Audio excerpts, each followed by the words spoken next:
हाँ जी स्टूडेंट्स, ਅੱਜ ਅਸੀਂ ਆਪਣੀ +2 ਕਲਾਸ ਦੀ ਸੈਕਸ਼ਨ ਸੀ ਦੀ 4th ਸਟੋਰੀ ਦਾ ਗੋਲਡ ਫਰੇਮ, ਜਿਸ ਨੂੰ ਕਿ ਆਰ ਕੇ ਲਕਸ਼ਮਣ ਨੇ ਲਿਖਿਆ ਹੋਇਆ ਹੈ। ਅੱਜ ਅਸੀਂ ਉਸ ਦੀ ਐਕਸਪਲੇਨੇਸ਼ਨ ਅਤੇ ਐਨਾਲਿਸਿਸ ਦਾ ਪਹਿਲਾ ਪਾਰਟ ਕਰਨ ਜਾ ਰਹੇ ਹਾਂ। ਤਾਂ ਸਟੂਡੈਂਟਸ, ਮੈਂ ਤੁਹਾਨੂੰ ਦੱਸਣਾ ਚਾਹਾਂਗਾ ਕਿ ਮੈਂ 12ਵੀਂ ਕਲਾਸ ਦੀਆਂ ਸੈਕਸ਼ਨ ਸੀ ਦੀਆਂ ਪਹਿਲੀਆਂ 3 ਸਟੋਰੀਜ਼, ਜਿਹਦੇ ਵਿੱਚ ਸਕੂਲ ਫॉर ਸਿੰਪਥੀ, ਅਕਮਿਲੀਅਨ ਅਤੇ ਭੋਲੀ ਸ਼ਾਮਿਲ ਹੈ, ਉਸ ਦੀਆਂ ਸਾਰੀ ਐਕਸਪਲੇਨੇਸ਼ਨ ਐਨਾਲਿਸਿਸ ਅਤੇ ਫਿਰ ਉਸ ਦੇ ਸ਼ਾਰਟ ਆਨਸਰ ਟਾਈਪ ਕੁਐਸਚਨਸ ਅਤੇ ਫਿਰ ਉਸ ਦੇ ਲੌਂਗ ਆਨਸਰ ਟਾਈਪ ਕੁਐਸਚਨਸ, ਇਹ ਸਾਰੇ ਵੀਡੀਓਜ਼ ਮੈਂ ਬਣਾ ਚੁੱਕਿਆ ਹਾਂ ਅਤੇ ਤੁਹਾਡੇ ਨਾਲ ਮੈਂ ਸ਼ੇਅਰ ਕਰ ਚੁੱਕਿਆ ਹਾਂ। ਉਮੀਦ ਹੈ ਕਿ ਤੁਸੀਂ ਇਹ ਸਾਰੇ ਵੀਡੀਓ ਜ਼ਰੂਰ ਦੇਖੇ ਹੋਣਗੇ। ਤਾਂ ਅਸੀਂ ਪਹਿਲਾਂ ਇਸ ਚੈਪਟਰ ਦੇ ਰਾਈਟਰ ਬਾਰੇ ਜਾਣਕਾਰੀ ਪ੍ਰਾਪਤ ਕਰ ਲੈਂਦੇ ਹਾਂ। The gold frame R K Laxman ji ਦੁਆਰਾ ਲਿਖਿਆ ਹੋਇਆ ਹੈ ਅਤੇ ਆਰ ਕੇ ਲਕਸ਼ਮਣ ਦਾ ਪੂਰਾ ਨਾਮ ਹੈ ਰਸੀਪੁਰਮ ਕ੍ਰਿਸ਼ਨਾ ਸਵਾਮੀ ਅਯਰ ਲਕਸ਼ਮਣ। ਇਹਨਾਂ ਦਾ ਜਨਮ 23 ਅਕਤੂਬਰ 1924 ਈਸਵੀ ਦੇ ਵਿੱਚ ਹੋਇਆ ਅਤੇ ਇਹ ਭਾਰਤੀ ਸੀ ਅਤੇ ਇੰਡੀਅਨ ਕਾਰਟੂਨਿਸਟ ਸੀ। ਕਾਰਟੂਨਿਸਟ ਦਾ ਮਤਲਬ ਇਹ ਕਾਰਟੂਨ ਬਣਾਉਂਦੇ ਸੀ ਅਤੇ ਇਹਨਾਂ ਦੇ ਕਾਰਟੂਨ ਕਈ ਮੈਗਜ਼ੀਨਸ ਅਤੇ ਭਾਰਤੀ ਅਖਬਾਰਾਂ ਦੇ ਵਿੱਚ ਛਪੇ, ਇਸੇ ਕਰਕੇ ਇਹਨਾਂ ਨੂੰ ਇਲਸਟ੍ਰੇਟਰ ਵੀ ਕਿਹਾ ਜਾਂਦਾ ਹੈ। ਅਤੇ ਇਹ ਹਿਊਮਰਿਸਟ ਵੀ ਸੀ। ਹਿਊਮਰਿਸਟ ਦਾ ਮਤਲਬ ਹੁੰਦਾ ਹੈ ਵਿਅੰਗ ਕਰਨ ਵਾਲਾ। ਵਿਅੰਗ ਜੋ ਕਿ ਸਮਾਜ ਦੀਆਂ ਗਲਤ ਗੱਲਾਂ ਦੇ ਉੱਪਰ ਵਿਅੰਗ ਕੀਤਾ ਜਾਂਦਾ ਹੈ ਜਾਂ ਸਮਾਜ ਨੂੰ ਕਿਸੇ ਵਧੀਆ ਲੀਹ 'ਤੇ ਪਾਉਣ ਦੇ ਲਈ ਵਿਅੰਗ ਕੀਤਾ ਜਾਂਦਾ ਹੈ, ਤਾਂ ਉਸ ਇਨਸਾਨ ਨੂੰ ਅਸੀਂ ਹਿਊਮਰਿਸਟ ਕਹਿੰਦੇ ਹਾਂ। ਇਹਨਾਂ ਨੂੰ ਹੀ was widely regarded as India's greatest ever cartoonist and was best known for his creation the common man. ਇਹਨਾਂ ਨੂੰ ਭਾਰਤ ਦਾ ਸਭ ਤੋਂ ਮਹਾਨ ਕਾਰਟੂਨਿਸਟ ਕਿਹਾ ਜਾਂਦਾ ਹੈ ਅਤੇ ਇਸ ਤਰ੍ਹਾਂ ਇਹਨਾਂ ਦਾ ਰਿਗਾਰਡ ਕੀਤਾ ਜਾਂਦਾ ਹੈ। ਅਤੇ ਇਹਨਾਂ ਦਾ ਇੱਕ ਕਾਰਟੂਨ ਬਹੁਤ ਹੀ ਜ਼ਿਆਦਾ ਪਾਪੂਲਰ ਹੋਇਆ, ਜੋ ਕਿ ਤੁਸੀਂ ਇਸ ਤਸਵੀਰ ਦੇ ਵਿੱਚ ਦੇਖ ਰਹੇ ਹੋ, ਦਾ ਕਾਮਨ ਮੈਨ। ਆਪਣੇ ਇਸ ਕਾਮਨ ਮੈਨ ਦੇ ਜ਼ਰੀਏ ਇਹਨਾਂ ਨੇ ਬਹੁਤ ਸਾਰੇ ਵਿਅੰਗ ਕੀਤੇ ਸਮਾਜ ਦੇ ਤਾਣੇ ਬਾਣਿਆਂ 'ਤੇ, ਜਿਨ੍ਹਾਂ ਦੇ ਵਿੱਚੋਂ ਇੱਕ ਤਸਵੀਰ ਤੁਸੀਂ ਦੇਖ ਵੀ ਪਾ ਰਹੇ ਹੋ। ਇੱਥੇ ਸਟੂਡੈਂਟਸ ਇਹ ਵੀ ਗੱਲ ਦੱਸਣ ਵਾਲੀ ਹੈ ਕਿ ਇਹਨਾਂ ਦੇ ਬ੍ਰਦਰ ਆਰ ਕੇ ਲਕਸ਼ਮਣ ਸੀ, ਜਿਨ੍ਹਾਂ ਦੇ ਲਿਖੇ ਹੋਏ ਤੁਸੀਂ ਚੈਪਟਰ ਪਹਿਲਾਂ ਪੜ੍ਹੇ ਨੇ। ਜਿਵੇਂ 11ਵੀਂ ਦੇ ਵਿੱਚ ਤੁਸੀਂ ਪਹਿਲੀ ਕਹਾਣੀ ਜਨਰਲ ਇੰਗਲਿਸ਼ ਦੇ ਵਿੱਚ ਐਨ ਐਸਟ੍ਰੋਲੋਜਰਸ ਡੇ ਜੋ ਪੜ੍ਹੀ ਸੀ, ਉਹ ਇਹਨਾਂ ਦੇ brother R K Laxman ji ਦੁਆਰਾ ਹੀ ਲਿਖੀ ਗਈ ਹੈ। ਹਾਂਜੀ, ਸਟੋਰੀ ਦੇ ਸ਼ੁਰੂ ਵਿੱਚ The modern frameworks was actually an extra large wooden packing case mounted on wobbly legs tucked in a gap between a drugstore and a radio repair shop। ਤਾਂ story ਦੇ ਸ਼ੁਰੂ ਵਿੱਚ ਇੱਕ ਦੁਕਾਨ ਦਾ ਜ਼ਿਕਰ ਹੈ ਜੀ, ਜਿਸ ਦਾ ਨਾਮ ਹੈ ਮਾਡਰਨ ਫਰੇਮਵਰਕਸ। ਤਾਂ ਇਹ ਇੱਕ ਸ਼ੌਪ ਦਾ ਨਾਮ ਹੈ ਅਤੇ ਇਹ ਇੱਕ ਲੱਕੜ ਦੀ ਸ਼ੌਪ ਹੈ, ਜੋ ਕਿ ਕਾਫੀ ਵੱਡੀ ਸ਼ੌਪ ਹੈ। ਲੱਕੜ ਦੀ ਲਾਰਜ ਵੁਡਨ ਸ਼ੇਪ ਦੀ ਸ਼ਕਲ ਦੇ ਵਿੱਚ ਇਹ ਸ਼ੌਪ ਹੈ, ਜਿਸ ਤਰ੍ਹਾਂ ਕਿ ਤੁਸੀਂ ਪਿਕ ਦੇ ਵਿੱਚ ਦੇਖ ਪਾ ਰਹੇ ਹੋ। ਇਹ ਵੋਬਲੀ ਲੈਗਸ ਦੇ ਉੱਪਰ ਮਾਊਂਟ ਕੀਤੀ ਗਈ ਹੈ, ਮਤਲਬ ਉਸ 'ਤੇ ਖੜੀ ਹੈ ਨਾ। ਵੋਬਲੀ ਦਾ ਮਤਲਬ ਜਿਵੇਂ ਕਿ ਅਸੀਂ ਗਲੋਸਰੀ ਦੇ ਵਿੱਚ ਦੇਖਦੇ ਹਾਂ। ਤਾਂ ਸਟੂਡੈਂਟਸ, ਮੈਂ ਤੁਹਾਨੂੰ ਦੱਸਣਾ ਚਾਹਾਂਗਾ ਕਿ ਗਲੋਸਰੀ ਉਹੀ ਹੈ ਜਿਹੜੀ ਤੁਹਾਡੀ ਟੈਕਸਟ ਬੁੱਕ ਦੇ ਵਿੱਚ ਇਸ ਚੈਪਟਰ ਦੇ ਐਂਡ ਦੇ ਵਿੱਚ ਗਲੋਸਰੀ ਦਿੱਤੀ ਹੈ। ਮੈਂ ਉਹੀ ਤੁਹਾਡੀ ਸਹੂਲੀਅਤ ਦੇ ਲਈ ਸਾਈਡ 'ਤੇ ਲਿਖੀ ਹੈ। ਤਾਂ ਵੋਬਲੀ ਦਾ ਮਤਲਬ ਹੈ ਕਿ moving unsteadily from side to side. ਜਦੋਂ ਕੋਈ ਚੀਜ਼ ਮੂਵ ਕਰਦੀ ਹੈ ਅਨਸਟੈਡਲੀ, ਮਤਲਬ ਉਹ ਸਟੈਡੀ ਨਹੀਂ ਹੁੰਦੀ, ਉਹਦਾ ਸੰਤੁਲਨ ਵਧੀਆ ਨਹੀਂ ਹੁੰਦਾ ਅਤੇ ਉਹ ਸਾਈਡ ਟੂ ਸਾਈਡ ਦੋਨੇ ਪਾਸੇ ਮੂਵ ਕਰਦੀ ਹੈ, ਉਸ ਨੂੰ ਅਸੀਂ ਵੋਬਲੀ ਕਹਿੰਦੇ ਹਾਂ। ਤਾਂ ਇਹ ਜਿਹੜੀ ਸ਼ੌਪ ਹੈ ਇਹ ਇੱਕ ਵੋਬਲੀ ਲੈਗਸ ਦੇ ਉੱਪਰ ਖੜੀ ਹੈ, ਮਾਊਂਟ ਹੈ ਉਸ ਦੇ ਉੱਪਰ, ਜਿਵੇਂ ਕਿ ਤੁਸੀਂ ਪਿਕਚਰਸ ਦੇਖ ਰਹੇ ਹੋ। ਅਤੇ ਇਸ ਦੇ ਇੱਕ ਪਾਸੇ ਡਰੱਗ ਸਟੋਰ ਹੈ, ਇੱਕ ਪਾਸੇ ਇਸ ਦੀ ਦਵਾਈਆਂ ਦੀ ਦੁਕਾਨ ਹੈ ਅਤੇ ਦੂਸਰੇ ਪਾਸੇ ਰੇਡੀਓ ਰਿਪੇਅਰ ਸ਼ੌਪ ਹੈ। ਤਾਂ ਦੋਨਾਂ ਸ਼ੌਪਸ ਦੇ ਵਿਚਕਾਰ ਇਹ ਲੱਕੜ ਦੀ ਸ਼ੌਪ ਹੈ ਜਿਹੜੀ ਮਾਡਰਨ ਫਰੇਮਵਰਕਸ ਇਹ ਖੜੀ ਹੋਈ ਹੈ। Its owner, Datta, with his concave figure, silver-rimmed glasses and a complexion of seasoned timbered, fitted into his shop with a harmony of fixture। ਤਾਂ ਹੁਣ ਇਸ ਦੇ ਓਨਰ ਦਾ ਜ਼ਿਕਰ ਹੈ ਜੀ। ਤਾਂ ਇਸ ਦਾ ਓਨਰ ਹੈ ਦੱਤਾ। ਤਾਂ ਇਹ ਸਾਡੇ ਸਟੋਰੀ ਦਾ ਪਹਿਲਾ ਅਤੇ ਮੇਨ ਕਰੈਕਟਰ ਹੈ ਜੀ, ਦੱਤਾ। ਅਤੇ ਇਸ ਦੀ ਕੌਨਕੇਵ ਫਿਗਰ ਹੈ ਨਾ। ਕੌਨਕੇਵ ਫਿਗਰ ਬੱਚਿਓ ਤੁਹਾਨੂੰ ਯਾਦ ਹੋਣਾ, ਸਾਇੰਸ ਦੇ ਵਿੱਚ ਤੁਸੀਂ ਕੌਨਵੈਕਸ ਅਤੇ ਕੌਨਕੇਵ ਲੈਂਸ ਪੜ੍ਹੇ ਹੋਣਗੇ। ਅਤੇ ਕੌਨਕੇਵ ਫਿਗਰ ਕੀ ਹੁੰਦਾ, ਜਿਵੇਂ ਕਿ ਗਲੋਸਰੀ ਦੇ ਵਿੱਚ ਵੀ ਲਿਖਿਆ ਹੋਇਆ, ਕਰਵਡ ਇਨਵਰਡਸ। ਵੀ ਜਦੋਂ ਕਿਸ ਦਾ ਅੰਦਰ ਨੂੰ ਫਿਗਰ ਹੋਵੇ, ਉਸ ਦੀ ਸ਼ੇਪ ਇਸ ਤਰ੍ਹਾਂ ਦੀ ਹੋਵੇ, ਢਿੱਡ ਦੀ ਸ਼ੇਪ ਹੋਵੇ, ਕਰਵ ਜਿਹੜੀ ਕਿ ਅੰਦਰ ਨੂੰ ਵੜੀ ਹੋਵੇ, ਤਾਂ ਅਸੀਂ ਉਸ ਨੂੰ ਕੌਨਕੇਵ ਫਿਗਰ ਸ਼ੇਪ ਕਹਿੰਦੇ। ਤਾਂ ਦੱਤਾ ਦੀ ਜਿਹੜੀ ਬੋਡੀ ਦੀ ਸ਼ੇਪ ਹੈ ਉਹ ਕੌਨਕੇਵ ਟਾਈਪ ਦੀ ਹੈ। ਅਤੇ ਉਸਨੇ ਸਿਲਵਰ ਰਿਮਡ ਗਲਾਸਿਸ ਪਾਈਆਂ ਹੋਈਆਂ। ਸਿਲਵਰ ਰਿਮਡ ਗਲਾਸਿਸ ਉਸਦੇ ਮਤਲਬ ਕਿ ਐਨਕਾਂ ਸਪੈਕਸ ਪਾਈਆਂ ਹੋਈਆਂ ਜੋ ਸਿਲਵਰ ਕਲਰ ਦੀਆਂ ਨੇ। ਅਤੇ ਉਸ ਦਾ ਜਿਹੜਾ ਕੰਪਲੈਕਸ਼ਨ ਹੈ, ਉਸਦਾ ਜਿਹੜਾ ਫੇਸ ਦਾ ਕੰਪਲੈਕਸ਼ਨ ਹੈ, ਉਹ ਸੀਜ਼ਨ ਟਿੰਬਰ ਦੀ ਤਰ੍ਹਾਂ ਹੈ। ਤਾਂ ਸੀਜ਼ਨ ਟਿੰਬਰ ਦਾ ਮਤਲਬ ਹੈ ਜਿਵੇਂ ਇਮਾਰਤੀ ਲੱਕੜੀ, ਟਿੰਬਰ ਦਾ ਮਤਲਬ ਹੁੰਦਾ ਜੀ ਇਮਾਰਤੀ ਲੱਕੜੀ। ਤਾਂ ਜਦੋਂ ਅਸੀਂ ਉਸ ਨੂੰ ਸੀਜ਼ਨ ਕਰਦੇ ਹਾਂ ਤਾਂ ਉਹ ਜਿਸ ਤਰ੍ਹਾਂ ਦੀ ਉਹਦੀ ਸ਼ਕਲ ਹੋ ਜਾਂਦੀ ਹੈ ਫੈਕਟਰੀ 'ਚ ਰੱਖਣ ਤੋਂ ਬਾਅਦ, ਤਾਂ ਉਸ ਤਰ੍ਹਾਂ ਦਾ ਉਹਦਾ ਕੰਪਲੈਕਸ਼ਨ ਹੈ। ਅਤੇ ਇਹ ਆਪਣੀ ਸ਼ੌਪ ਦੇ ਵਿੱਚ ਬੈਠਾ। ਹੁਣ ਤੁਸੀਂ ਦੇਖੋ ਕਿ ਉਸਦੀ ਸ਼ੌਪ ਵੀ ਲੱਕੜ ਦੀ ਬਣੀ ਹੋਈ ਹੈ ਅਤੇ ਇਸ ਦਾ ਆਪਣਾ ਕੰਪਲੈਕਸ਼ਨ ਵੀ ਟਿੰਬਰ ਵਰਗਾ ਹੀ ਹੈ। ਤਾਂ ਇਸ ਤਰ੍ਹਾਂ ਇਹਦੀ ਜਿਹੜੀ ਦੋਨਾਂ ਦੀ ਇੱਕ ਹਾਰਮਨੀ ਹੋ ਗਈ, harmony of fixture. Harmony of fixture ਦਾ ਮਤਲਬ ਇਹ ਹੋ ਗਿਆ ਕਿ ਦੋਵੇਂ ਇੱਕੋ ਤਰ੍ਹਾਂ ਰਲ ਮਿਲ ਗਏ। ਦੱਤਾ ਦਾ ਕੰਪਲੈਕਸ਼ਨ, ਉਸ ਦਾ ਕਲਰ ਤੇ ਉਸ ਦੀ ਦੁਕਾਨ ਦਾ ਜਿਹੜਾ ਰੰਗ ਹੈ ਇੱਕੋ ਵਰਗਾ ਹੈ।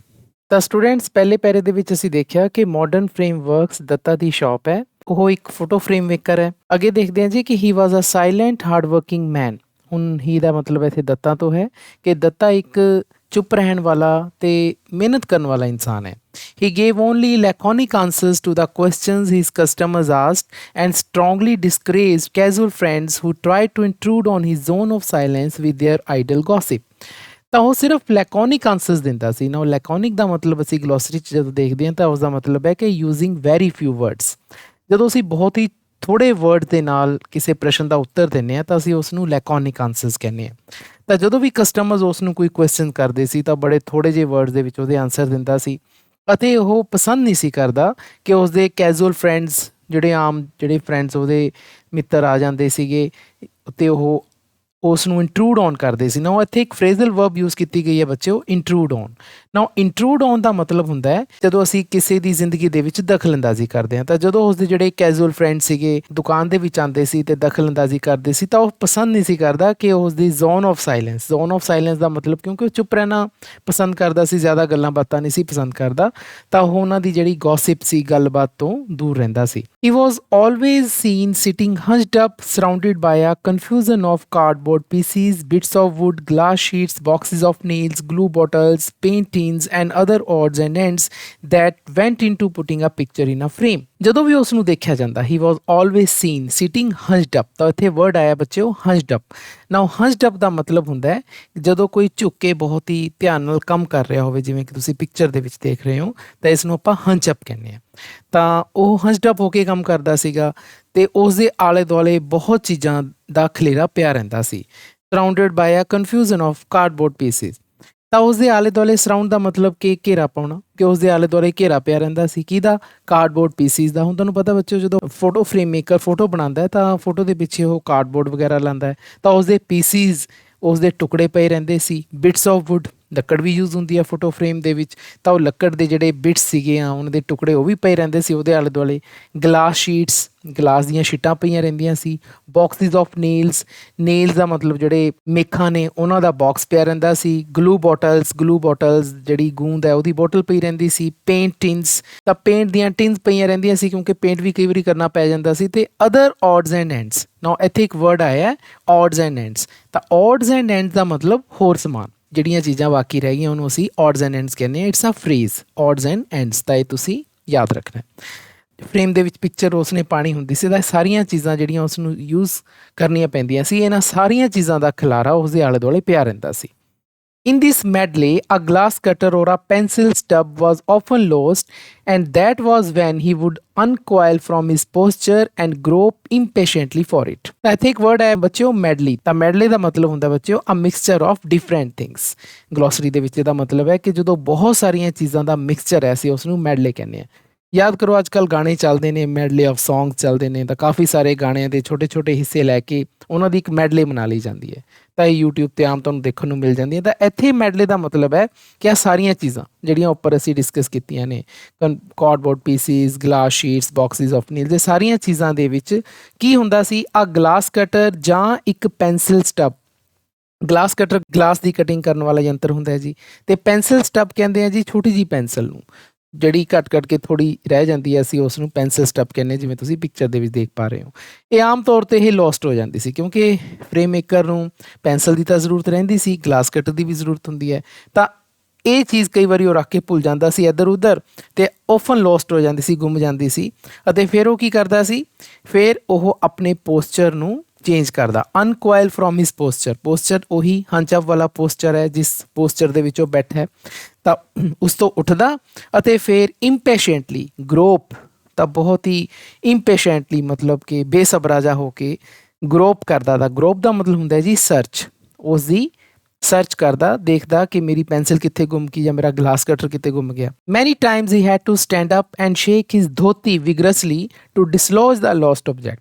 ਕਈ ਵਾਰੀ ਇਹ ਹੁੰਦਾ ਕਿ ਉਸ ਨੂੰ ਖੜੇ ਹੋਣਾ ਪੈਂਦਾ, ਸਟੈਂਡ ਅਪ, ਅਤੇ ਉਸ ਨੂੰ ਆਪਣੀ ਧੋਤੀ, ਹੁਣ ਉਹ ਧੋਤੀ ਦਾ ਪਹਿਰਾਵਾ ਪਹਿਨਦਾ ਸੀਗਾ, ਤਾਂ ਧੋਤੀ ਨੂੰ ਉਹ ਸ਼ੇਕ ਕਰਦਾ, ਉਸ ਨੂੰ ਹਿਲਾਉਂਦਾ ਵਿਗਰਸਲੀ, ਬਹੁਤ ਹੀ ਜ਼ਿਆਦਾ ਜ਼ੋਰ ਦੇ ਕੇ। ਵਿਗਰਸਲੀ ਦਾ ਮਤਲਬ ਫੋਰਸਫੁਲੀ, ਤਾਂ ਇੱਥੇ ਮਤਲਬ ਹੋ ਗਿਆ ਵਿਗਰਸਲੀ ਦਾ ਫੋਰਸਫੁਲੀ। ਤਾਂ ਫੋਰਸਫੁਲੀ ਤਰੀਕੇ ਦੇ ਨਾਲ ਉਹ ਆਪਣੀ ਧੋਤੀ ਨੂੰ ਹਿਲਾਉਂਦਾ ਕਿ ਕਿਤੇ ਮੇਰੀ ਧੋਤੀ 'ਚ ਤਾਂ ਨਹੀਂ ਪੈਨਸਲ ਵਗੈਰਾ, ਤਾਂ ਉਸ ਨੂੰ ਲੱਭਣ ਦੇ ਲਈ ਡਿਸਲੋਜ ਦਾ ਲੋਸਟ ਆਬਜੈਕਟ, ਉਹ ਜਿਹੜੀ ਲੋਸਟ ਆਬਜੈਕਟ ਨੂੰ ਲੱਭਣ ਦੇ ਲਈ ਉਹ ਇਹ ਕੰਮ ਕਰਦਾ। This operation rock the whole shop setting the pictures on the wall gently swimming. ਤਾਂ ਜਦੋਂ ਉਹ ਇਸ ਤਰ੍ਹਾਂ ਕਰਦਾ ਤਾਂ ਇਸ ਦੇ ਨਾਲ ਪੂਰੀ ਸ਼ੌਪ ਹਿੱਲ ਜਾਂਦੀ। ਨਾ ਰੌਕ ਦਾ ਮਤਲਬ ਹੁੰਦਾ ਹੈ ਹਿੱਲ ਜਾਣਾ, ਰੌਕ ਡਾਂਸ ਵੀ ਹੁੰਦਾ, ਤੁਹਾਨੂੰ ਪਤਾ ਨਾ, ਜਿਹੜੀ ਸ਼ੌਪ ਹੈ ਉਹ ਵੋਬਲੀ ਲੈਗਸ ਦੇ ਉੱਪਰ ਖੜੀ ਹੈ, ਤਾਂ ਜਦੋਂ ਉਹ ਪੂਰੀ ਤਰ੍ਹਾਂ ਸ਼ੇਕ ਕਰਦਾ ਆਪਣੀ ਧੋਤੀ ਨੂੰ ਤਾਂ ਫਿਰ ਪੂਰੀ ਸ਼ੌਪ ਹਿੱਲ ਜਾਂਦੀ। ਤਾਂ ਹੁੰਦਾ ਕਿ ਜਿਹੜੀਆਂ ਉਸ ਦੀਆਂ ਸ਼ੌਪ ਦੀਆਂ ਵਾਲ 'ਤੇ ਪਿਕਚਰਸ ਨੇ ਜੋ ਉਸਨੇ ਟੰਗੀਆਂ ਹੁੰਦੀਆਂ ਸੀ ਉਹ ਜੈਂਟਲੀ ਸਵਿੰਗ ਕਰਦੀਆਂ। ਜੈਂਟਲੀ ਦਾ ਮਤਲਬ ਆਰਾਮ ਦੇ ਨਾਲ ਸਵਿੰਗ ਕਰਦੀਆਂ, ਬਹੁਤ ਹੀ ਬੁਰੀ ਤਰ੍ਹਾਂ ਨਹੀਂ, ਆਰਾਮ ਦੇ ਨਾਲ ਸਵਿੰਗ ਕਰਦੀਆਂ ਮਤਲਬ ਹਿੱਲਦੀਆਂ। ਤਾਂ ਸਟੂਡੈਂਟਸ ਇਹ ਜਿਹੜੀਆਂ ਪਿਕਚਰਸ ਉਸ ਦੀ ਵਾਲ 'ਤੇ ਟੰਗੀਆਂ ਹੋਈਆਂ ਸੀ ਜਿਹੜੀਆਂ ਕਿ ਉਸ ਦੀ ਧੋਤੀ ਹਿਲਾਉਣ ਨਾਲ ਹਿੱਲ ਜਾਂਦੀਆਂ ਸੀ, ਤਾਂ ਹੁਣ ਅਗਲੇ ਪੈਰੇ ਦੇ ਵਿੱਚ ਇਹ ਦੱਸਿਆ ਹੋਇਆ ਕਿ ਉਹ ਪਿਕਚਰ ਕਿੱਦਾਂ ਦੀਆਂ ਸੀ।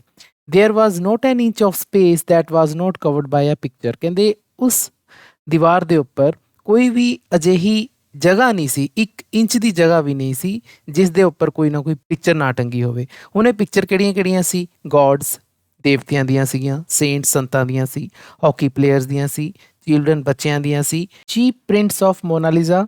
ਮੋਨਾਲੀਜ਼ਾ ਬੱਚਿਓ ਇੱਕ ਪੇਂਟਿੰਗ ਹੈ ਜੋ ਕਿ ਪੁਰਾਣੇ ਇੱਕ ਪੇਂਟਰ ਲਿਓਨਾਰਡੋ ਦਾ ਵਿੰਸੀ ਨੇ ਬਣਾਈ ਹੋਈ ਹੈ, ਅਤੇ ਉਸ ਦੀ ਇਹ ਚੀਪ ਪ੍ਰਿੰਟਸ ਹੈ, ਇਸ ਦੇ ਕੋਲੇ ਸਸਤੇ ਜਿਹੇ ਪ੍ਰਿੰਟਸ ਹੈ ਜਿਸ ਦੀਆਂ ਨੇ ਤਸਵੀਰਾਂ ਆਪਣੀਆਂ ਹੱਟ ਦੇ ਵਿੱਚ, ਸ਼ਾਪ ਦੇ ਵਿੱਚ ਲਗਾ ਰੱਖੀਆਂ ਨੇ, ਜਿਸ ਤਰ੍ਹਾਂ ਕਿ ਤੁਸੀਂ ਪਿਕ ਦੇ ਵਿੱਚ ਦੇਖ ਪਾ ਰਹੇ ਹੋ। ਨੈਸ਼ਨਲ ਲੀਡਰਸ, ਰਾਸ਼ਟਰੀ ਨੇਤਾਵਾਂ ਦੀਆਂ ਤਸਵੀਰਾਂ ਨੇ। ਵੈਡਿੰਗ ਕਪਲਸ, ਵਿਆਹੇ ਹੋਏ ਜੋੜਿਆਂ ਦੀਆਂ ਤਸਵੀਰਾਂ ਨੇ। ਉਰਦੂ ਕੈਲੀਗ੍ਰਾਫੀ। ਉਰਦੂ ਕੈਲੀਗ੍ਰਾਫੀ ਬੱਚਿਓ ਕਿਹਾ ਜਾਂਦਾ ਹੈ ਕਿ ਕੈਲੀਗ੍ਰਾਫੀ ਦਾ ਮਤਲਬ ਜਿਸ ਤਰ੍ਹਾਂ ਕਿ ਗਲੋਸਰੀ 'ਚ ਲਿਖਿਆ ਹੋਇਆ ਹੈ ਕਿ decorative handwriting done with a special pen or brush. ਕੋਈ ਸਪੈਸ਼ਲ ਪੈਨ ਜਾਂ ਬਰਸ਼ ਹੁੰਦਾ ਹੈ ਜਿਸ ਦੇ ਨਾਲ ਸਜਾਵਟੀ ਹੈਂਡ ਰਾਈਟਿੰਗ ਕੀਤੀ ਜਾਂਦੀ ਹੈ, ਜਿਸ ਤਰ੍ਹਾਂ ਕਿ ਤੁਸੀਂ ਪਿਕ ਦੇ ਵਿੱਚ ਦੇਖ ਪਾ ਰਹੇ ਹੋ। ਉਰਦੂ ਦੀ ਕੈਲੀਗ੍ਰਾਫੀ, ਇਸ ਤਰ੍ਹਾਂ ਦੀ ਕੈਲੀਗ੍ਰਾਫੀ ਵਾਲੀਆਂ ਤਸਵੀਰਾਂ ਵੀ ਉਸ ਕੋਲ ਨੇ। ਦ ਸਨੋ ਕਲੈਡ ਫਿਊਜ਼ੀਆਮਾ। ਤਾਂ ਫਿਊਜ਼ੀਆਮਾ ਬੱਚਿਓ ਇੱਕ ਵੋਲਕੈਨੋ ਹੈ, ਜਵਾਲਾਮੁਖੀ ਹੈ, ਜੋ ਕਿ ਜਾਪਾਨ ਦੇ ਵਿੱਚ ਹੈ, ਅਤੇ ਇਸ ਦੇ ਉੱਪਰ ਜਦੋਂ ਵਿੰਟਰ ਦੇ ਵਿੱਚ ਬਹੁਤ ਜ਼ਿਆਦਾ ਸਨੋ ਜੰਮ ਜਾਂਦੀ ਹੈ ਤਾਂ ਉਹ ਬਹੁਤ ਹੀ ਸੋਹਣੀ ਲੱਗਦੀ ਹੈ। ਤਾਂ ਉਸ ਦੀਆਂ ਤਸਵੀਰਾਂ ਵੀ ਇਸ ਨੇ ਆਪਣੀ ਸ਼ੌਪ ਦੇ ਵਾਲਸ 'ਤੇ ਲਗਾ ਰੱਖੀਆਂ ਨੇ। And many others coexisted with a cheerful incongruity like some fabulous world awaiting order and arrangement. ਅਤੇ ਹੋਰ ਬਹੁਤ ਸਾਰੀਆਂ ਤਸਵੀਰਾਂ ਨੇ ਜੋ ਕਿ ਉਸ ਦੇ ਨਾਲ ਹੀ ਸ਼ਾਮਿਲ ਨੇ, ਕੋ ਐਗਜ਼ਿਸਟ ਕਰਦੀਆਂ ਨੇ, ਉੱਥੇ ਹੀ ਨੇ, ਅਤੇ ਬਹੁਤ ਹੀ ਖੁਸ਼ਨੁਮਾ ਮਾਹੌਲ ਦੇ ਵਿੱਚ ਨੇ। ਇਨਕੋਂਗਰੂਇਟੀ ਦਾ ਮਤਲਬ ਹੁੰਦਾ ਹੈ ਸਟ੍ਰੇਂਜਨੈਸ, ਅਜੀਬ ਜੀ ਉਹਨਾਂ ਦੇ ਅੰਦਰ ਚੀਅਰਫੁਲਨੈਸ ਹੈ, ਖੁਸ਼ੀ ਹੈ। ਇਸ ਤਰ੍ਹਾਂ ਲੱਗਦਾ ਹੈ ਕਿ ਕੋਈ ਫੈਬੂਲਸ ਮਤਲਬ ਸ਼ਾਨਦਾਰ ਵਰਲਡ ਜਿਹੜਾ ਹੈ ਉਹ ਆਰਡਰ ਅਤੇ ਅਰੇਂਜ ਹੋਣ ਦੇ ਇੰਤਜ਼ਾਰ ਦੇ ਵਿੱਚ ਹੈ। ਕਹਿਣ ਦਾ ਮਤਲਬ ਕਿ ਇਹ ਹੋ ਗਿਆ ਕਿ ਜਦੋਂ ਬਹੁਤ ਸਾਰੇ ਤਰ੍ਹਾਂ ਦੀਆਂ ਤਸਵੀਰਾਂ ਆਪਾਂ ਇੱਕ ਜਗ੍ਹਾ ਇਕੱਠੀਆਂ ਕਰ ਦਿੰਦੇ ਹਾਂ ਤਾਂ ਉਹ ਬਹੁਤ ਹੀ ਵਧੀਆ ਉਸਦਾ ਆਰਡਰ ਹੋ ਜੇ, ਬਹੁਤ ਹੀ ਵਧੀਆ ਉਸਦੀ ਅਰੇਂਜਮੈਂਟ ਹੋ ਜੇ, ਤਾਂ ਇਸ ਤਰ੍ਹਾਂ ਦੀ ਦੁਨੀਆ ਬਣ ਜੇ। ਤਾਂ ਇਸ ਚੀਜ਼ ਦੀ ਵੇਟ ਉੱਥੇ ਹੋ ਰਹੀ ਹੈ। ਸਟੂਡੈਂਟਸ, ਮੈਂ +1 ਅਤੇ +2 ਕਲਾਸਿਸ ਦੇ ਜਨਰਲ ਇੰਗਲਿਸ਼ ਅਤੇ ਇਲੈਕਟਿਵ ਇੰਗਲਿਸ਼ ਦੇ ਬਹੁਤ ਸਾਰੇ ਵੀਡੀਓਜ਼ ਬਣਾਏ ਹੋਏ ਹਨ। ਇਹਨਾਂ ਵੀਡੀਓਜ਼ ਨੂੰ ਦੇਖਣ ਦੇ ਲਈ ਤੁਸੀਂ YouTube ਦੀ ਸਰਚ ਬਾਰ 'ਤੇ ਜਾ ਕੇ ਦੀਪਕ Sood love learning to lead type ਕਰੋ। ਰਿਜ਼ਲਟ ਵਿੱਚ ਆਈ ਪਹਿਲੀ ਸਾਈਟ 'ਤੇ ਦੀਪਕ ਸੂਦ 'ਤੇ ਜਾ ਕੇ ਕਲਿੱਕ ਕਰੋ। ਤਾਂ ਇਸ ਤਰ੍ਹਾਂ ਤੁਸੀਂ ਚੈਨਲ 'ਤੇ ਪਹੁੰਚ ਜਾਵੋਗੇ ਜਿੱਥੇ ਤੁਸੀਂ ਵੀਡੀਓਜ਼ ਦਾ ਇੱਕ ਸੈਕਸ਼ਨ ਦੇਖੋਗੇ। ਵੀਡੀਓਜ਼ 'ਤੇ ਕਲਿੱਕ ਕਰੋ, ਤੁਹਾਨੂੰ ਮੇਰੀਆਂ ਬਣਾਈਆਂ ਹੋਈਆਂ ਸਾਰੀਆਂ ਵੀਡੀਓਜ਼ ਤੁਹਾਨੂੰ ਮਿਲ ਜਾਣਗੀਆਂ। ਇਸ ਦੇ ਵਿੱਚ +1 +2 ਦੀਆਂ ਸਾਰੀਆਂ ਕਲਾਸਿਸ ਦੀਆਂ ਜੋ ਮੈਂ ਵੀਡੀਓਜ਼ ਬਣਾਈਆਂ ਹਨ ਉਹ ਸ਼ਾਮਿਲ ਹਨ। ਪਲੇਲਿਸਟ ਵਾਲੇ ਸੈਕਸ਼ਨ 'ਤੇ ਜਾ ਕੇ ਤੁਸੀਂ ਸਾਰੀਆਂ ਪਲੇਲਿਸਟ ਪ੍ਰਾਪਤ ਕਰ ਪਾਓਗੇ, ਜਿਵੇਂ ਕਿ ਕਲਾਸ 12 ਦੀ ਪਲੇਲਿਸਟ ਚੌਥੇ ਨੰਬਰ 'ਤੇ ਹੈ। ਇਸ 'ਤੇ ਤੁਸੀਂ ਜਾ ਕੇ ਜਦੋਂ ਵਿਊ ਫੁੱਲ ਪਲੇਲਿਸਟ ਕਰੋਗੇ ਤਾਂ ਤੁਹਾਨੂੰ ਕਲਾਸ 12 ਦੀਆਂ ਸਾਰੀਆਂ ਵੀਡੀਓਜ਼ ਮਿਲ ਜਾਣਗੀਆਂ। ਇਸੇ ਤਰ੍ਹਾਂ ਤੁਸੀਂ ਬਾਕੀ ਕਲਾਸ 11 ਉਹਨਾਂ ਦੀ ਪਲੇਲਿਸਟ 'ਤੇ ਜਾ ਕੇ ਸਾਰੀਆਂ ਵੀਡੀਓਜ਼ ਪ੍ਰਾਪਤ ਕਰ ਸਕਦੇ ਹੋ। ਅਤੇ ਇਸੇ ਤਰ੍ਹਾਂ ਮੈਂ ਕਲਾਸ 11 ਅਤੇ ਕਲਾਸ 12 ਦੀਆਂ ਗ੍ਰਾਮਰ ਦੀਆਂ ਵੀਡੀਓ ਲਿਸਟ ਬਣਾਈ ਹੋਈ ਹੈ, ਤਾਂ ਉਹ ਸਾਰੀਆਂ ਵੀਡੀਓਜ਼ ਤੁਹਾਨੂੰ ਪ੍ਰਾਪਤ ਹੋ ਜਾਣਗੀਆਂ। ਅਤੇ ਇੱਕ ਪਲੇਲਿਸਟ ਇੰਗਲਿਸ਼ ਇਲੈਕਟਿਵ ਕਲਾਸ 11 ਦੀ ਵੀ ਹੈ ਅਤੇ ਉਸ ਦੇ ਵਿੱਚ ਤੁਹਾਨੂੰ ਸਾਰੀਆਂ ਕਲਾਸ 11 ਦੀਆਂ ਪਲੇਲਿਸਟ ਪ੍ਰਾਪਤ ਹੋ ਜਾਣਗੀਆਂ। ਤਾਂ ਮੈਂ ਤੁਹਾਨੂੰ ਸਾਰਿਆਂ ਨੂੰ ਅਪੀਲ ਕਰਦਾ ਹਾਂ ਕਿ ਇੱਕ ਵਾਰ ਤੁਸੀਂ Deepak Sood love learning to lead channel 'ਤੇ ਜ਼ਰੂਰ ਵਿਜ਼ਿਟ ਕਰੋ। A customer standing outside the shop on the pavement obstructing the stream of jostling pedestrians announced। ਤਾਂ ਹੁਣ ਉਸ ਦੀ ਸ਼ੌਪ ਦੇ ਬਾਹਰ ਇੱਕ ਗਾਹਕ ਆਉਂਦਾ ਜੀ, ਕਸਟਮਰ ਉਸ ਦੇ ਬਾਹਰ ਖੜ੍ਹਾ ਹੈ, ਸ਼ੌਪ ਦੇ ਬਾਹਰ। ਔਨ ਦਾ ਪੇਮੈਂਟ ਦਾ ਮਤਲਬ ਹੋ ਗਿਆ ਫੁੱਟਪਾਥ। ਸੜਕ ਦੇ ਉੱਪਰ ਸ਼ਾਪ ਹੈ ਤਾਂ ਸੜਕ ਦੇ ਉੱਪਰ ਫੁੱਟਪਾਥ ਬਣਿਆ ਹੋਇਆ ਹੈ, ਫੁੱਟਪਾਥ ਦੇ ਉੱਪਰ ਉਹ ਕਸਟਮਰ ਖੜਾ ਹੈ। ਕਿਉਂਕਿ ਉਹ ਰਸਤੇ 'ਚ ਖੜਾ ਹੈ ਤਾਂ ਓਬਸਟਰਕਟ ਕਰ ਰਿਹਾ ਹੈ, ਰੁਕਾਵਟ ਹੈ ਇੱਕ ਤਰ੍ਹਾਂ ਨਾਲ ਦਾ ਸਟ੍ਰੀਮ ਆਫ ਜੋਸਲਿੰਗ ਪੈਡੈਸਟਰੀਅਨਸ ਦਾ ਮਤਲਬ ਹੁੰਦਾ ਰਾਹਗੀਰ ਜੋ ਚੱਲਦੇ ਨੇ ਪੈਦਲ, ਤਾਂ ਉਹ ਧੱਕਾ ਮੁੱਕੀ ਕਰਦੇ ਹੋਏ ਚੱਲਦੇ ਨੇ। ਜੋਸਲਿੰਗ ਦਾ ਮਤਲਬ ਭੀੜ ਵਾਲੀ ਜਗ੍ਹਾ ਹੈ, ਤਾਂ ਉਹਨਾਂ ਦੇ ਰਾਹ ਦੇ ਵਿੱਚ ਉਹ ਇੱਕ ਤਰ੍ਹਾਂ ਦਾ ਰੁਕਾਵਟ ਬਣ ਕੇ ਖੜਾ ਹੋਇਆ ਹੈ। ਅਤੇ ਫਿਰ ਉਹ ਉੱਥੇ ਖੜਾ ਖੜਾ ਅਨਾਊਂਸ ਕਰਦਾ, ਬੋਲਦਾ ਆਈ ਵਾਂਟ ਦਿਸ ਪਿਕਚਰ ਫਰੇਮਡ, ਮੈਨੂੰ ਇਹ ਪਿਕਚਰ ਫਰੇਮ ਚਾਹੀਦੀ ਹੈ। ਤਾਂ ਸਟੂਡੈਂਟਸ ਮੈਂ ਤੁਹਾਨੂੰ ਇਹ ਦੱਸਣਾ ਚਾਹਾਂਗਾ ਕਿ ਇਹ ਸਾਰੀ ਸਟੋਰੀ ਦੇ ਵਿੱਚ ਬਹੁਤ ਹੀ ਘੱਟ ਡਾਇਲੋਗਸ ਆਉਂਦੇ ਆ। ਥੋੜ੍ਹੇ ਜਿਹੇ ਡਾਇਲੋਗਸ ਨੇ ਜਿਨ੍ਹਾਂ ਦੇ ਵਿੱਚੋਂ ਇੱਕ ਇਹ ਵਾਲਾ ਡਾਇਲੋਗ ਹੈ ਕਿ ਕਸਟਮਰ ਜਦੋਂ ਬਾਹਰੋਂ ਆਵਾਜ਼ ਦਿੰਦਾ ਹੈ ਦੱਤਾ ਨੂੰ ਕਿ ਆਈ ਵਾਂਟ ਦਿਸ ਪਿਕਚਰ ਫਰੇਮਡ, ਕਿ ਮੈਨੂੰ ਇਹ ਪਿਕਚਰ ਫਰੇਮ ਚਾਹੀਦੀ ਹੈ। ਦੱਤਾ ਵਿਦ ਹਿਜ਼ ਹੈਬਿਚੁਅਲ ਇਨਡਿਫਰੈਂਸ ਇਗਨੋਰਡ ਹਿਮ। ਹੁਣ ਦੱਤਾ ਜਿਵੇਂ ਉਸਦੀ ਆਦਤ ਹੈ, ਇਨਡਿਫਰੈਂਸ ਮਤਲਬ ਕਿ ਉਹ ਧਿਆਨ ਨਹੀਂ ਦਿੰਦਾ ਹੈ ਜੀਆਂ ਆਵਾਜ਼ਾਂ ਵੱਲ, ਉਸ ਨੂੰ ਫਿਰ ਇਗਨੋਰ ਹੀ ਕਰਦਾ and continue to be engaged in driving screws into the sides of a frame. ਅਤੇ ਉਹ ਕੀ ਕੰਮ ਕਰ ਰਿਹਾ ਹੁੰਦਾ ਉਸ ਸਮੇਂ? ਫਰੇਮ ਦੇ ਜਿਹੜੇ ਸਾਈਡਸ ਦੇ ਵਿੱਚ ਸਕਰਿਊ ਹੁੰਦੇ ਆ, ਪੇਚ ਹੁੰਦੇ ਆ, ਉਸ ਨੂੰ ਉਹ ਕੱਸ ਰਿਹਾ ਹੁੰਦਾ, ਅੰਗੇਜਡ ਹੁੰਦਾ ਇਸ ਕੰਮ ਦੇ ਵਿੱਚ, ਅਤੇ ਉਹੀ ਕੰਮ ਉਹ ਕਰਦਾ ਰਹਿੰਦਾ। I want a really good job done, ਕਹਿੰਦੇ ਮੈਨੂੰ ਇਹ ਕੰਮ ਬਹੁਤ ਹੀ ਵਧੀਆ ਚਾਹੀਦਾ। ਗੁੱਡ ਜੋਬ ਡਨ ਕਹਿਣ ਦਾ ਮਤਲਬ ਕਿ ਜੋ ਮੈਂ ਇਹ ਪਿਕਚਰ ਫਰੇਮ ਕਰਾਉਣੀ ਹੈ ਇਹ ਮੈਨੂੰ ਬਹੁਤ ਹੀ ਵਧੀਆ ਫਰੇਮ ਪਿਕਚਰ ਚਾਹੀਦੀ ਹੈ। No matter how much it cost, ਕੋਈ ਮਤਲਬ ਨਹੀਂ ਹੈ ਜਿੰਨਾ ਮਰਜ਼ੀ ਖਰਚਾ ਹੋ ਜਾਏ, ਪੈਸਾ ਜਿੰਨਾ ਮਰਜ਼ੀ ਲੱਗ ਜਾਏ, ਲੇਕਿਨ ਮੇਰੀ ਪਿਕਚਰ ਬਹੁਤ ਵਧੀਆ ਫਰੇਮ ਹੋਣੀ ਚਾਹੀਦੀ ਹੈ। The customer volunteered the information unwrapping a faded newspaper and exposing a sepia brown photograph of an old man. ਹੁਣ ਉਹੀ ਕਸਟਮਰ ਗਾਹਕ ਅੱਗੇ ਹੋਰ ਇਨਫੋਰਮੇਸ਼ਨ ਦਿੰਦਾ ਹੈ, ਸੂਚਨਾ ਦਿੰਦਾ ਹੈ। ਕਿਸ ਤਰ੍ਹਾਂ? ਇੱਕ ਫੇਡਿਡ ਨਿਊਜ਼ਪੇਪਰ ਦਾ ਮਤਲਬ ਬਹੁਤ ਹੀ ਪੁਰਾਣੇ ਜਿਹੇ ਨਿਊਜ਼ਪੇਪਰ ਦੇ ਵਿੱਚੋਂ ਅਨਰੈਪ ਕਰਦਾ ਹੋਇਆ, ਉਸ ਚੋਂ ਕੱਢਦਾ ਹੋਇਆ, ਰੈਪ ਕੀਤੀ ਹੋਈ ਹੈ ਕੋਈ ਤਸਵੀਰ, ਉਸ ਨੂੰ ਅਨਰੈਪ ਕਰਦਾ ਹੋਇਆ ਉਹ ਇੱਕ ਸੀਪੀਆ ਬਰਾਊਨ ਫੋਟੋਗ੍ਰਾਫ। ਨਾ ਉਹ ਸੀਪੀਆ ਬਰਾਊਨ ਫੋਟੋਗ੍ਰਾਫ ਦਾ ਮਤਲਬ ਹੁੰਦਾ ਹੈ ਜਿਹੜੀਆਂ ਪੁਰਾਣੀਆਂ ਬਲੈਕ ਐਂਡ ਵਾਈਟ ਪਿਕਚਰਸ ਹੁੰਦੀਆਂ ਸੀ ਤਾਂ ਉਹਨਾਂ ਦੀ ਇਸ ਤਰ੍ਹਾਂ ਦੀ ਸਾਨੂੰ ਇਹ ਪਿਕਚਰਸ ਦਿਖਦੀਆਂ ਸੀ। ਸੀਪੀਆ ਬਰਾਊਨ ਦਾ ਮਤਲਬ ਦੱਸਿਆ ਹੋਇਆ the dark reddish brown shade of photographs. ਤਾਂ ਫੋਟੋਗ੍ਰਾਫ ਜਿਹੜੀਆਂ ਪੁਰਾਣੀਆਂ ਬਲੈਕ ਐਂਡ ਵਾਈਟਸ ਹੁੰਦੀਆਂ ਸੀ ਉਹਨਾਂ ਦੇ ਵਿੱਚ ਡਾਰਕ ਰੈਡਿਸ਼ ਬਰਾਊਨ ਸ਼ੇਡ ਹੁੰਦੀ ਸੀ, ਤਾਂ ਉਸ ਤਰ੍ਹਾਂ ਦੀ ਫੋਟੋਗ੍ਰਾਫ ਇਹ ਹੁੰਦੀ ਹੈ ਸੀਪੀਆ ਬਰਾਊਨ, ਜਿਵੇਂ ਕਿ ਤੁਸੀਂ ਪਿਕ ਦੇ ਵਿੱਚ ਦੇਖ ਰਹੇ ਹੋ।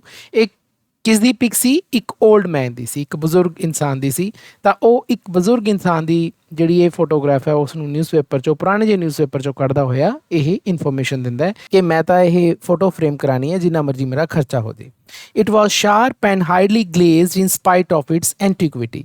ਹੁਣ ਇਟ ਦਾ ਮਤਲਬ ਇੱਥੇ ਫੋਟੋਗ੍ਰਾਫ ਤੋਂ ਹੀ ਹੈ। ਉਸ ਬਜ਼ੁਰਗ ਆਦਮੀ ਦੀ ਜਿਹੜੀ ਫੋਟੋਗ੍ਰਾਫ ਹੈ ਉਹ ਕਾਫੀ ਜ਼ਿਆਦਾ ਸ਼ਾਰਪ, ਮਤਲਬ ਕਾਫੀ ਜ਼ਿਆਦਾ ਵਧੀਆ ਸੀ, ਕਲੀਅਰ ਦਿਖ ਰਹੀ ਸੀ, ਐਂਡ ਹਾਈਲੀ ਗਲੇਜ਼ਡ, ਕਾਫੀ ਜ਼ਿਆਦਾ ਚਮਕ ਵਾਲੀ ਸੀ। ਹਾਲਾਂਕਿ ਇਹ ਐਂਟੀਕੁਇਟੀ ਦਾ ਮਤਲਬ ਕਿ ਪੁਰਾਣੀ ਹੋ ਚੁੱਕੀ ਸੀ, ਲੇਕਿਨ ਫਿਰ ਵੀ ਉਸ ਦੀ ਚਮਕ ਬਰਕਰਾਰ ਸੀ। What sort of a frame would you like? Datta asked, still bent over his work.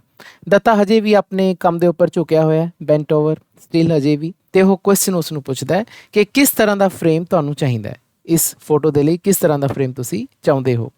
ਤਾਂ ਸਟੂਡੈਂਟਸ ਮੈਂ ਤੁਹਾਨੂੰ ਦੱਸਿਆ ਸੀ ਕਿ ਪੂਰੀ ਸਟੋਰੀ ਜ਼ਿਆਦਾ ਥਰਡ ਪਰਸਨ ਨੈਰੇਟਿਵ ਦੇ ਵਿੱਚ ਹੈ। ਇਸ ਦੇ ਵਿੱਚ ਬਹੁਤ ਹੀ ਘੱਟ ਡਾਇਲੋਗਸ ਨੇ, ਦੱਤਾ ਤਾਂ ਬਹੁਤ ਹੀ ਘੱਟ ਬੋਲਦਾ ਹੈ ਅਤੇ ਦੱਤੇ ਦੇ ਤਾਂ ਸਿਰਫ ਇੱਕ ਦੋ ਹੀ ਡਾਇਲੋਗਸ ਨੇ। ਤਾਂ ਤੁਸੀਂ ਇਹ ਦੇਖੋਗੇ ਕਿ ਇਹ ਉਸਦਾ ਪਹਿਲਾ ਡਾਇਲੋਗ ਹੈ ਜੋ ਕਿ ਇਸ ਸਟੋਰੀ ਦੇ ਵਿੱਚ ਆਇਆ। ਦਾ ਬੈਸਟ ਆਫ ਕੋਰਸ, ਸਭ ਤੋਂ ਵਧੀਆ, ਨਿਸੰਦੇਹ ਸਭ ਤੋਂ ਵਧੀਆ। ਆਫ ਕੋਰਸ ਦਾ ਮਤਲਬ ਹੁੰਦਾ ਹੈ ਬਿਨਾਂ ਕਿਸੇ ਸ਼ੱਕ ਤੋਂ ਮੈਨੂੰ ਸਭ ਤੋਂ ਵਧੀਆ ਉਸਦਾ ਫਰੇਮ ਚਾਹੀਦਾ। Do you expect I would stint where this great soul is concerned. ਹੁਣ ਇੱਥੇ ਸਟਿੰਟ ਦਾ ਮਤਲਬ ਗਲੋਸਰੀ 'ਚ ਦਿੱਤਾ ਹੋਇਆ ਹੈ to spend a small amount of money. ਕੀ ਤੁਸੀਂ ਆਸ ਕਰਦੇ ਹੋ ਕਿ ਮੈਂ ਬਹੁਤ ਹੀ ਥੋੜ੍ਹੇ ਪੈਸੇ ਖਰਚੂੰਗਾ? ਆਈ ਵੁੱਡ ਸਟਿੰਟ, ਜਦੋਂ ਕਿ ਇਸ ਮਹਾਨ ਆਤਮਾ ਦੀ ਗੱਲ ਆ ਜੇ। ਹੁਣ ਇੱਥੇ ਗ੍ਰੇਟ ਸੋਲ ਕਿਸ ਨੂੰ ਕਿਹਾ ਗਿਆ ਹੈ? ਗ੍ਰੇਟ ਸੋਲ ਉਹ ਉਸੇ ਪਿਕਚਰ ਵਾਲੇ ਬਜ਼ੁਰਗ ਇਨਸਾਨ ਨੂੰ ਕਿਹਾ ਗਿਆ ਜੋ ਕਿ ਉਹ ਆਪਣੇ ਨਾਲ ਤਸਵੀਰ ਲੈ ਕੇ ਆਇਆ ਉਹ ਕਸਟਮਰ, ਤਾਂ ਉਸ ਨੂੰ ਉਹ ਗ੍ਰੇਟ ਸੋਲ ਕਹਿ ਰਿਹਾ ਕਿ ਜਦੋਂ ਇਸ ਮਹਾਨ ਬੰਦੇ ਦੀ ਗੱਲ ਆਉਂਦੀ ਹੈ ਤਾਂ ਮੈਂ ਤਾਂ ਫਿਰ ਪੈਸੇ ਦੀ ਪਰਵਾਹ ਨਹੀਂ ਕਰਦਾ। Datta gave a side glance and caught a glimpse of the photograph. ਤਾਂ ਦੱਤਾ ਸਾਈਡ ਤੋਂ ਇੱਕ ਨਜ਼ਰ ਮਾਰਦਾ ਅਤੇ ਉਸ ਨੂੰ ਫੋਟੋਗ੍ਰਾਫ ਦੀ ਇੱਕ ਝਲਕ ਦਿਖਦੀ ਹੈ। ਗਲਿੰਪਸ ਦਾ ਮਤਲਬ ਝਲਕ। Just another elderly person of those days, ਉਹਨਾਂ ਦਿਨਾਂ ਦੇ ਜਿਹੜੇ ਐਲਡਰਲੀ ਪਰਸਨਸ ਹੁੰਦੇ ਸੀਗੇ, ਬਜ਼ੁਰਗ ਇਨਸਾਨ ਹੁੰਦੇ ਸੀ, ਉਹਨਾਂ ਦੇ ਵਿੱਚੋਂ ਇੱਕ ਸੀਗਾ ਉਹ। ਹੀ ਟੋਲਡ ਹਿਮਸੈਲਫ, ਆਪਣੇ ਆਪ ਨੂੰ ਕਹਿੰਦਾ। A standard portrait of a grandfather, ਕਹਿੰਦੇ ਇਹ ਤਾਂ ਇੱਕ ਜਿਵੇਂ ਕਿਸੇ ਦਾਦੇ ਦਾ ਸਟੈਂਡਰਡ ਪੋਰਟਰੇਟ ਹੁੰਦਾ ਹੈ। ਪੋਰਟਰੇਟ ਦਾ ਮਤਲਬ ਜਿਹੜੀ ਕਲੋਜ਼ ਲੁੱਕ ਵਾਲਾ ਪੋਰਟਰੇਟ ਹੁੰਦਾ, ਜਿਸ ਤਰ੍ਹਾਂ ਤੁਸੀਂ ਪਿਕ ਦੇ ਵਿੱਚ ਦੇਖ ਰਹੇ ਹੋ ਕਿ ਉਵੇਂ ਹੀ ਹੈ ਇਹ। ਫਿਲੈਂਥ੍ਰੋਪਿਸਟ ਦਾ ਮਤਲਬ ਆਪਣੀ ਗਲੋਸਰੀ ਦੇ ਵਿੱਚ one who gives money for charity, ਜੋ ਬੰਦਾ ਦਾਨ ਕਰਦਾ ਹੈ। ਹੋ ਸਕਦਾ ਹੈ ਇਹ ਜਿਹੜਾ ਗ੍ਰੇਟ ਪਰਸਨ ਜਿਸ ਦੀ ਉਹ ਗੱਲ ਕਰ ਰਿਹਾ ਹੈ ਉਸ ਦਾ ਦਾਦਾ ਹੋ ਸਕਦਾ ਹੈ, ਜਾਂ ਕੋਈ ਫਿਲੈਂਥ੍ਰੋਪਿਸਟ ਕੋਈ ਦਾਨਵੀਰ ਹੋ ਸਕਦਾ ਹੈ। ਆ ਸੋਸ਼ਲ ਵਰਕਰ ਕੋਈ ਸਮਾਜ ਸੇਵੀ ਹੋ ਸਕਦਾ ਹੈ with the inevitable whiskers and top heavy cascading turban. ਹੁਣ ਉਸ ਦੀਆਂ ਵਿਸਕਰਸ ਹੈ, ਮੁੱਛਾਂ ਨੇ, ਆਮ ਤੌਰ 'ਤੇ ਹੁੰਦੀਆਂ ਹੀ ਸੀਗੀਆਂ ਉਹਨਾਂ ਦਿਨਾਂ ਦੇ ਵਿੱਚ, ਜਿਹੜੇ ਬਜ਼ੁਰਗ ਲੋਕ ਰੱਖਦੇ ਸੀਗੇ ਮੁੱਛਾਂ ਵਗੈਰਾ, ਅਤੇ ਟਰਬਨ ਵੀ ਰੱਖਦੇ ਸੀ, ਅਤੇ ਟਰਬਨ ਵੀ ਬਲਾਂ ਵਾਲੀ ਰੱਖਦੇ ਸੀ ਜਿਹਦੇ ਵਿੱਚ ਬਲ ਪਏ ਹੁੰਦੇ ਸੀਗੇ। ਟਰਬਨ ਉਹਨੂੰ ਕੈਸਕੇਡਿੰਗ ਟਰਬਨ ਕਹਿੰਦੇ ਆ। ਹੈਵੀ ਟਰਬਨ ਰੱਖਦੇ ਸੀਗੇ। It could B any one of this. ਤਾਂ ਇਹ ਜਿਹੜੀ ਫੋਟੋ ਹੈ ਇਹ ਇਹਨਾਂ ਦੇ ਵਿੱਚੋਂ ਕਿਸੇ ਵੀ ਪਰਸਨ ਦੀ ਹੋ ਸਕਦੀ ਹੈ। ਆਪਣੇ ਮਨ ਦੇ ਵਿੱਚ ਇਹ ਸਾਰੀਆਂ ਗੱਲਾਂ ਦੱਤਾ ਸੋਚ ਰਿਹਾ ਹੈ। At least half a dozen people came to him every month. ਕਹਿੰਦੇ ਘੱਟੋ ਘੱਟ ਅੱਧਾ ਦਰਜਨ ਬੰਦੇ ਉਸ ਕੋਲ ਹਰ ਮਹੀਨੇ ਆਉਂਦੇ ਸੀ। Came to him bearing similar portraits, ਜਿਨ੍ਹਾਂ ਕੋਲ ਇੱਦਾਂ ਦੀਆਂ ਸਿਮਿਲਰ ਪੋਰਟਰੇਟਸ ਹੁੰਦੀਆਂ ਸੀਗੀਆਂ, ਇੱਦਾਂ ਦੀਆਂ ਸੇਮ ਤਸਵੀਰਾਂ ਹੁੰਦੀਆਂ ਸੀ। Wanting to demonstrate their homage to the person in the picture. ਅਤੇ ਉਹ ਇਸ ਪਿਕਚਰ ਦੇ ਵਿੱਚ ਮੌਜੂਦ ਜੋ ਪਰਸਨ ਹੁੰਦਾ ਸੀ ਉਸ ਨੂੰ ਉਹ ਇੱਕ ਤਰ੍ਹਾਂ ਦੀ ਹੋਮੇਜ ਦਿੰਦੇ ਸੀ, ਸ਼ਰਧਾਂਜਲੀ ਦਿੰਦੇ ਸੀ, ਆਪਣਾ ਵਿਖਾਵਾ ਕਰਦੇ ਸੀ ਸ਼ਰਧਾਂਜਲੀ ਦੇਣ ਦਾ। ਇਨ ਦਾ ਸ਼ੇਪ ਆਫ ਅ ਗਲਿਟਰਿੰਗ ਫਰੇਮ। ਕਿਸ ਤਰ੍ਹਾਂ ਕਿ ਇੱਕ ਗਲਿਟਰਿੰਗ ਫਰੇਮ ਦੇ ਵਿੱਚ ਉਹ ਤਸਵੀਰ ਜੜਵਾਈ ਜਾਂਦੀ ਸੀ। ਗਲਿਟਰਿੰਗ ਦਾ ਮਤਲਬ ਬਹੁਤ ਹੀ ਚਮਕ ਵਾਲੀ, ਬਹੁਤ ਹੀ ਪੈਸੇ ਖਰਚ ਕੇ ਮਹਿੰਗੀ ਫਰੇਮ ਦੇ ਵਿੱਚ ਉਸ ਤਸਵੀਰ ਨੂੰ ਜੜਾਇਆ ਜਾਂਦਾ ਸੀ ਤਾਂ ਕਿ ਉਸ ਪਰਸਨ ਦੇ ਪ੍ਰਤੀ ਆਪਣੀ ਆਦਰ ਸਤਿਕਾਰ, ਆਪਣੀ ਸ਼ਰਧਾਂਜਲੀ ਦੇ ਸਕੀਏ। The customer was describing the greatness of the man. ਹੁਣ ਉਹੀ ਗਾਹਕ ਆਪਣੇ ਉਸ ਤਸਵੀਰ ਵਾਲੇ ਇਨਸਾਨ ਦੀ ਗ੍ਰੇਟਨੈਸ, ਉਸ ਦੀ ਮਹਾਨਤਾ ਨੂੰ ਵਰਣਨ ਕਰ ਰਿਹਾ ਹੈ, ਡਿਸਕ੍ਰਾਈਬ ਕਰ ਰਿਹਾ ਹੈ। Extravagant qualities of nobility. Extravagant ਦਾ ਗਲੋਸਰੀ 'ਚ ਮਤਲਬ ਦਿੱਤਾ ਹੋਇਆ ਹੈ ਬਿਯਾਂਡ ਵਾਟ ਇਜ਼ ਰੀਜ਼ਨੇਬਲ, ਮਤਲਬ ਜੋ ਕਿ ਸਹੀ ਹੁੰਦਾ ਉਸ ਤੋਂ ਵੀ ਪਰਾਂ।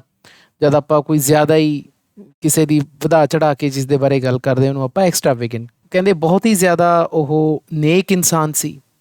ਕੰਪੈਸ਼ਨ, ਬਹੁਤ ਹੀ ਦਇਆ ਸੀ ਉਹਦੇ 'ਚ। ਐਂਡ ਚੈਰਿਟੀ ਵਰ ਬੀਇੰਗ ਜੈਨਰਸਲੀ ਐਟਰੀਬਿਊਟਿਡ ਟੂ ਹਿਮ। ਅਤੇ ਦਾਨ ਵਾਲੇ ਗੁਣ ਉਸ ਦੇ ਨਾਲ ਇਸ ਤਰ੍ਹਾਂ ਜੋੜੇ ਗਏ। ਇਨ ਅ ਵੌਇਸ, ਇਸ ਆਵਾਜ਼ ਦੇ ਵਿੱਚ, that came close to the chanting of a holy scripture. ਐਂ ਲੱਗ ਰਿਹਾ ਸੀ ਜਿਵੇਂ ਕੋਈ ਧਾਰਮਿਕ ਕਿਤਾਬ ਦੇ ਆਪਾਂ ਗੁਣਗਾਨ ਕਰ ਰਹੇ ਹੋਈਏ। If this world had just a few more like him, believe me it would certainly have been a different place. ਕਹਿੰਦੇ ਜੇ ਇਸ ਸੰਸਾਰ ਦੇ ਵਿੱਚ ਹੋਰ ਥੋੜ੍ਹੇ ਜਿਹੇ ਥੋੜ੍ਹੇ ਜਿਹੇ ਉਸ ਵਰਗੇ ਹੁੰਦੇ ਲਾਈਕ ਹਿਮ, ਤਾਂ ਮੇਰਾ ਵਿਸ਼ਵਾਸ ਕਰੋ ਕਿ ਇਹ ਸਾਡਾ ਸੰਸਾਰ ਇੱਕ ਡਿਫਰੈਂਟ ਹੀ ਜਗ੍ਹਾ ਹੁੰਦੀ, ਇੱਕ ਅਲੱਗ ਜਿਹੀ ਜਗ੍ਹਾ ਹੁੰਦੀ। ਇਸ ਤਰ੍ਹਾਂ ਦੇ ਸ਼ਬਦਾਂ ਦੇ ਨਾਲ ਉਹ ਉਸ ਇਨਸਾਨ ਦੇ ਪ੍ਰਤੀ ਆਪਣੀ ਆਦਰ ਭਾਵ ਪ੍ਰਗਟ ਕਰ ਰਿਹਾ ਹੈ। Of course there are demons who may not agree with me. ਕਹਿੰਦੇ ਹਾਂ, ਇਸ ਸੰਸਾਰ ਦੇ ਵਿੱਚ ਕੁਝ ਡੀਮਨਸ ਵੀ ਨੇ। ਡੀਮਨਸ ਦਾ ਮਤਲਬ ਡੈਵਿਲਸ, ਰਾਕਸ਼ਸ, ਅਜਿਹੇ ਲੋਕ ਵੀ ਨੇ ਜਿਹੜੇ ਕਿ ਮੇਰੇ ਨਾਲ ਅਗਰੀ ਨਹੀਂ ਕਰਨਗੇ। They are out to disgrace his name and destroy his memory. ਉਹ ਇਸ ਸੰਸਾਰ ਦੇ ਵਿੱਚ ਮੌਜੂਦ ਨੇ ਕਿਉਂਕਿ ਉਹ ਉਸ ਦੇ ਨਾਮ ਨੂੰ ਖਰਾਬ ਕਰਦੇ ਨੇ, ਡਿਸਗ੍ਰੇਸ, ਉਸ ਦਾ ਨਿਰਾਦਰ ਕਰਦੇ ਨੇ, ਅਤੇ ਉਸ ਦੀ ਯਾਦਾਂ ਨੂੰ ਡਿਸਟਰੋਏ ਕਰਨ 'ਤੇ ਲੱਗੇ ਹੋਏ ਨੇ, ਉਸ ਨੂੰ ਖਤਮ ਕਰਨ 'ਤੇ ਤੁਲੇ ਹੋਏ ਨੇ। But he is God in my home. ਪਰ ਉਹ ਮੇਰੇ ਘਰ ਦੇ ਵਿੱਚ ਇੱਕ ਗੋਡ ਦੀ ਤਰ੍ਹਾਂ ਹੈ। ਦੇਖੋ, ਗੋਡ ਦੀ ਜੀ ਵੱਡੀ ਪਈ ਹੈ ਤਾਂ ਉਸ ਨੂੰ ਪਰਮਾਤਮਾ ਦਾ ਦਰਜਾ ਦੇ ਰਿਹਾ ਹੈ। ਤਾਂ ਉਸ ਤਸਵੀਰ ਵਾਲੇ ਇਨਸਾਨ ਨੂੰ ਉਹ ਗਾਹਕ ਪਰਮਾਤਮਾ ਦਾ ਦਰਜਾ ਦੇ ਰਿਹਾ ਹੈ। What sort of a frame do you want? Datta interrupted. ਜਦੋਂ ਇਹ ਸਾਰੀਆਂ ਗੱਲਾਂ ਕਸਟਮਰ ਦੱਤਾ ਨੂੰ ਦੱਸ ਰਿਹਾ ਸੀ ਤਾਂ ਦੱਤਾ ਨੇ ਉਸ ਨੂੰ ਇੰਟਰਪਟ ਕੀਤਾ, ਉਸ ਨੂੰ ਰੋਕ ਕੇ ਕਿਹਾ, what sort of a frame do you want? ਤੁਹਾਨੂੰ ਕਿੱਦਾਂ ਦਾ ਫਰੇਮ ਚਾਹੀਦਾ? ਤਾਂ ਸੇਮ ਇਹੀ ਕੁਐਸਚਨ ਉਸ ਨੇ ਪਹਿਲਾਂ ਕੀਤਾ ਹੁੰਦਾ। ਤਾਂ ਇੱਥੋਂ ਪਤਾ ਲੱਗਦਾ ਕਿ ਦੱਤੇ ਦਾ ਕਰੈਕਟਰ ਕਿੱਦਾਂ ਦਾ। ਉਹ ਬਹੁਤੀਆਂ ਗੱਲਾਂ ਸੁਣਨ ਦਾ ਆਦੀ ਨਹੀਂ ਹੈਗਾ। ਇਸ ਦੇ ਬਾਰੇ ਆਪਾਂ ਨੂੰ ਸ਼ੁਰੂਆਤ ਦੇ ਵਿੱਚ ਵੀ ਪਤਾ ਲੱਗ ਗਿਆ ਸੀ। ਫਿਰ ਉਹ ਕਹਿੰਦਾ ਹੈ ਕਿ ਪਲੇਨ ਚਾਹੀਦਾ, ਵੁਡਨ ਚਾਹੀਦਾ, ਲੈਕਰ ਚਾਹੀਦਾ। ਤਾਂ ਲੈਕਰ ਦਾ ਮਤਲਬ ਦੱਸਿਆ ਹੋਇਆ ਗਲੋਸਰੀ ਦੇ ਵਿੱਚ, a liquid that is used on wood or metal to give it a hard shiny surface. ਤਾਂ ਇੱਕ ਵੁੱਡ ਜਾਂ ਮੈਟਲ ਦੇ ਉੱਪਰ ਇੱਕ ਲਿਕੁਇਡ ਦੀ ਪਰਤ ਫੇਰੀ ਜਾਂਦੀ ਹੈ ਜਿਸ ਨਾਲ ਕਿ ਸਰਫੇਸ, ਉਸ ਦਾ ਫਰੇਮ ਦਾ ਜਿਹੜਾ ਸਰਫੇਸ ਹੁੰਦਾ ਬਹੁਤ ਹੀ ਜ਼ਿਆਦਾ ਸ਼ਾਈਨੀ ਹੋ ਜਾਂਦਾ, ਹਾਰਡ ਹੋ ਜਾਂਦਾ। ਤਾਂ ਉਹ ਲੈਕਰ ਫਰੇਮ ਕਹਾਂਦਾ, ਜਿਸ ਤਰ੍ਹਾਂ ਤੁਸੀਂ ਪਿਕ ਦੇ ਵਿੱਚ ਦੇਖ ਰਹੇ ਹੋ। ਕੀ ਤੈਨੂੰ ਗੋਲਡ ਫਰੇਮ ਚਾਹੀਦਾ ਹੈ, ਜਾਂ ਪਲਾਸਟਿਕ ਫਰੇਮ ਚਾਹੀਦਾ ਹੈ, ਜਾਂ ਜਸਟ ਇਨੇਮਲ ਪੇਂਟਡ ਚਾਹੀਦਾ ਹੈ, ਜਾਂ ਸਿਰਫ ਇਨੇਮਲ ਪੇਂਟ ਵਾਲਾ ਤੈਨੂੰ ਫਰੇਮ ਚਾਹੀਦਾ? ਇਨੇਮਲ ਪੇਂਟਡ ਇੱਕ ਸਪੈਸ਼ਲ ਪੇਂਟ ਹੁੰਦਾ ਹੈ ਜੋ ਕਿ ਕੀਤਾ ਜਾਂਦਾ ਹੈ ਫਰੇਮ ਦੇ ਉੱਪਰ, ਜਿਸ ਤਰ੍ਹਾਂ ਤੁਸੀਂ ਪਿਕ ਦੇ ਵਿੱਚ ਦੇਖ ਪਾ ਰਹੇ ਹੋ। He waved a casual hand towards the picture on the wall. ਤਾਂ ਉਹ ਵਾਲ ਦੇ ਉੱਪਰ ਲੱਗੀਆਂ ਪਿਕਚਰਸ ਦੇ ਵੱਲ ਇਸ਼ਾਰਾ ਕਰਦਾ ਹੈ, ਹੈਂਡ ਦੇ ਨਾਲ ਵੇਵ ਕਰਦਾ, ਇਸ਼ਾਰਾ ਕਰਦਾ ਹੈ। The customer silently ਸਰਵੇਡ the various frames. ਹੁਣ ਉਹ ਕਸਟਮਰ ਜੋ ਦੀਵਾਰ ਦੇ ਉੱਪਰ ਲੱਗੇ ਹੋਏ ਫਰੇਮਸ ਨੇ ਉਹਨਾਂ ਨੂੰ ਸਾਰਿਆਂ ਨੂੰ ਮੁਆਇਨਾ ਕਰਦਾ ਹੈ, ਸਰਵੇ ਕਰਦਾ ਹੈ। ਸਰਵੇ ਦਾ ਮਤਲਬ ਮੁਆਇਨਾ ਕਰਦਾ ਹੈ। After some time Datta heard him mumble. ਕੁਝ ਦੇਰ ਬਾਅਦ ਦੱਤਾ ਉਸ ਨੂੰ ਕੁਝ ਹੌਲੀ ਹੌਲੀ ਬੋਲਦੇ ਸੁਣਦਾ ਹੈ। ਮੰਬਲ ਦਾ ਮਤਲਬ ਬਹੁਤ ਹੀ ਹੌਲੀ ਆਵਾਜ਼ ਦੇ ਵਿੱਚ ਬੋਲਣਾ। ਆਈ ਵਾਂਟ ਦਾ ਬੈਸਟ, ਕਹਿੰਦੇ ਮੈਨੂੰ ਤਾਂ ਸਭ ਤੋਂ ਬੈਸਟ ਫਰੇਮ ਚਾਹੀਦਾ ਹੈ, ਸਭ ਤੋਂ ਵਧੀਆ ਫਰੇਮ ਚਾਹੀਦਾ ਹੈ। I don't have any second rate stuff in my shop, Datta said. ਤਾਂ ਜਦੋਂ ਉਹ ਕਹਿੰਦਾ ਆਈ ਵਾਂਟ ਦਾ ਬੈਸਟ ਤਾਂ ਦੱਤਾ ਉਸ ਨੂੰ ਆਨਸਰ ਦਿੰਦਾ ਹੈ, ਕਹਿੰਦਾ ਮੇਰੀ ਦੁਕਾਨ ਦੇ ਵਿੱਚ ਸੈਕਿੰਡ ਰੇਟ ਸਟੱਫ ਹੈ ਹੀ ਨਹੀਂ, 2 ਨੰਬਰ ਦਾ ਮਾਲ ਹੀ ਨਹੀਂ ਹੈ ਮੇਰੀ ਦੁਕਾਨ ਦੇ ਵਿੱਚ, ਸਾਰਾ 1 ਨੰਬਰ ਦਾ ਹੀ ਮਾਲ ਹੈ, ਵਧੀਆ ਮਾਲ ਹੈ। He was shown a number of sample, ਤਾਂ ਉਸਨੂੰ ਬਹੁਤ ਸਾਰੇ ਸੈਂਪਲ ਦਿਖਾਏ ਜਾਂਦੇ हैं ਜੀ। ਪਲੇਨ ਦਿਖਾਏ ਜਾਂਦੇ हैं, ਪਲੇਨ ਦਾ ਮਤਲਬ ਸਿੰਪਲ ਪਲੇਨ ਜਿਨ੍ਹਾਂ ਦੇ ਉੱਪਰ ਕਿਸੇ ਤਰ੍ਹਾਂ ਦੀ ਕੋਈ ਕਾਰੀਗਰੀ ਨਹੀਂ ਹੁੰਦੀ। ਡੈਕੋਰੇਟਿਵ ਦਿਖਾਏ ਜਾਂਦੇ हैं, ਸਜਾਵਟੀ ਫਰੇਮ ਦਿਖਾਏ ਜਾਂਦੇ हैं, ਫਲੋਰਲ ਫੁੱਲਾਂ ਵਾਲੇ ਫਰੇਮ ਦਿਖਾਏ ਜਾਂਦੇ हैं, ਜਿਓਮੈਟ੍ਰੀਕਲ ਦਿਖਾਏ ਜਾਂਦੇ हैं। ਜਿਓਮੈਟ੍ਰੀਕਲ ਦਾ ਮਤਲਬ ਕੋਈ ਜਿਵੇਂ ਤਿਕੋਣੇ ਫਰੇਮ ਹੋ ਸਕਦੇ ਹੈ ਜਾਂ ਚਤੁਰਭੁਜੀ ਹੋ ਸਕਦੇ ਹੈ, ਤਾਂ ਇਸ ਤਰ੍ਹਾਂ ਦੇ ਫਰੇਮ ਦਿਖਾਏ ਜਾਂਦੇ हैं। ਥਿਨ ਪਤਲੇ ਫਰੇਮ ਵੀ ਦਿਖਾਏ ਜਾਂਦੇ ਹੈ, ਹੈਫਟੀ ਵੀ ਦਿਖਾਏ ਜਾਂਦੇ ਨੇ। ਤਾਂ ਹੈਫਟੀ ਦਾ ਮਤਲਬ ਸਾਡੇ ਇੱਥੇ ਗਲੋਸਰੀ ਦੇ ਵਿੱਚ ਲਿਖਿਆ ਸਟਰੋਂਗ ਐਂਡ ਬਿਗ, ਵੱਡੇ ਫਰੇਮ ਅਤੇ ਕਾਫੀ ਮਜ਼ਬੂਤ ਫਰੇਮ ਵੀ ਉਸ ਨੂੰ ਦਿਖਾਏ ਜਾਂਦੇ ਨੇ। ਐਂਡ ਸੋ ਫੋਰਥ, ਅਤੇ ਇਸੇ ਤਰ੍ਹਾਂ ਹੋਰ ਕਈ ਤਰ੍ਹਾਂ ਦੇ ਫਰੇਮ ਉਸ ਨੂੰ ਦਿਖਾਉਂਦਾ ਦਿੱਤਾ। The customer was ਬੈਫਲਡ bye the variety, ਹੁਣ ਜਿਹੜਾ ਕਸਟਮਰ ਹੈ ਉਹ ਕਨਫਿਊਜ਼ ਹੋ ਜਾਂਦਾ ਹੈ ਇੰਨੀ ਸਾਰੀ ਵੈਰਾਈਟੀ ਦੇਖ ਕੇ। ਬੈਫਲਡ ਦਾ ਮਤਲਬ ਇੱਥੇ ਕਨਫਿਊਜ਼ਡ ਕਿਹਾ ਜਾ ਸਕਦਾ ਹੈ ਕਿ ਉਹ ਬੌਂਦਲ ਜੇ ਜਾਂਦਾ ਇੰਨੇ ਸਾਰੇ ਫਰੇਮ ਦੇਖ ਕੇ। He examined the selection before him for a long time, ਤਾਂ ਉਸਦੇ ਅੱਗੇ ਉਹ ਕਾਫੀ ਦੇਰ ਜੋ ਉਸ ਨੂੰ ਆਪਣੀ ਸਿਲੈਕਸ਼ਨ ਕਰਨ ਦੇ ਲਈ ਉਸ ਨੂੰ ਐਗਜ਼ਾਮਿਨ ਕਰਦਾ ਹੈ, ਮੁਆਇਨਾ ਕਰਦਾ ਹੈ ਕਾਫੀ ਸਮੇਂ ਤੱਕ। As if he was unsure of his judgement, ਐਂ ਲੱਗਦਾ ਹੈ ਕਿ ਜਿਵੇਂ ਉਹ ਆਪਣੀ ਜਜਮੈਂਟ ਦੇ ਵਿੱਚ ਜੋ ਉਸਨੇ ਫੈਸਲਾ ਲੈਣਾ ਹੁੰਦਾ ਉਸ ਦੇ ਬਾਰੇ ਉਹ ਅਨਸ਼ਿਓਰ ਹੁੰਦਾ ਹੈ, ਉਸ ਨੂੰ ਪਤਾ ਨਹੀਂ ਹੁੰਦਾ ਕਿ ਉਹ ਸਹੀ ਹੈ ਜਾਂ ਗਲਤ। And was afraid of enshrining his saviour for ever in some ugly cheap frame, ਅਤੇ ਉਸ ਨੂੰ ਇਹ ਲੱਗਦਾ ਸੀ ਕਿ ਜਿਵੇਂ ਮੈਂ ਜੇ ਕੋਈ ਫੈਸਲਾ ਲੈ ਲਾਂ ਕਿ ਮੈਂ ਆਹ ਫਰੇਮ ਸਿਲੈਕਟ ਕਰ ਲਾਂ ਤਾਂ ਮੈਂ ਆਪਣਾ ਜਿਹੜਾ ਸੇਵੀਅਰ ਹੈ ਨਾ, ਇੱਥੇ ਸੇਵੀਅਰ ਉਸੇ ਪਰਸਨ ਨੂੰ ਕਿਹਾ ਗਿਆ ਜੋ ਤਸਵੀਰ ਦੇ ਵਿੱਚ ਜੋ ਇਨਸਾਨ ਹੈ, ਤਾਂ ਉਸ ਪਰਸਨ ਨੂੰ ਹੀ ਕਿਹਾ ਗਿਆ ਕਿ ਜਿਹੜਾ ਮੇਰਾ ਸੇਵੀਅਰ ਹੈ, ਮੇਰੇ 'ਤੇ ਦਇਆ ਕਰਨ ਵਾਲਾ, ਮੈਨੂੰ ਰੱਖਿਆ ਕਰਨ, ਗੋਡ ਹੀ ਕਹਿ ਰਿਹਾ ਨਾ ਉਹਨੂੰ ਕਿ ਉਸ ਨੂੰ ਮੈਂ ਹਮੇਸ਼ਾ ਦੇ ਲਈ ਐਨਸ਼ਰਾਈਨ ਕਰਦਾ। ਐਨਸ਼ਰਾਈਨ ਦਾ ਮਤਲਬ ਹੁੰਦਾ ਵੈਸੇ ਤਾਂ ਜਦੋਂ ਆਪਾਂ ਕਿਸੇ ਮੰਦਰ ਦੇ ਵਿੱਚ ਕੋਈ ਮੂਰਤੀ ਦੀ ਸਥਾਪਨਾ ਕਰਦੇ ਹਾਂ ਉਹਨੂੰ ਐਨਸ਼ਰਾਈਨ ਕਹਿੰਦੇ ਆ, ਲੇਕਿਨ ਹੁਣ ਉਹ ਆਪਣੇ ਉਸ ਦੇਵਤਾ ਰੂਪੀ, ਉਹ ਭਗਵਾਨ ਰੂਪੀ ਉਸ ਜਿਹੜਾ ਉਹਦਾ ਇਨਸਾਨ ਹੈ ਜਿਸ ਦੀ ਉਹ ਤਸਵੀਰ ਬਣਾਉਣ ਆਇਆ, ਤਾਂ ਉਸ ਨੂੰ ਇਹ ਲੱਗਦਾ ਸੀ ਕਿ ਮੈਂ ਸਦਾ ਲਈ ਇੱਕ ਚੀਪ ਜੇ ਫਰੇਮ ਦੇ ਵਿੱਚ, ਸਸਤੇ ਜੇ ਫਰੇਮ ਦੇ ਵਿੱਚ ਉਸ ਨੂੰ ਮੈਂ ਜੜ ਕੇ ਰੱਖਦਾ। ਤਾਂ ਉਹ ਇਸ ਗੱਲ ਤੋਂ ਡਰ ਰਿਹਾ ਸੀ ਕਿ ਮੈਨੂੰ ਤਾਂ ਫਰੇਮ ਵਧੀਆ ਚਾਹੀਦਾ। Datta came to his rescue, ਤਾਂ ਦੱਤਾ ਉਸ ਦੀ ਰੈਸਕਿਊ ਲਈ ਆਇਆ, ਉਸ ਨੂੰ ਬਚਾਵ ਲਈ ਆਇਆ।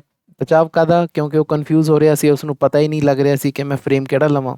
And recommended one with a profusion of gold leaves and winding creepers, ਅਤੇ ਉਸ ਨੂੰ ਉਸਨੇ ਇੱਕ ਫਰੇਮ ਸੁਜੈਸਟ ਕੀਤਾ, ਰਿਕਮੈਂਡ ਕੀਤਾ ਜਿਸ ਦੇ ਵਿੱਚ ਪ੍ਰੋਫਿਊਜ਼ਨ ਆਫ ਗੋਲਡ ਲੀਵ, ਜਿਸ ਦੇ ਵਿੱਚ ਬਹੁਤ ਸਾਰੇ ਗੋਲਡ ਲੀਵਸ, ਸੁਨਹਿਰੇ ਕਲਰ ਦੇ ਪੱਤੇ ਕਾਫੀ ਜ਼ਿਆਦਾ ਸੀ। ਪ੍ਰੋਫਿਊਜ਼ਨ ਦਾ ਮਤਲਬ ਇੱਥੇ ਵੋਕੈਬਲਰੀ ਦੇ ਵਿੱਚ ਲਿਖਿਆ ਹੋਇਆ ਅ ਲਾਰਜ ਕੁਆਂਟਿਟੀ, ਤਾਂ ਗੋਲਡ ਕਲਰ ਦੇ ਪੱਤੇ ਬਹੁਤ ਸਾਰੇ ਸੀਗੇ ਫਰੇਮ ਦੇ ਵਿੱਚ। ਐਂਡ ਵਾਈਂਡਿੰਗ ਕ੍ਰੀਪਰਸ, ਅਤੇ ਉਸ ਦੇ ਵਿੱਚ ਵੇਲਾਂ ਵੀ ਪਈਆਂ ਹੋਈਆਂ ਸੀ ਉਸ ਕਲਰ ਦੀਆਂ, ਜਿਸ ਤਰ੍ਹਾਂ ਤੁਸੀਂ ਪਿਕ ਦੇ ਵਿੱਚ ਦੇਖ ਰਹੇ ਹੋ। And in order to clear any lingering doubt he might still harbour in regard to its quality added it's German imported, ਅਤੇ ਉਹ ਇਹ ਵੀ ਕਹਿੰਦਾ ਹੈ ਕਿ ਇਹ ਜਰਮਨ ਮੇਡ ਹੈ, ਇੰਪੋਰਟਡ ਹੈ, ਬਾਹਰਲਾ ਹੈ, ਇੰਡੀਅਨ ਨਹੀਂ ਹੈ, ਭਾਰਤੀ ਨਹੀਂ ਹੈ, ਤਾਂ ਕਿ ਉਸ ਦੇ ਅੰਦਰ, ਮਨ ਦੇ ਅੰਦਰ ਕਿਸੇ ਤਰ੍ਹਾਂ ਦਾ ਵੀ ਕੋਈ ਡਾਊਟ ਨਾ ਰਹੇ। In order to clear any lingering doubt, ਕੋਈ ਕਿਸੇ ਤਰ੍ਹਾਂ ਦਾ ਸ਼ੱਕ ਨਾ ਰਹੇ ਜੋ ਉਸ ਦੇ ਮਨ ਦੇ ਵਿੱਚ ਉਸਨੇ ਪਾਲਿਆ ਹੋਵੇ ਇਸ ਦੀ ਕੁਆਲਿਟੀ ਵੱਲ, ਫਰੇਮ ਦੀ ਕੁਆਲਿਟੀ ਦੇ ਲਈ ਉਸ ਦੇ ਮਨ ਦੇ ਅੰਦਰ ਕਿਸੇ ਤਰ੍ਹਾਂ ਦਾ ਡਾਊਟ ਨਾ ਰਹੇ। ਤਾਂ ਉਹ ਇਹ ਵੀ ਗੱਲ ਕਹਿ ਦਿੰਦਾ ਹੈ ਕਿ ਜਰਮਨ ਦਾ ਬਣਿਆ ਹੋਇਆ ਜੀ ਅਤੇ ਇਹ ਇੰਪੋਰਟਡ ਹੈ। The customer at once seemed impressed, ਤਾਂ ਹੁਣ ਜਿਹੜਾ ਕਸਟਮਰ ਹੈ, ਗਾਹਕ ਹੈ, ਇੱਕਦਮ ਇੰਪ੍ਰੈਸ ਹੋ ਜਾਂਦਾ ਹੈ। ਐਂਡ ਸਾਇਲੈਂਸਡ, ਅਤੇ ਚੁੱਪ ਕਰ ਜਾਂਦਾ ਹੈ। ਹੁਣ ਦੱਤਾ ਪੁੱਛਦਾ ਉਸ ਨੂੰ, Datta next asked you want a plain mount or a cut mount, ਤਾਂ ਤੁਸੀਂ ਹੁਣ ਇਸ ਫਰੇਮ ਨੂੰ, ਫਰੇਮ ਦੇ ਵਿੱਚ ਜਿਹੜੀ ਤਸਵੀਰ ਤੁਸੀਂ ਜੜਵਾਉਣਾ ਚਾਹੁੰਦੇ ਹੋ, ਇਹ ਪਲੇਨ ਮਾਊਂਟ ਹੋਵੇ ਜਾਂ ਕੱਟ ਮਾਊਂਟ ਹੋਵੇ। And watch the puzzle look return, ਹੁਣ ਫਿਰ ਉਹੀ ਜਿਹੜੀ ਪਜ਼ਲਿੰਗ ਲੁੱਕ ਹੈ ਉਸ ਦੇ ਚਿਹਰੇ 'ਤੇ, ਕਸਟਮਰ ਦੇ ਚਿਹਰੇ 'ਤੇ ਆ ਜਾਂਦੀ ਹੈ। ਪਜ਼ਲ ਲੁੱਕ ਮਤਲਬ ਕਨਫਿਊਜ਼ ਦੀ ਲੁੱਕ, ਬੌਂਦਲਾਹਟ ਵਾਲੀ ਲੁੱਕ ਉਸ ਦੇ ਚਿਹਰੇ 'ਤੇ ਫਿਰ ਆ ਜਾਂਦੀ ਹੈ। Again he helped the man out by showing his various mounts and suggested that the cut mount looked more elegant, ਅਤੇ ਫਿਰ ਉਹ ਉਸੇ ਆਦਮੀ ਦੀ, ਦਾ ਮੈਨ, ਉਸੇ ਕਸਟਮਰ ਦੀ ਹੈਲਪ ਕਰਦਾ। ਹੀ ਦਾ ਮਤਲਬ ਇੱਥੇ ਦੱਤਾ ਤੋਂ ਹੀ ਹੈ, ਕਿਸ ਤਰ੍ਹਾਂ ਉਸ ਨੂੰ ਸ਼ੋਅ ਕਰਦਾ ਹੈ ਬਹੁਤ ਸਾਰੇ ਮਾਊਂਟਸ ਦਿਖਾ ਕੇ, ਜਿਸ ਦੇ ਵਿੱਚ ਪਲੇਨ ਮਾਊਂਟਸ ਵੀ ਹੁੰਦੇ ਨੇ, ਕੱਟ ਮਾਊਂਟਸ ਵੀ ਹੁੰਦੇ ਨੇ, ਅਤੇ ਫਿਰ ਉਹ ਸੁਝਾਅ ਦਿੰਦਾ ਹੈ ਕਿ ਜਿਹੜਾ ਕੱਟ ਮਾਊਂਟ ਵਾਲਾ ਤਸਵੀਰ ਹੈ ਉਹ ਜ਼ਿਆਦਾ ਐਲੀਗੈਂਟ ਲੱਗੇਗੀ। ਐਲੀਗੈਂਟ ਦਾ ਮਤਲਬ ਜ਼ਿਆਦਾ ਅੱਛੀ ਲੱਗੇਗੀ। All right let me have a cut mount then, ਤਾਂ ਫਿਰ ਕਸਟਮਰ ਉਹੀ ਨਿਸ਼ਚਾ ਕਰਦਾ ਹੈ ਕਿ ਠੀਕ ਹੈ, ਮੈਨੂੰ ਤੂੰ ਕੱਟ ਮਾਊਂਟ ਵਾਲਾ ਫਰੇਮ ਦੇ ਦੇ। Is that a cut Mount, ਕਿ ਇਹ ਫਰੇਮ ਕੱਟ ਮਾਊਂਟ ਵਾਲਾ ਹੈ। ਹੀ ਆਸਕਡ, ਉਹ ਪੁੱਛਦਾ ਹੈ, pointing to a frame picture on the wall of a soulful looking lady in an oval cut mount. ਤਾਂ ਉਹ ਵਾਲ ਦੇ ਉੱਪਰ ਇੱਕ ਸੋਲਫੁਲ ਲੁਕਿੰਗ ਦਾ ਮਤਲਬ ਇੱਥੇ ਗਲੋਸਰੀ ਦੇ ਵਿੱਚ ਹੈ ਲੁਕਿੰਗ ਵੈਰੀ ਸੈਡ, ਤਾਂ ਬਹੁਤ ਹੀ ਸੈਡ ਲੁੱਕ ਵਾਲੀ ਕਿਸੇ ਲੇਡੀ ਦੀ ਕੱਟ ਮਾਊਂਟ ਵਾਲੀ ਫਰੇਮਡ ਪਿਕਚਰ ਹੁੰਦੀ ਹੈ, ਜਿਸ ਤਰ੍ਹਾਂ ਕਿ ਤੁਸੀਂ ਪਿਕ ਦੇ ਵਿੱਚ ਦੇਖ ਰਹੇ ਹੋ।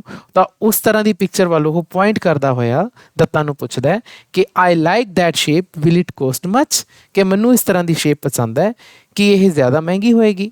ਤੇ ਉਹ ਵੀ ਪੁੱਛਦਾ ਹੈ is that a cut Mount, ਕੀ ਇਹ ਕੱਟ ਮਾਊਂਟ ਹੈ? ਨੋ, ਨਹੀਂ, frame Mount glass all will cost 17 rupees. ਤਾਂ ਉਹ ਕਹਿੰਦਾ ਹੈ ਕਿ ਇਹ ਸਾਰਾ ਕੁਛ 17 ਰੁਪਏ ਦਾ ਹੋਏਗਾ। ਹੁਣ ਇਹ ਪੁਰਾਣੀ ਗੱਲ ਹੈ, ਤਾਂ 17 ਰੁਪਏ ਦੀ ਬੁੱਕ ਤੋਂ ਉਸ ਸਮੇਂ ਬਹੁਤ ਜ਼ਿਆਦਾ ਸੀ। ਉਸ 17 ਰੁਪਏ ਦੇ ਵਿੱਚ ਕੀ ਕੁਝ ਹੋਏਗਾ? ਫਰੇਮ ਵੀ ਆ ਜਾਏਗਾ, ਮਾਊਂਟ ਵੀ ਆ ਜਾਏਗਾ ਤੇ ਗਲਾਸ ਵੀ ਆ ਜਾਏਗਾ। ਦੀ customer head expected it would be ਮੋਰ। ਹੁਣ ਗਾਹਕ ਨੂੰ ਐ ਲੱਗਦਾ ਸੀਗਾ ਉਹ ਫਰੇਮ ਦੇਖ ਕੇ ਕਿ ਇਹ ਜਿਹੜਾ ਫਰੇਮ ਹੈ ਕੱਟ ਮਾਊਂਟ ਵਾਲਾ, ਮੈਂ 골ਡਨ ਫਰੇਮ ਲੈ ਰਹੇ ਹਾਂ, ਇਹ ਥੋੜਾ ਕੋਸਟਲੀ ਹੋਏਗਾ, it would be more. He pretended to be shocked all the same and try to bargain. ਉਸਨੇ ਵਿਖਾਵਾ ਕੀਤਾ, ਪ੍ਰੀਟੈਂਡ ਦਾ ਮਤਲਬ ਹੁੰਦਾ ਵਿਖਾਵਾ ਕਰਨਾ, ਕਿ ਉਸ ਨੂੰ ਸ਼ੌਕ ਜਿਹਾ ਲੱਗਿਆ, ਕਿ ਉਸ ਨੂੰ ਇਹ ਹੈਰਾਨੀ ਜੀ ਹੋਈ ਹੈ ਕਿ ਇੰਨਾ ਜ਼ਿਆਦਾ ਇਸ ਦਾ ਪੈਸਾ ਹੈ, ਅਤੇ ਉਸਨੇ ਬਾਰਗੇਨ ਕਰਨ ਦੀ ਕੋਸ਼ਿਸ਼ ਕੀਤੀ, ਥੋੜ੍ਹਾ ਜਿਹਾ ਤੋਲ ਮੋਲ ਕਰਨ ਦੀ ਕੋਸ਼ਿਸ਼ ਕੀਤੀ। ਤਾਂ ਜਦੋਂ ਉਸਨੇ ਕਿਹਾ ਕਿ ਤੁਸੀਂ 15 ਲੈ ਲਓ, 16 ਲੈ ਲਓ, ਤਾਂ ਇਸ ਤਰ੍ਹਾਂ ਦੀ ਜਦੋਂ ਉਸਨੇ ਗੱਲ ਕਰਨ ਦੀ ਕੋਸ਼ਿਸ਼ ਕੀਤੀ, Datta withdrew to his corner without replying. ਤਾਂ ਦੱਤਾ ਆਪਣੇ ਕੰਮ ਵੱਲ, ਜਿਹੜਾ ਕੋਨੇ 'ਤੇ ਕੰਮ ਕਰ ਰਿਹਾ ਸੀ, ਉਧਰ ਵੱਲ ਚਲਾ ਗਿਆ ਅਤੇ ਉਸਨੇ ਕੋਈ ਰਿਪਲਾਈ ਨਹੀਂ ਕੀਤਾ। And began to cut a piece of plywood, ਅਤੇ ਪਲਾਈਵੁੱਡ ਦਾ ਪੀਸ ਕਿਸੇ ਫਰੇਮ ਨੂੰ ਜੜਨ ਦੇ ਲਈ ਉਹ ਕੱਟ ਕਰਨ ਲੱਗਿਆ। The customer hung about uncertainly for some time. ਹੁਣ ਜਿਹੜਾ ਗਾਹਕ ਹੈ ਉਹ ਉੱਥੇ ਹੰਗ ਅਬਾਊਟ ਦਾ ਮਤਲਬ ਉੱਥੇ ਖੜਾ ਰਿਹਾ, ਥੋੜੇ ਸਮੇਂ ਤੱਕ ਖੜਾ ਰਿਹਾ। ਐਂਡ ਫਾਈਨਲੀ ਆਸਕਡ, ਅਤੇ ਉਸਨੇ ਉਸਨੂੰ ਪੁੱਛਿਆ, when will you have it ready, ਕਦੋਂ ਇਸ ਨੂੰ ਤੁਸੀਂ ਤਿਆਰ ਕਰ ਦੇਵੋਗੇ? ਉਹ ਕੁਐਸਚਨ ਪੁੱਛਦਾ ਉਸ ਨੂੰ। And barely heard the reply over the vibrating noise of the saw in the plywood 2 weeks from today. ਅਤੇ ਉਹ ਬਹੁਤ ਹੀ ਮੁਸ਼ਕਲ ਨਾਲ ਇਹ ਰਿਪਲਾਈ ਸੁਣ ਸਕਿਆ, ਜਿਹੜਾ ਉਸਨੇ ਕੁਐਸਚਨ ਪੁੱਛਿਆ ਸੀ ਨਾ ਕਿ ਕਿੰਨੇ ਸਮੇਂ ਤੱਕ ਤੁਸੀਂ ਇਹ ਫਰੇਮ ਤਿਆਰ ਕਰ ਦੋਗੇ। ਬੇਅਰਲੀ ਦਾ ਮਤਲਬ ਮੁਸ਼ਕਲ ਨਾਲ ਉਸ ਨੂੰ ਉਸਦੀ ਰਿਪਲਾਈ ਸੁਣੀ, ਕਿਉਂਕਿ ਹੁਣ ਉਹ ਦੱਤਾ ਫਰੇਮ ਦੇ ਲਈ ਪਲਾਈਵੁੱਡ ਨੂੰ ਕੱਟ ਰਿਹਾ ਸੀ, ਤਾਂ ਉਸਦੀ ਯਾਰੀ ਚੱਲ ਰਹੀ ਸੀ, ਅਤੇ ਉਸਦੀ ਵਾਈਬ੍ਰੇਟਿੰਗ ਨੋਇਜ਼ ਦੇ ਵਿੱਚ, ਉਸ ਸ਼ੋਰ ਦੇ ਵਿੱਚ ਉਸ ਨੂੰ ਬੜਾ ਹੀ ਹਲਕੀ ਜਿਹੀ ਉਸਦੀ ਰਿਪਲਾਈ ਸੁਣੀ। ਕੀ ਸੁਣੀ? 2 ਵੀਕਸ ਫਰੋਮ ਟੂਡੇ, ਅੱਜ ਤੋਂ 2 ਹਫ਼ਤਿਆਂ ਬਾਅਦ, ਮਤਲਬ 14-15 ਦਿਨਾਂ ਬਾਅਦ ਇਹ ਤਿਆਰ ਹੋ ਜਾਏਗਾ। Datta had learned by long experience that his customers never came punctually. Datta ਨੂੰ ਇਹ ਲੰਬਾ ਤਜਰਬਾ ਹੈ, ਲੌਂਗ ਐਕਸਪੀਰੀਅੰਸ ਹੈ, ਅਤੇ ਉਸਨੇ ਸਿੱਖ ਲਿਆ ਕਿ ਉਸਦੇ ਜਿਹੜੇ ਗਾਹਕ ਨੇ ਉਹ ਕਦੇ ਵੀ ਸਮੇਂ 'ਤੇ ਨਹੀਂ ਆਉਂਦੇ। ਦੇ ਕੇਮ ਡੇਜ਼ ਇਨ ਐਡਵਾਂਸ, ਤਾਂ ਉਹ ਬਹੁਤ ਹੀ ਜਲਦੀ ਆ ਜਾਂਦੇ ਨੇ। ਐਂਡ ਵੈਂਟ ਅਵੇ ਡਿਸਅਪੋਇੰਟਿਡ, ਅਤੇ ਫਿਰ ਉਹ ਨਿਰਾਸ਼ ਜਿਹੇ ਹੋ ਕੇ ਚਲੇ ਜਾਂਦੇ ਨੇ, ਕਿਉਂਕਿ ਉਹਨਾਂ ਦਾ ਕੰਮ ਤਿਆਰ ਨਹੀਂ ਹੁੰਦਾ। ਔਰ ਜਾਂ ਫਿਰ ਕੇਮ ਮੰਥਸ ਲੇਟਰ, ਉਹ ਕਾਫੀ ਮਹੀਨਿਆਂ ਬਾਅਦ ਆਉਂਦੇ ਨੇ। And sum never turned up at all, ਅਤੇ ਕੁਝ ਤਾਂ ਕਦੇ ਆਉਂਦੇ ਹੀ ਨਹੀਂ। ਨਾ ਇੱਥੇ ਟਰਨ ਅਪ ਇੱਕ ਫਰੇਜ਼ਲ ਵਰਬ ਹੈ, ਜਿਸ ਦਾ ਮਤਲਬ ਹੁੰਦਾ ਹੈ ਕਿਸੇ ਨੂੰ ਮਿਲਣ ਜਾਣਾ, ਕਿਸੇ ਨੂੰ ਮਿਲਣਾ, ਟਰਨ ਅਪ ਐਟ ਆਲ, ਅਤੇ ਕਦੇ ਆਉਂਦੇ ਹੀ ਨਹੀਂ। ਐਂਡ ਦੇਅਰ ਪਿਕਚਰਸ ਲੇ ਅਨਕਲੇਮਡ ਇਨ ਅ ਬਾਕਸ, ਅਤੇ ਉਹਨਾਂ ਦੀ ਜਿਹੜੀਆਂ ਪਿਕਚਰਸ ਦਿੱਤੀਆਂ ਹੁੰਦੀਆਂ ਫਰੇਮ ਕਰਨ ਵਾਲੀਆਂ, ਉਹ ਇੱਕ ਬਾਕਸ ਦੇ ਵਿੱਚ ਪਈਆਂ ਰਹਿੰਦੀਆਂ ਨੇ।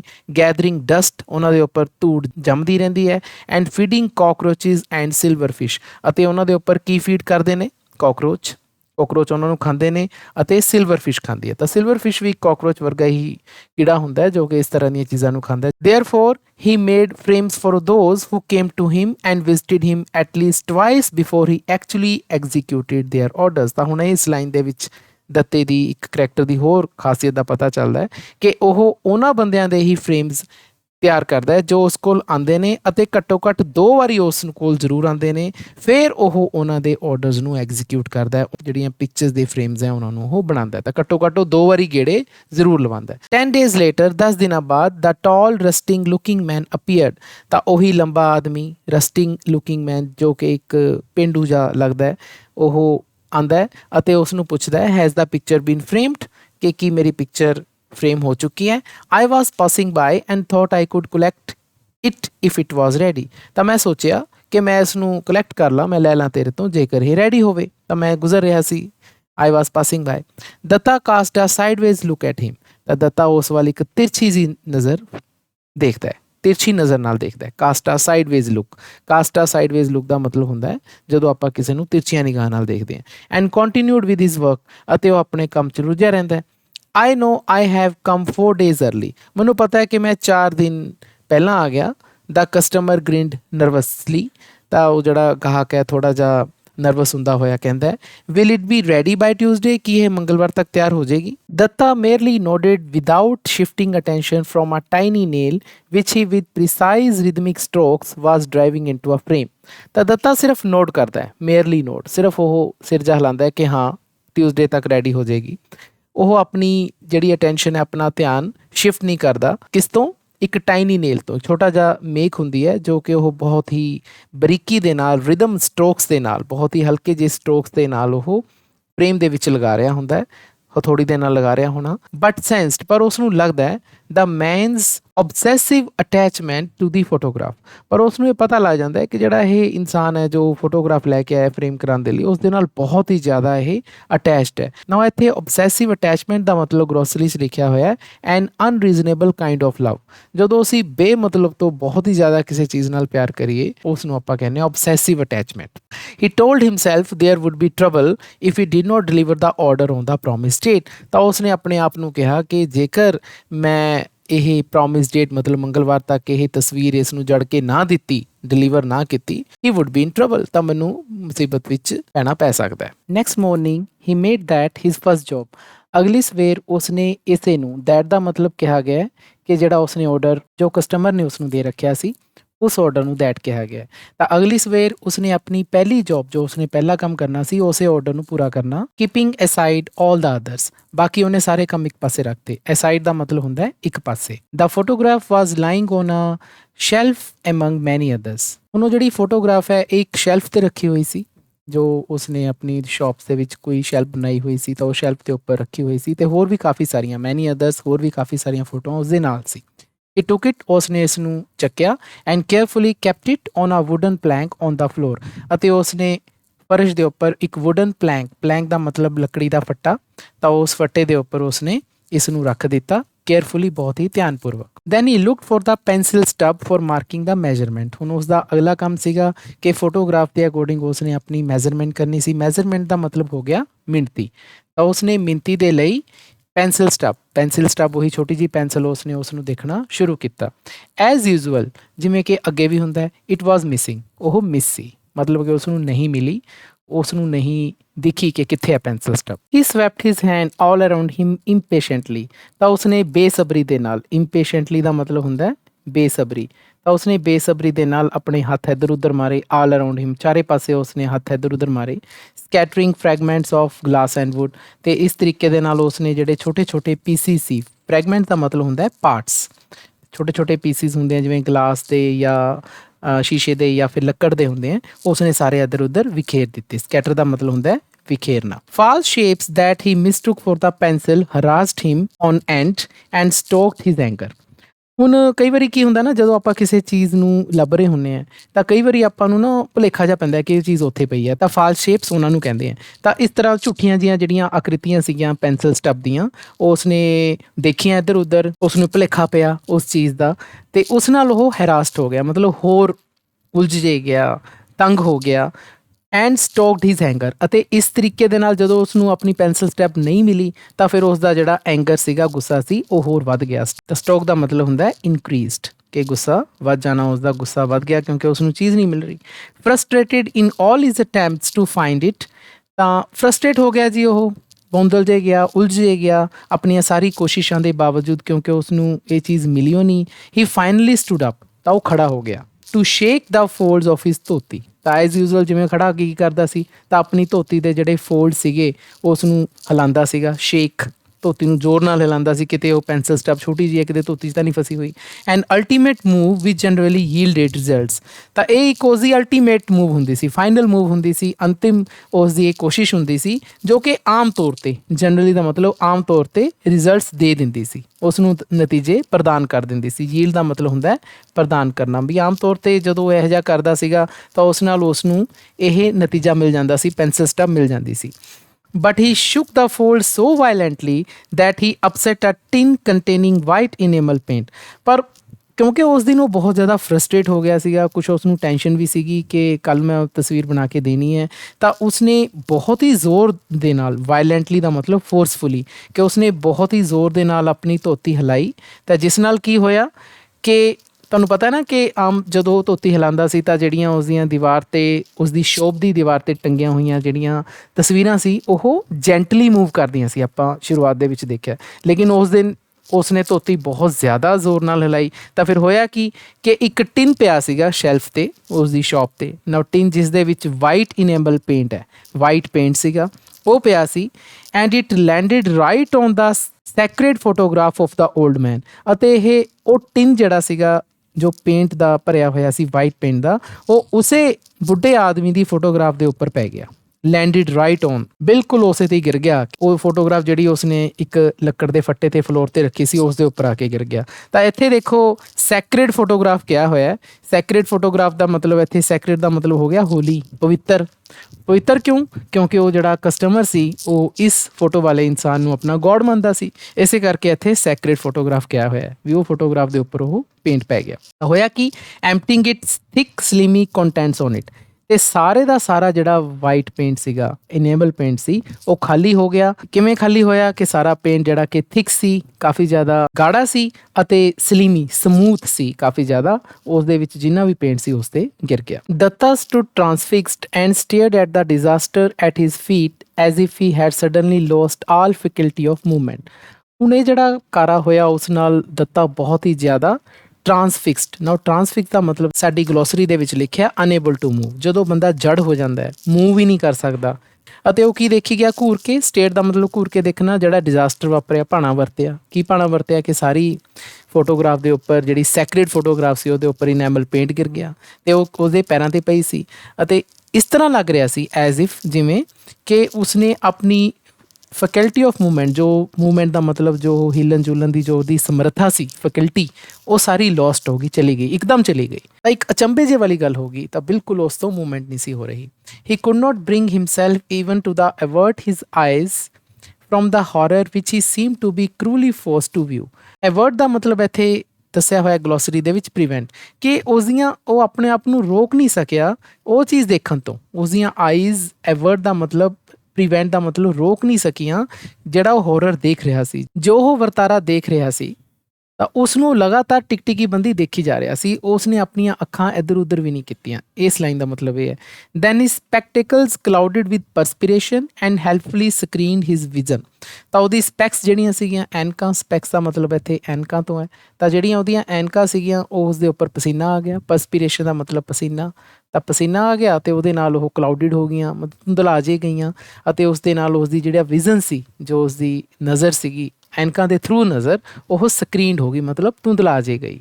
Van at last he fully recovered his senses, ਜਦੋਂ ਅਖੀਰ 'ਚ ਉਸ ਨੂੰ ਹੋਸ਼ ਆਈ, ਐਕਚੁਅਲੀ ਕਿਉਂਕਿ ਉਹ ਇਸ ਤਰ੍ਹਾਂ ਦਾ ਉਸ ਨਾਲ ਭਾਣਾ ਵਰਤਿਆ ਨਾ ਕਿ ਉਹ ਬਿਲਕੁਲ ਅਚੰਭਿਤ ਜਾ ਰਹਿ ਗਿਆ। ਉਸਨੂੰ ਸਮਝ ਨਹੀਂ ਸੀ ਆ ਰਿਹਾ ਮੈਂ ਕਰਾਂ ਕਿ, ਇੱਕੋ ਚੀਜ਼ ਵੱਲ ਵਾਰ-ਵਾਰ ਉਹ ਜਿਹੜੀ ਖਰਾਬ ਹੋਈ ਫੋਟੋਗ੍ਰਾਫ ਵੱਲ ਉਹਦੇ ਵੱਲ ਦੇਖੀ ਜਾ ਰਿਹਾ ਸੀ। ਤਾਂ ਥੋੜ੍ਹੀ ਦੇਰ ਬਾਅਦ ਉਸ ਨੂੰ ਇੱਕ ਤਰ੍ਹਾਂ ਨਾਲ ਹੋਸ਼ ਆਇਆ, ਉਹ ਆਪਣੀਆਂ ਸੈਂਸਿਸ ਦੁਬਾਰਾ ਲੁੱਟਿਆ।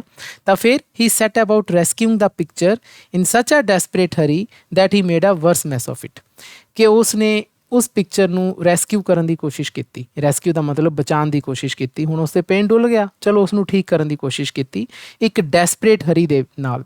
ਹਰੀ ਦਾ ਮਤਲਬ ਜਲਦਬਾਜ਼ੀ ਦੇ ਨਾਲ, ਡੈਸਪਰੇਟ ਉਹੀ ਜਦੋਂ ਬੰਦਾ ਬੇਸਬਰਾ ਜਿਹਾ ਹੁੰਦਾ, ਬੇਸਬਰਾ ਹੋ ਕੇ ਕੋਈ ਕੰਮ ਕਰਨ ਦੀ ਕੋਸ਼ਿਸ਼ ਕਰਦਾ ਹੈ। ਲੇਕਿਨ ਹੋਇਆ ਕਿ he made a worse mess of it, ਕਿ ਉਸਨੇ ਇਸ ਦਾ ਸਾਰਾ ਗੁੜ ਗੋਬਰ ਕਰਤਾ। ਮਤਲਬ ਬਚਾਉਣ ਦੀ ਬਜਾਏ ਹੋਰ ਕੰਮ ਖਰਾਬ ਹੋ ਗਿਆ। ਕਿਵੇਂ ਹੋਇਆ ਉਹ ਅੱਗੇ ਦੱਸਿਆ ਹੋਇਆ। He rubbed the picture so hard with a cloth that he peeled off thin strips of filmy coating from its surface, ਕਿ ਉਸਨੇ ਉਸ ਪਿਕਚਰ ਨੂੰ ਇੰਨਾ ਜ਼ਿਆਦਾ ਹਾਰਡ, ਕਿਉਂਕਿ ਜੈਂਟਲੀ ਉਸ ਨੂੰ ਰਿਮੂਵ ਕਰਨਾ ਚਾਹੀਦਾ ਨਾ ਪੇਂਟ ਨੂੰ। ਉਸ ਫੋਟੋਗ੍ਰਾਫ ਦੇ ਉੱਪਰ ਪੇਂਟ ਗਿਰ ਗਿਆ ਤਾਂ ਉਸ ਨੂੰ ਪਿਆਰ ਦੇ ਨਾਲ, ਆਰਾਮ ਦੇ ਨਾਲ, ਕੱਪੜੇ ਦੇ ਨਾਲ ਉਹ ਰਿਮੂਵ ਕਰਦਾ। ਉਹ ਤੋਂ ਗਲਤੀ ਕੀ ਹੋ ਗਈ? ਉਸਨੇ ਹਾਰਡਲੀ, ਬਹੁਤ ਜ਼ੋਰ ਲਾ ਕੇ ਉਸ ਪਿਕਚਰ ਦੇ ਉੱਪਰ ਉਹ ਪੇਂਟ ਚੱਕਣ ਦੀ ਕੋਸ਼ਿਸ਼ ਕੀਤੀ ਕੱਪੜੇ ਦੇ ਨਾਲ। ਹੋਇਆ ਕਿ ਪੀਲਡ off thin strips of filmy coating from it surface, ਕਿ ਜਿਹੜੀ ਉਹ ਫੋਟੋ ਦੇ ਸਰਫੇਸ ਤੋਂ, ਉਸਦੇ ਜਿਹੜੀ ਸਰਫੇਸ ਜਿਸ ਦੇ ਉੱਪਰ ਫੋਟੋ ਹੁੰਦੀ ਹੈ, ਤਾਂ ਉਸ ਫਿਲਮ ਦੀਆਂ ਜਿਹੜੀਆਂ ਸਟ੍ਰਿਪਸ ਹੁੰਦੀਆਂ ਨੇ ਉਹ ਉਸਨੇ ਉਹ ਉਖਾੜਤੀਆਂ। ਪੀਲਡ ਆਫ ਦਾ ਮਤਲਬ ਹੁੰਦਾ ਉਖਾੜ ਦੇਣੀਆਂ। ਜਿਵੇਂ ਆਪਾਂ ਆਲੂ ਛਿੱਲਦੇ ਹਾਂ ਤਾਂ ਉਸਨੇ ਫਿਲਮ ਦੀਆਂ ਜਿਹੜੀਆਂ ਕੋਟਿੰਗ ਸੀ ਜਾਂ ਫਿਲਮ ਦੀ ਜਿਹੜੀ ਸਟ੍ਰਿਪ ਸੀਗੀ ਉਹੀ ਉਖੜ ਗਈ। ਤਾਂ ਇਹ ਕੁਝ ਇਸ ਤਰ੍ਹਾਂ ਦੀ ਨਜ਼ਰ ਆ ਰਹੀ ਸੀ ਜਿਵੇਂ ਕਿ ਤੁਹਾਨੂੰ ਪਿਕਚਰ ਦੇ ਵਿੱਚ ਦਿਖ ਰਿਹਾ ਹੈ। Before he realised what he had done half the old men's face, ਜਦੋਂ ਉਸ ਨੂੰ ਇਹ ਪਤਾ ਲੱਗਿਆ ਕਿ ਉਸਨੇ ਉਸ ਬੁੱਢੇ ਮੈਨ ਦੇ ਉਸ ਬੁੱਢੇ ਆਦਮੀ ਦੇ ਫੇਸ ਨਾਲ ਕੀ ਕੀਤਾ ਹੈ, ਤਾਂ ਉਸਨੂੰ ਕੀ ਪਤਾ ਲੱਗਿਆ, nearly all of his turban ਵਰ ਗੋਨ, ਕਿ ਉਸਦੀ ਟਰਬਨ ਜਿਹੜੀ ਸੀ ਫੋਟੋ ਦੇ ਵਿੱਚ ਉਹ ਸਾਰੀ ਚਲੀ ਗਈ ਸੀ, ਉਹ ਲੇਅਰ ਉਖੜ ਗਈ ਸੀ। Datta helplessly looked at the venerable elder transformed into thick black sticking to the enamel smeared on the rag in his hand. ਤਾਂ ਦੱਤਾ ਵਿਚਾਰਾ ਹੁਣ ਲਾਚਾਰ ਹੋ ਕੇ ਦੇਖ ਰਿਹਾ ਸੀਗਾ, ਕਿਸ ਨੂੰ ਦੇਖ ਰਿਹਾ ਸੀ, ਉਸ ਵੈਨਰੇਬਲ ਐਲਡਰ ਨੂੰ। ਵੈਨਰੇਬਲ ਦਾ ਮਤਲਬ ਇੱਥੇ ਗਲੋਸਰੀ ਦੇ ਵਿੱਚ ਰਿਸਪੈਕਟੇਬਲ ਲਿਖਿਆ, ਆਦਰਯੋਗ। ਤਾਂ ਆਦਰਯੋਗ ਜਿਹੜਾ ਉਹ ਬੁੱਢਾ ਸੀਗਾ, ਉਸਦੀ ਜਿਹੜੀ ਤਸਵੀਰ ਸੀ ਉਸ ਵੱਲ ਦੇਖ ਰਿਹਾ ਸੀ, ਲੇਕਿਨ ਉਹ ਬਦਲ ਚੁੱਕੀ ਸੀ। ਉਸਦੀ ਤਸਵੀਰ ਕਿਸ 'ਚ ਬਦਲ ਚੁੱਕੀ ਸੀ, ਇਨਟੂ ਥਿਕ ਬਲੈਕ ਸਟਿਕਿੰਗ। ਜਿਵੇਂ ਹੁਣ ਕੋਈ ਸਪੋਜ਼ ਕਰੋ ਆਪਾਂ ਪਿਕਚਰ ਨੂੰ ਰਗੜੀਏ ਤਾਂ ਉਹ ਬਲੈਕ 'ਚ ਹੀ ਬਣ ਜਾਂਦੀ ਹੈ ਨਾ, ਉਹ ਸਾਡੇ ਹੱਥਾਂ 'ਤੇ ਲੱਗ ਜਾਂਦੀ ਹੈ। ਤਾਂ ਇਸੇ ਤਰ੍ਹਾਂ ਉਹ ਉਸਦੇ ਹੱਥਾਂ 'ਤੇ ਲੱਗ ਗਈ, ਉਸਦੇ ਹੈਂਡ ਦੇ ਵਿੱਚ ਜਿਹੜਾ ਕੱਪੜਾ ਸੀਗਾ ਉਸ ਦੇ ਉੱਪਰ ਉਹ ਇਨੈਮਲ ਦੇ ਨਾਲ ਚਿਪਕੀ ਮਿਲੀ ਉਸਨੂੰ। He sat with both hands clutching his head. ਤਾਂ ਹੁਣ ਹੋਇਆ ਕੀ ਕਿ ਉਸਨੇ ਆਪਣੇ ਸਿਰ ਨੂੰ ਆਪਣੇ ਦੋਨੇ ਹੱਥਾਂ ਨਾਲ ਪਕੜ ਕੇ ਬੈਠ ਗਿਆ, ਉਹ ਕਲਚਿੰਗ ਹਿਜ਼ ਹੈਡ, ਪਕੜ ਕੇ ਬੈਠ ਗਿਆ ਸਿਰ। ਐਵਰੀ ਨਰਵ ਇਨ ਹਿਜ਼ ਹੈਡ ਥਰੋਬਡ। ਹੁਣ ਉਸਦੇ ਸਿਰ ਦੇ ਵਿੱਚ ਜਿਹੜੀ ਕੋਈ ਵੀ ਨਾੜੀ ਸੀ, ਨਰਵ ਸੀਗੀ, ਉਹ ਇਸ ਤਰ੍ਹਾਂ ਧੜਕ ਰਹੀ ਸੀ, throb, as if it would tear itself apart if he did not hold it down. ਐਂ ਲੱਗਦਾ ਸੀ ਜਿਵੇਂ ਜੇਕਰ ਉਸਨੇ ਆਪਣੇ ਸਿਰ ਨੂੰ ਨਾ ਪਕੜਿਆ ਤਾਂ ਇਹ ਸਿਰ 'ਚੋਂ ਫਟ ਕੇ ਸਾਰਾ ਕੁਝ ਬਾਹਰ ਆ ਜਾਊਗਾ। ਤਾਂ ਇਸ ਤਰ੍ਹਾਂ ਦੀ ਹਾਲਤ ਹੋ ਗਈ ਸੀ ਉਸਦੀ। What answer was he going to offer to the customer. ਹੁਣ ਉਹ ਕੀ ਆਂਸਰ ਦਊਗਾ ਕਸਟਮਰ ਨੂੰ, ਆਪਣੇ ਗਾਹਕ ਨੂੰ ਕੀ ਆਂਸਰ ਆਫਰ ਕਰੂਗਾ, ਕੀ ਆਂਸਰ ਦਊਗਾ। Who had a fanatic devotion to the photograph, ਜਿਹਦੀ ਕਿ ਇੰਨੀ ਜ਼ਿਆਦਾ ਡਿਵੋਸ਼ਨ ਸੀਗੀ ਇਸ ਫੋਟੋਗ੍ਰਾਫ ਨਾਲ ਜੁੜੀ ਹੋਈ, ਬਹੁਤ ਹੀ ਜ਼ਿਆਦਾ ਇੱਜ਼ਤ ਸੀਗੀ। ਫੈਨੈਟਿਕ ਦਾ ਮਤਲਬ ਇੱਥੇ ਪਾਗਲਪਨ ਦੀ ਹੱਦ ਤੱਕ ਉਹ ਇਸ ਫੋਟੋ ਨੂੰ ਰਿਸਪੈਕਟ ਦੇ ਰਿਹਾ ਸੀ। ਆਪਾਂ ਉਹ ਗੱਲਾਂ ਸੁਣੀਆਂ ਨੇ ਇਸ ਸਟੋਰੀ ਦੇ ਵਿੱਚ ਪਹਿਲਾਂ ਜਿਹੜੀਆਂ ਆਈਆਂ ਨੇ, ਕਿ ਉਹ ਫੋਟੋ ਉਸਦੇ ਇੱਕ ਤਰ੍ਹਾਂ ਨਾਲ ਗੋਡ ਵਰਗੀ ਸੀਗੀ। ਤਾਂ ਫੈਨੈਟਿਕ ਡਿਵੋਸ਼ਨ ਸੀ ਉਸਦੀ। ਤੇ ਉਸਨੇ ਕੀ ਕੀਤਾ ਸੀ, he had just mutilated beyond recovery. ਤੇ ਉਸਨੇ ਉਸਨੂੰ ਇੰਨਾ ਜ਼ਿਆਦਾ ਮਿਊਟੀਲੇਟ ਕਰਤਾ ਸੀ। ਮਿਊਟੀਲੇਟ ਦਾ ਮਤਲਬ ਇੱਥੇ ਗਲੋਸਰੀ 'ਚ ਲਿਖਿਆ ਡੈਮੇਜ ਸੀਵੀਅਰਲੀ। ਡੈਮੇਜ ਸੀਵੀਅਰਲੀ ਦਾ ਮਤਲਬ ਬਹੁਤ ਜ਼ਿਆਦਾ, ਜਦੋਂ ਕੋਈ ਚੀਜ਼ ਖਰਾਬ ਹੋ ਜਾਏ ਉਸਨੂੰ ਆਪਾਂ ਕਹਿੰਦੇ ਹਾਂ ਮਿਊਟੀਲੇਟਿਡ। ਤੇ ਬਿਯੋਂਡ ਰਿਕਵਰੀ ਮਤਲਬ ਕਿ ਉਹ ਰਿਕਵਰੀ ਨਹੀਂ ਕਰ ਸਕਦੇ ਫੋਟੋ ਨੂੰ, ਉਹ ਬਿਯੋਂਡ ਰਿਕਵਰੀ ਹੈ। ਉਸ ਨੂੰ ਆਪਾਂ ਵਾਪਸ ਫੋਟੋ ਨੂੰ ਲੈ ਕੇ ਨਹੀਂ ਜਾ ਸਕਦੇ ਕਿਉਂਕਿ ਉਸ ਫੋਟੋ ਦੀਆਂ ਲੇਅਰਸ ਹੀ ਉਖੜ ਗਈਆਂ। His imagination ran wild suggesting nightmarish consequences to his own dear self and to the fragile inflammable shack. ਉਸਦੀ ਕਲਪਨਾ ਹੁਣ ਰੈਨ ਵਾਈਲਡ, ਹੁਣ ਉਹ ਦੌੜ ਰਹੀ ਹੈ, ਪਾਗਲਾਂ ਵਾਂਗੂ ਦੌੜ ਰਹੀ ਹੈ। ਤੇ ਉਸ ਦੇ ਵਿੱਚ ਉਸਦੀ ਕਲਪਨਾ 'ਚ ਕੀ ਆ ਰਹੇ ਨੇ, ਨਾਈਟ ਮੈਰਿਸ਼ ਕੌਨਸੀਕੁਐਂਸਿਸ। ਨਾਈਟ ਮੈਰਿਜ ਦਾ ਮਤਲਬ ਹੁੰਦਾ ਫਰਾਈਟਨਿੰਗ, ਡਰਾਉਣੇ। ਹੁਣ ਉਸ ਦੀ ਕਲਪਨਾ ਦੇ ਵਿੱਚ ਡਰਾਉਣੇ ਨਤੀਜੇ ਆ ਰਹੇ ਨੇ, ਉਹਦੇ ਆਪਣੇ ਬਾਰੇ ਵੀ, ਓਨ ਡੀਅਰ ਸੈਲਫ ਕਿ ਮੇਰਾ ਕੀ ਬਣੂਗਾ, ਅਤੇ ਉਸ ਦੀ ਜਿਹੜੀ ਫ੍ਰੈਜਿਲ ਇਨਫਲੈਮੇਬਲ ਸ਼ੌਪ ਹੈ। ਫ੍ਰੈਜਿਲ ਦਾ ਮਤਲਬ ਨਾਜ਼ੁਕ ਜੀ ਹੈ, ਲੱਕੜ ਦੀ ਬਣੀ ਹੋਈ, ਜਿਸ ਨੂੰ ਕਿ ਅੱਗ ਲੱਗ ਸਕਦੀ ਹੈ। ਇਨਫਲੈਮੇਬਲ ਸ਼ੌਪ, ਉਸ ਦੀ ਦੁਕਾਨ। ਤਾਂ ਉਸ ਨੂੰ ਹੁਣ ਆਪਣਾ ਖਤਰਾ ਮਹਿਸੂਸ ਹੋ ਰਿਹਾ ਸੀ, ਮੇਰਾ ਕੀ ਬਣੂਗਾ, ਤੇ ਮੇਰੀ ਸ਼ੌਪ ਜਿਹੜੀ ਕਿ ਵਿਚਾਰੀ ਨਾਜ਼ੁਕ ਜੀ ਹੈ, ਲੱਕੜ ਦੀ ਸ਼ੌਪ ਹੈ, ਇਹਨੂੰ ਨਾ ਕੋਈ ਨੁਕਸਾਨ ਹੋ ਜਾਏ। ਤਾਂ ਹੁਣ ਉਸ ਨੂੰ ਇਸ ਤਰ੍ਹਾਂ ਦੇ ਭਿਆਨਕ ਨਤੀਜੇ ਆਪਣੇ ਉਸ ਦੀ ਕਲਪਨਾ 'ਚ ਆ ਰਹੇ ਨੇ। ਹੀ ਰੈਕਡ ਹਿਜ਼ ਬ੍ਰੇਨ ਫॉर ਅ ਲੌਂਗ। ਤਾਂ ਉਸਨੇ ਹੁਣ ਆਪਣੇ ਦਿਮਾਗ 'ਤੇ ਜ਼ੋਰ ਦਿੱਤਾ। ਰੈਕ ਦਾ ਮਤਲਬ ਹੈ ਜਦੋਂ ਅਸੀਂ ਬਹੁਤ ਜ਼ਿਆਦਾ ਸੋਚਦੇ ਹਾਂ। ਗਲੋਸਰੀ 'ਚ ਇਸ ਦਾ ਮਤਲਬ ਦਿੱਤਾ ਹੋਇਆ ਹੈ, thought very hard about something for a long time. ਕਾਫੀ ਜ਼ਿਆਦਾ ਸੋਚਦੇ ਹਾਂ ਆਪਾਂ ਕਿਸ ਚੀਜ਼ ਬਾਰੇ, ਤਾਂ ਉਸਨੂੰ ਆਪਾਂ ਰੈਕਡ ਕਹਿੰਦੇ ਹਾਂ। ਤਾਂ ਉਸਨੇ ਆਪਣੇ ਬ੍ਰੇਨ ਦੇ ਵਿੱਚ, ਦਿਮਾਗ ਦੇ ਵਿੱਚ ਬਹੁਤ ਗੱਲਾਂ ਸੋਚੀਆਂ, ਫॉर ਅ ਲੌਂਗ ਟਾਈਮ, ਕਾਫੀ ਸਮੇਂ ਲਈ। While till sheer exhaustion calmed his agitated nerves. ਉਦੋਂ ਤੱਕ ਸੋਚਦਾ ਰਿਹਾ ਜਦ ਤੱਕ ਉਸ ਦੀਆਂ ਜਿਹੜੀਆਂ ਐਜੀਟੇਟਿਡ ਨਰਵਸ ਸੀਗੀਆਂ, ਜੋ ਸੰਤੁਲਨ ਤੋਂ ਬਾਹਰ ਹੋਇਆ ਵੇ ਸੀ ਨਾ, ਤੇ ਜਦ ਤੱਕ ਉਹ ਸ਼ਾਂਤ ਨਹੀਂ ਹੋ ਗਿਆ, ਜਦ ਤੱਕ ਉਹ ਸੋਚਦਾ ਰਿਹਾ। And made him accept the situation with a hopeless resignation. ਤੇ ਫਿਰ ਅੰਤ 'ਚ ਫਿਰ ਉਸਨੇ ਇਸ ਸਿਚੁਏਸ਼ਨ ਨੂੰ ਐਕਸੈਪਟ ਕਰ ਲਿਆ ਕਿ ਹੁਣ ਬਣਨਾ ਤਾਂ ਕੁਛ ਹੈ ਨਹੀਂ। ਐਕਸੈਪਟ ਦਾ ਸਿਚੁਏਸ਼ਨ, ਇਸ ਹਾਲਤ ਨੂੰ ਉਸਨੇ ਸਵੀਕਾਰ ਕਰ ਲਿਆ। ਵਿਦ ਅ ਹੋਪਲੈਸ ਰੈਜ਼ਿਗਨੇਸ਼ਨ ਕਿ ਉਸ ਦੇ ਮਨ 'ਚ ਕੋਈ ਆਈ ਨਹੀਂ ਕੋਈ ਤਰਕੀਬ, ਮੈਂ ਕੀ ਕਰਾਂ ਵੀ, ਹੁਣ ਤਾਂ ਸਾਰੀ ਫੋਟੋ ਹੀ ਖਰਾਬ ਹੋ ਗਈ। ਤਾਂ ਉਸਨੂੰ ਕੋਈ ਹੋਪਲੈਸ ਦਾ ਮਤਲਬ ਕੋਈ ਆਸ ਹੀ ਨਜ਼ਰ ਨਹੀਂ ਆਈ ਕਿ ਹੁਣ ਇਸ ਦਾ ਬਣੂਗਾ ਕੀ। Meanwhile, the plethora of gods, saints and images gazed down at him from the walls with a transcendental smile. ਇਸ ਦੌਰਾਨ ਕੀ ਹੋਇਆ ਕਿ ਹੁਣ ਤੁਹਾਨੂੰ ਪਤਾ ਨਾ ਕਿ ਉਸ ਦੀ ਸ਼ੌਪ ਦੀਆਂ ਵਾਲਸ 'ਤੇ ਬਹੁਤ ਸਾਰੀਆਂ ਤਸਵੀਰਾਂ ਸੀ। ਤਾਂ ਉਸ ਤਸਵੀਰਾਂ ਦੇ ਵਿੱਚ ਗੋਡਸ, ਦੇਵੀ ਦੇਵਤਿਆਂ ਦੀਆਂ ਤਸਵੀਰਾਂ ਵੀ ਸੀਗੀਆਂ, ਸੇਂਟ ਸੰਤਾਂ ਦੀਆਂ ਤਸਵੀਰਾਂ ਵੀ ਸੀਗੀਆਂ, ਤੇ ਬਹੁਤ ਸਾਰੀਆਂ ਸੀ। ਪਲੈਥੋਰਾ ਨਾ, ਪਲੈਥੋਰਾ ਦਾ ਮਤਲਬ ਤੁਹਾਡੇ ਗਲੋਸਰੀ ਦੇ ਵਿੱਚ ਲਿਖਿਆ ਅ ਲਾਰਜ ਨੰਬਰ ਆਫ, ਬਹੁਤ ਜ਼ਿਆਦਾ ਤਸਵੀਰਾਂ ਸੀਗੀਆਂ। ਤਾਂ ਉਹ ਉਸ ਵੱਲ ਘੂਰ ਕੇ ਦੇਖ ਰਹੀਆਂ ਸੀ। ਗੇਜ਼ ਡਾਊਨ ਐਟ ਹਿਮ, ਉਸ ਦੇ ਵੱਲ ਨੀਚੇ ਨੂੰ ਦੇਖ ਰਹੀਆਂ ਸੀ। ਫਰੋਮ ਦਾ ਵਾਲਸ, ਦੀਵਾਰ ਤੋਂ। ਵਿਦ ਅ ਟਰਾਂਸੈਂਡੈਂਟਲ ਸਮਾਈਲ, ਤੇ ਇੱਕ ਸਮਾਈਲ ਦੇ ਨਾਲ। ਟਰਾਂਸੈਂਡੈਂਟਲ ਸਮਾਈਲ ਦਾ ਮਤਲਬ ਗਲੋਸਰੀ 'ਚ ਲਿਖਿਆ ਹੋਇਆ a smile that makes one look angelic. ਮਤਲਬ ਇੱਕ ਸਮਾਈਲ ਇੱਦਾਂ ਦੀ ਹੁੰਦੀ ਨਾ ਜਿਹੜੀ ਐਂਜਲ ਵਰਗੀ ਹੁੰਦੀ ਹੈ, ਇੱਕ ਫਰਿਸ਼ਤਿਆਂ ਵਰਗੀ ਸਮਾਈਲ ਹੁੰਦੀ ਹੈ, ਤਾਂ ਉਸ ਨੂੰ ਕਹਿੰਦੇ ਹਾਂ ਆਪਾਂ। ਤਾਂ ਇਸ ਸਮਾਈਲ ਦੇ ਨਾਲ ਉਹ ਉਸ ਨੂੰ ਦੇਖ ਰਹੀਆਂ ਸੀ। And seem to offer themselves to him to pray. ਅਤੇ ਉਹ ਇਹ ਕਹਿ ਰਹੀਆਂ ਸੀ ਕਿ ਹੁਣ ਤੇਰੇ ਨਾਲ ਤਾਂ ਜਿਹੜਾ ਭਾਣਾ ਵਰਤਣਾ ਸੀ ਵਰਤ ਗਿਆ, ਹੁਣ ਤੂੰ ਪ੍ਰੇ ਕਰ ਤਾਂ ਕਿ ਸ਼ਾਇਦ ਕੁਛ ਕ੍ਰਿਸ਼ਮਾ ਹੋ ਜੇ। ਇਸ ਤਰੀਕੇ ਦੇ ਨਾਲ ਉਹਨੂੰ ਲੱਗਿਆ ਕਿ ਮੇਰੇ ਵੱਲ ਉਹ ਇਸ ਤਰ੍ਹਾਂ ਦੇਖ ਰਹੀਆਂ ਨੇ।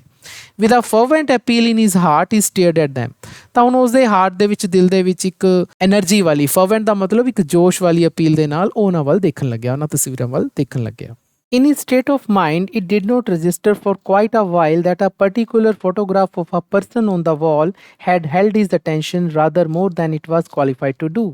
ਹੁਣ ਇਸ ਸਟੇਟ ਆਫ ਮਾਈਂਡ ਦੇ ਵਿੱਚ ਜੋ ਉਸਦੇ ਮਨ ਦੀ ਹਾਲਤ ਸੀ, ਉਸ ਨੂੰ ਕਾਫੀ ਦੇਰ, ਇੱਕ ਕੁਆਇਟ ਆ ਵਾਈਲ ਦਾ ਮਤਲਬ ਕਾਫੀ ਦੇਰ ਉਸ ਨੂੰ ਖਿਆਲ ਨਹੀਂ ਆਇਆ ਕਿ ਇੱਕ ਖਾਸ ਤੌਰ 'ਤੇ ਫੋਟੋਗ੍ਰਾਫ ਹੈ ਇੱਕ ਪਰਸਨ ਦੀ ਜਿਹੜੀ ਕਿ ਵਾਲ 'ਤੇ ਲੱਗੀ ਹੋਈ ਹੈ। ਤੁਹਾਨੂੰ ਦੱਸਿਆ ਨਾ, ਵਾਲ 'ਤੇ ਬਹੁਤ ਸਾਰੀਆਂ ਫੋਟੋਗ੍ਰਾਫਸ ਲੱਗੀਆਂ ਸੀ, ਦੇਵੀ ਦੇਵਤਿਆਂ ਦੀਆਂ, ਪਰਸਨਸ ਦੀਆਂ। ਤਾਂ ਇੱਕ ਪਰਸਨ ਦੀ ਫੋਟੋਗ੍ਰਾਫ ਵਾਲ 'ਤੇ ਲੱਗੀ ਹੋਈ ਸੀ ਅਤੇ ਉਸਨੇ ਉਸਦਾ ਧਿਆਨ ਖਿੱਚ ਲਿਆ, ਅਟੈਂਸ਼ਨ। ਹਾਲਾਂਕਿ ਉਹ ਐਨੀ ਡਿਜ਼ਰਵ ਨਹੀਂ ਸੀ ਕਰਦੀ, ਉਹ ਫੋਟੋ 'ਚ ਇਹੋ ਜਿਹਾ ਕੁਛ ਨਹੀਂ ਸੀ ਜਿਸਨੇ ਕਿ ਉਸਦਾ ਧਿਆਨ ਖਿੱਚਣਾ ਸੀ, ਲੇਕਿਨ ਉਸਨੇ ਫਿਰ ਵੀ ਉਸਦਾ ਧਿਆਨ ਖਿੱਚਿਆ। ਉਹ ਫੋਟੋ ਕਿੱਦਾਂ ਦੀ ਸੀ? It was an ordinary portrait of a middle aged man in a dark suit and stiff tie. ਤਾਂ ਇਹ ਜਿਹੜੀ ਫੋਟੋ ਸੀ ਇੱਕ ਆਮ ਪੋਰਟਰੇਟ ਸੀਗਾ, ਇੱਕ ਮਿਡਲ ਏਜ ਮੈਨ ਸੀ, ਮਤਲਬ ਕਿ ਨਾ ਯੰਗ ਸੀ ਨਾ ਓਲਡ ਸੀ, ਇੱਦਾਂ ਦੇ ਇੱਕ ਬੰਦੇ ਦੀ ਫੋਟੋ ਸੀ। ਅਤੇ ਡਾਰਕ ਸੂਟ ਪਾਇਆ ਹੋਇਆ ਸੀ ਉਸਨੇ, ਅਤੇ ਉਹਨੇ ਸਟਿਪਡ ਟਾਈ ਪਾਈ ਹੋਈ ਸੀ, ਮਤਲਬ ਕਿ ਟਾਈ ਪਾਈ ਹੋਈ ਸੀ ਜਿਸ ਦੇ ਵਿੱਚ ਲਾਈਨਾਂ ਸੀਗੀਆਂ। ਅਤੇ resting his right arm gently on a studio prop made to look like a fluted Roman pillar. ਅਤੇ ਉਸਨੇ ਆਪਣੀ ਜਿਹੜੀ ਸੱਜੀ ਬਾਂਹ ਸੀ ਬਹੁਤ ਹੀ ਖੁਸ਼ੀ ਨਾਲ, ਜੌਂਟਲੀ ਦਾ ਮਤਲਬ ਹੁੰਦਾ ਇਨ ਅ ਹੈਪੀ ਐਂਡ ਕੌਨਫੀਡੈਂਟ ਵੇ, ਬਹੁਤ ਹੀ ਜਦ ਆਪਾਂ ਕੌਨਫੀਡੈਂਟ ਹੋ ਕੇ, ਆਤਮ ਵਿਸ਼ਵਾਸ ਨਾਲ ਭਰ ਕੇ ਖੁਸ਼ੀ ਖੜ੍ਹਦੇ ਹਾਂ, ਤਾਂ ਇਸ ਤਰੀਕੇ ਦੇ ਨਾਲ ਉਸਨੇ ਸੱਜੀ ਬਾਂਹ ਸਟੂਡੀਓ ਪ੍ਰੋਪ ਉੱਪਰ ਰੱਖੀ ਹੋਈ ਸੀ ਨਾ। ਸਟੂਡੀਓ ਪ੍ਰੋਪ ਕੀ ਹੁੰਦਾ ਨਾ, ਜਦੋਂ ਆਪਾਂ ਕਿਸੇ ਸਟੂਡੀਓ ਦੇ ਵਿੱਚ ਜਾ ਕੇ ਫੋਟੋ ਖਿਚਵਾਉਂਦੇ ਹਾਂ ਤਾਂ ਕਈ ਵਾਰੀ ਸਟੂਡੀਓ 'ਚ ਕਾਫੀ ਸਾਰੀਆਂ ਚੀਜ਼ਾਂ ਹੁੰਦੀਆਂ ਨੇ ਜੋ ਸਾਡੀ ਫੋਟੋ ਦੇ ਨਾਲ ਰੱਖ ਦਿੱਤੀਆਂ ਜਾਂਦੀਆਂ ਨੇ ਫੋਟੋ ਨੂੰ ਅਟਰੈਕਟਿਵ ਬਣਾਉਣ ਦੇ ਲਈ, ਤਾਂ ਆਪਾਂ ਉਸ ਨੂੰ ਸਟੂਡੀਓ ਪ੍ਰੋਪ ਕਹਿੰਦੇ ਹਾਂ। ਤਾਂ ਸਟੂਡੀਓ ਪ੍ਰੋਪ ਕਿਹੜਾ ਸੀ ਜੋ ਯੂਜ਼ ਕਰ ਰਿਹਾ ਸੀ? It was a fluted Roman pillar. ਤਾਂ ਇੱਕ ਰੋਮਨ ਪਿਲਰ ਸੀ ਨਾ, ਰੋਮਨ ਪਿਲਰ ਦਾ ਮਤਲਬ ਜੋ ਰੋਮ ਦੇ ਵਿੱਚ ਪਿਲਰਸ ਬਿਲਡ ਕੀਤੇ ਸੀ ਉੱਥੇ ਦੇ ਸ਼ਾਸਕਾਂ ਨੇ, ਉੱਦਾਂ ਦਾ ਇੱਕ ਪਿਲਰ ਸੀ, ਉਸ ਦੇ ਉੱਪਰ ਉਸਨੇ ਆਪਣੀ ਸੱਜੀ ਬਾਂਹ ਰੱਖੀ ਹੋਈ ਸੀ ਅਤੇ ਬੜਾ ਖੁਸ਼ੀ ਉਹ ਖੜਾ ਸੀ। ਤਾਂ ਉਸ ਫੋਟੋ ਨੇ ਉਸਦਾ ਧਿਆਨ ਖਿੱਚਿਆ। ਦੱਤਾ ਵਾਜ਼ ਅਮੇਜ਼ਡ ਟੂ ਸੀ। ਦੱਤਾ ਹੁਣ ਬਹੁਤ ਜ਼ਿਆਦਾ ਹੈਰਾਨ ਹੋਇਆ। ਅਮੇਜ਼ ਦਾ ਮਤਲਬ ਹੁੰਦਾ ਹੈ ਅਟਰਲੀ ਸਰਪ੍ਰਾਈਜ਼, ਬਹੁਤ ਜ਼ਿਆਦਾ ਹੈਰਾਨ ਹੋਣਾ। ਇਹ ਦੇਖ ਕੇ that he had a faint likeness to the late lamented old man. ਇੱਥੇ ਹੀ ਦਾ ਮਤਲਬ ਉਸ ਪਰਸਨ ਤੋਂ ਹੈ ਜਿਸ ਦੀ ਫੋਟੋ ਉਹ ਦੇਖ ਰਿਹਾ ਹੈ, ਰੋਮਨ ਪਿਲਰ ਦੇ ਜਿਸ ਦੇ ਹੱਥ ਰੱਖ ਕੇ ਉਸਨੇ ਫੋਟੋ ਖਿਚਾਈ ਹੈ, ਜਿਸ ਫੋਟੋ ਵੱਲ ਦੇਖ ਰਿਹਾ ਹੈ।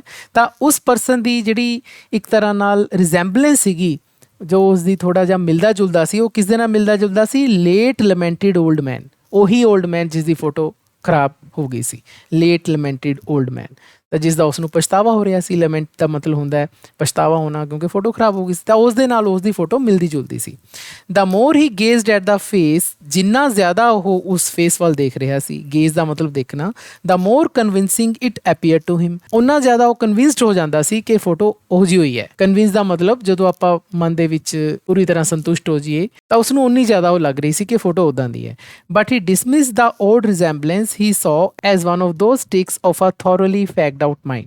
ਪਰ ਉਸਨੇ ਇਹ ਜਿਹੜੀ ਰਿਜ਼ੈਂਬਲੈਂਸ ਸੀਗੀ, ਜੋ ਮਿਲਦੀ ਜੁਲਦੀ ਜਿਹੜੀ ਫੋਟੋ ਸੀ, ਉਸ ਨੂੰ ਡਿਸਮਿਸ ਕਰਤਾ, ਕਿਉਂਕਿ ਉਸ ਦਾ ਦੇਖੋ ਹੁਣ ਜਿਹੜਾ ਮਾਈਂਡ ਸੀ ਫੈਕਡ ਆਊਟ ਹੋ ਗਿਆ। ਫੈਕਡ ਆਊਟ ਦਾ ਮਤਲਬ ਇੱਥੇ ਹੁੰਦਾ ਟਾਇਰਡ, ਜਦੋਂ ਬਹੁਤ ਜ਼ਿਆਦਾ ਆਪਾਂ ਥੱਕ ਜਾਈਏ ਕਿਸੇ ਬਾਰੇ ਸੋਚ ਕੇ, ਤਾਂ ਆਪਾਂ ਨੂੰ ਫੈਕਡ ਆਊਟ ਕਹਿੰਦੇ ਹਾਂ। ਫੈਕਡ ਆਊਟ ਮਾਈਂਡ, ਉਹਦਾ ਮਨ ਪੂਰੀ ਤਰ੍ਹਾਂ ਥੱਕ ਚੁੱਕਿਆ ਸੀ ਅਤੇ ਉਸਨੇ ਇਸ ਰਿਜ਼ੈਂਬਲੈਂਸ ਨੂੰ ਡਿਸਮਿਸ ਕਰਤਾ। ਨਾ ਇੱਥੇ ਡਿਸਮਿਸ ਕਿਉਂ ਕੀਤਾ? ਇੱਥੇ ਇਹ ਸ਼ਾਇਦ ਆਪਾਂ ਇਹ ਗੱਲ ਕਰ ਸਕਦੇ ਹਾਂ ਕਿ ਜਿਹੜੀ ਓਲਡ ਮੈਨ ਦੀ ਫੋਟੋ ਸੀ, ਉਹ ਤਾਂ ਦੇਖੋ ਓਲਡ ਬੰਦੇ ਦੀ ਫੋਟੋ ਸੀ, ਬਜ਼ੁਰਗ ਸੀਗਾ ਬੰਦਾ ਉਹ, ਲੇਕਿਨ ਇਹ ਫੋਟੋ ਕਿਸ ਦੀ ਸੀ? ਮਿਡਲ ਏਜਡ ਬੰਦੇ ਦੀ। ਇਸ ਨੇ ਤਾਂ ਸੂਟ ਬੂਟ ਪਾਇਆ ਹੋਇਆ ਸੀ ਅਤੇ ਸ਼ਾਇਦ ਉਹ ਜਿਹੜੀ ਓਲਡ ਮੈਨ ਦੀ ਫੋਟੋ ਸੀ ਉਸ 'ਚ ਤਾਂ ਸੂਟ ਬੂਟ ਹੈ ਨਹੀਂ ਸੀ, ਹਾਲਾਂਕਿ ਫੇਸ ਦੀ ਰਿਜ਼ੈਂਬਲੈਂਸ ਜ਼ਰੂਰ ਮਿਲਦੀ ਸੀ। ਤਾਂ ਇਸ ਕਰਕੇ ਉਸਨੂੰ ਇਹ ਫੋਟੋ ਨੂੰ ਡਿਸਮਿਸ ਕਰਨਾ ਪਿਆ ਕਿ ਨਹੀਂ, ਇਹ ਨਹੀਂ ਗੱਲ ਬਣਨੀ। All the same at the back of his mind an idea began to take shape. ਲੇਕਿਨ ਉਸਦੇ ਮਨ ਦੇ ਵਿੱਚ ਇੱਕ ਆਈਡੀਆ ਆ ਗਿਆ ਸੀ। ਉਹ ਬੈਕ ਆਫ ਹਿਜ਼ ਮਾਈਂਡ, ਉਸਦੇ ਮਨ ਦੇ ਕਿਸੇ ਕੋਨੇ ਦੇ ਵਿੱਚ ਇਹ ਆਈਡੀਆ ਆ ਗਿਆ ਸੀ। ਉਹ ਸ਼ੇਪ ਲੈ ਰਿਹਾ ਸੀ, ਆਈਡੀਆ ਆਕਾਰ ਲੈ ਰਿਹਾ ਸੀ। ਕੀ ਲੈ ਰਿਹਾ ਸੀ? ਕਿ ਹੀ ਸਾਹ ਦੀ possibility of find N acceptable substitute, ਕਿ ਸ਼ਾਇਦ ਉਸਨੂੰ ਕੋਈ ਸਵੀਕਾਰਯੋਗ ਸਬਸਟੀਟਿਊਟ ਮਿਲ ਜੇ ਨਾ, ਸਬਸਟੀਟਿਊਟ ਦਾ ਮਤਲਬ ਇੱਥੇ ਵਿਕਲਪ ਤੋਂ ਹੈ ਕਿ ਕੋਈ ਉਸ ਨੂੰ ਵਿਕਲਪ ਮਿਲ ਜੇ। ਵਿਕਲਪ ਦਾ ਮਤਲਬ ਕਿ ਕੋਈ ਐਸੀ ਫੋਟੋ ਮਿਲ ਜੇ ਜੋ ਉਸ ਦੇ ਨਾਲ ਬਿਲਕੁਲ ਮਿਲਦੀ ਜੁਲਦੀ ਹੈ। ਹੁਣ ਇਹ ਫੋਟੋ ਤਾਂ ਰਿਜੈਕਟ ਕਰਤੀ ਉਸਨੇ, ਲੇਕਿਨ ਉਸਨੇ ਦੇਖਿਆ ਕਿ ਸ਼ਾਇਦ ਮੈਨੂੰ ਕੋਈ ਇੱਦਾਂ ਦੀ ਫੋਟੋ ਮਿਲ ਜੇ। ਹੀ brought down the old wooden box in which he had kept all the photographs unclaimed over the years। ਤਾਂ ਉਸਨੇ ਇੱਕ ਪੁਰਾਣਾ ਲੱਕੜ ਦਾ ਬਣਿਆ ਹੋਇਆ ਬਾਕਸ ਲਿਆਇਆ ਉਹ, ਜਿਸ ਦੇ ਵਿੱਚ ਉਸਨੇ ਉਹ ਸਾਰੀਆਂ ਫੋਟੋਗ੍ਰਾਫਸ ਰੱਖੀਆਂ ਹੋਈਆਂ ਸੀਗੀਆਂ ਜਿਸ ਨੂੰ ਕਿ ਕੋਈ ਲੈਣ ਹੀ ਨਹੀਂ ਆਇਆ, ਅਨਕਲੇਮਡ ਓਵਰ ਦਾ ਈਅਰਸ। ਤਾਂ ਬੱਚਿਓ ਤੁਹਾਨੂੰ ਪਤਾ ਹੋਣਾ ਕਿ ਸਟੋਰੀ ਦੇ ਸ਼ੁਰੂ ਵਿੱਚ ਉਸਨੇ ਦੱਸਿਆ ਸੀ ਕਿ ਉਸ ਕੋਲੇ 3 ਤਰ੍ਹਾਂ ਦੇ ਕਸਟਮਰਸ ਆਉਂਦੇ ਸੀ। ਇੱਕ ਤਾਂ ਅਜਿਹੇ ਕਸਟਮਰ ਵੀ ਸੀਗੇ ਜਿਹੜੇ ਫੋਟੋਗ੍ਰਾਫ ਦੇ ਜਾਂਦੇ ਸੀ ਲੇਕਿਨ ਲੈਣ ਨਹੀਂ ਸੀ ਆਉਂਦੇ, ਕੁਝ ਸਮੇਂ ਤੋਂ ਪਹਿਲਾਂ ਆਉਂਦੇ ਸੀ, ਕੁਝ ਸਮੇਂ ਤੋਂ ਬਾਅਦ 'ਚ ਆਉਂਦੇ ਸੀ, ਤਾਂ ਐਵੇਂ ਸੀ। ਤਾਂ ਉਸ ਕੋਲ ਬਹੁਤ ਸਾਰੀਆਂ ਫੋਟੋਗ੍ਰਾਫਸ ਐਸੀਆਂ ਪਈਆਂ ਸੀ ਜਿਹੜੀਆਂ ਕਿ ਕਸਟਮਰ ਦੇ ਗਏ ਲੇਕਿਨ ਲੈਣ ਨਹੀਂ ਆਏ ਵਾਪਸ।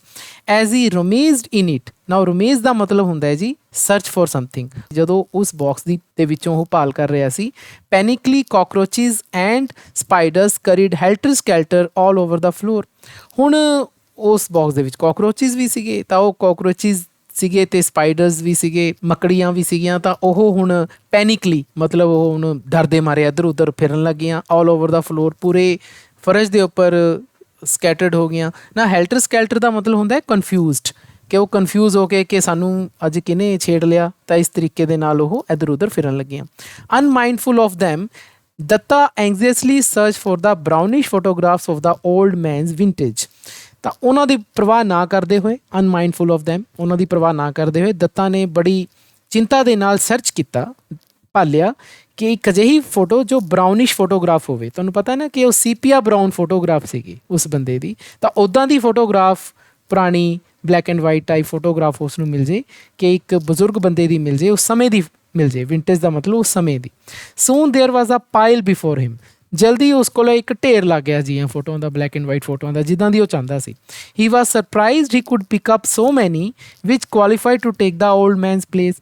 ਤਾਂ ਹੁਣ ਉਹ ਹੈਰਾਨ ਹੋ ਗਿਆ ਕਿ ਉਹ ਪਿਕ ਕਰ ਸਕਦਾ ਸੀਗਾ ਸੋ ਮੈਨੀ, ਬਹੁਤ ਸਾਰੀਆਂ, ਜਿਹੜੀਆਂ ਕਿ ਉਸ ਓਲਡ ਮੈਨ ਦੀ ਜਗ੍ਹਾ ਲੈ ਸਕਦੀਆਂ ਸੀ। But he had to reject a lot of them, ਪਰੰਤੂ ਉਸ ਨੂੰ ਤਾਂ ਬਹੁਤ ਸਾਰੀਆਂ ਰਿਜੈਕਟ ਕਰਨੀਆਂ ਪੈਣੀਆਂ ਸੀ। ਚਿਹਰਾ ਮਿਲਦਾ ਜੁਲਦਾ ਫੋਟੋਆਂ ਉਸ ਨੂੰ ਕਾਫੀ ਸਾਰੀਆਂ ਮਿਲ ਗਈਆਂ, ਲੇਕਿਨ ਉਸਨੇ ਪੂਰੀ ਦੀ ਪੂਰੀ ਫੋਟੋ ਦੇਖਣੀ ਹੈ ਨਾ ਕਿ ਉੱਦਾਂ ਦੀ ਹੋਵੇ। In most of the portrait the subject sported a very conspicuous flower was next to them. ਤਾਂ ਜ਼ਿਆਦਾਤਰ ਪੋਰਟਰੇਟਸ ਜਿਹੜੇ ਉਸ ਨੂੰ ਮਿਲੇ, ਫੋਟੋਆਂ ਮਿਲੀਆਂ, ਉਸ ਦੇ ਵਿੱਚ ਜਿਹੜੇ ਸਬਜੈਕਟ ਸੀਗੇ ਨਾ, ਉਹ ਸਬਜੈਕਟ ਦਾ ਮਤਲਬ ਜੋ ਉਸ ਦੇ ਵਿੱਚ ਕੋਈ ਇਨਸਾਨ ਸੀ ਉਸ ਨੂੰ ਸਬਜੈਕਟ ਕਿਹਾ ਗਿਆ, ਵਿਸ਼ਾ ਹੈ ਨਾ। ਤਾਂ ਉਹ ਜਿਹੜਾ ਇਨਸਾਨ ਸੀਗਾ ਉਸ ਦੇ ਕੋਲੇ ਕੋਈ ਨਾ ਕੋਈ ਫਲਾਵਰ ਵਾਸ, ਕੋਈ ਫੁੱਲਦਾਨ ਰੱਖਿਆ ਹੋਇਆ ਸੀਗਾ, ਕੌਨਸਪੀਕੀਅਸ ਸੀਗਾ। ਕੌਨਸਪੀਕੀਅਸ ਦਾ ਮਤਲਬ ਜਿਹੜਾ ਕਿ ਆਪਾਂ ਈਜ਼ੀ ਟੂ ਸੀ ਜਾਂ ਨੋਟਿਸ ਕਰ ਸਕਦੇ ਹਾਂ, ਜਿਹੜਾ ਕਿ ਈਜ਼ੀਲੀ ਦੇਖਿਆ ਜਾ ਸਕਦਾ। ਤਾਂ ਉਹ ਉਸ ਕੋਲ ਲਿਖਿਆ ਹੋਇਆ ਸੀਗਾ। ਜਾਂ ਫਿਰ overdressed grandchildren sat on their laps, ਜਾਂ ਫਿਰ ਜਿਹੜੇ ਉਹਨਾਂ ਦੇ ਲੈਪਸ ਦੇ ਵਿੱਚ, ਗੋਦ ਦੇ ਵਿੱਚ ਉਸ ਦੇ ਗ੍ਰੈਂਡ ਚਿਲਡਰਨ, ਪੋਤੇ ਪੋਤੀਆਂ ਬੈਠੇ ਸੀਗੇ। ਐਂਡ ਦੇਅਰਫੋਰ ਹੈਡ ਟੂ ਬੀ ਰਿਜੈਕਟਿਡ, ਇਸ ਕਰਕੇ ਉਹਨਾਂ ਨੂੰ ਰਿਜੈਕਟ ਕਰਨਾ ਪੈਣਾ ਸੀ। ਯਾਦ ਕਰੋ ਜਿਹੜੀ ਫੋਟੋ ਖਰਾਬ ਹੋਈ ਸੀ ਉਹ ਤਾਂ ਸਿਰਫ ਓਲਡ ਮੈਨ ਦੀ ਫੋਟੋ ਸੀ, ਉਸ ਵਿੱਚ ਕਿਸੇ ਤਰ੍ਹਾਂ ਦਾ ਕੋਈ ਪ੍ਰੋਪ ਨਹੀਂ ਸੀ, ਕੋਈ ਫੁੱਲਦਾਨ ਨਹੀਂ ਸੀ, ਕੋਈ ਉਸ ਦੀ ਲੈਪ ਦੇ ਵਿੱਚ ਬੱਚਾ ਨਹੀਂ ਸੀ ਬੈਠਾ, ਤਾਂ ਉਹਨੂੰ ਤਾਂ ਉੱਦਾਂ ਦੀ ਫੋਟੋ ਚਾਹੀਦੀ ਹੈ ਨਾ।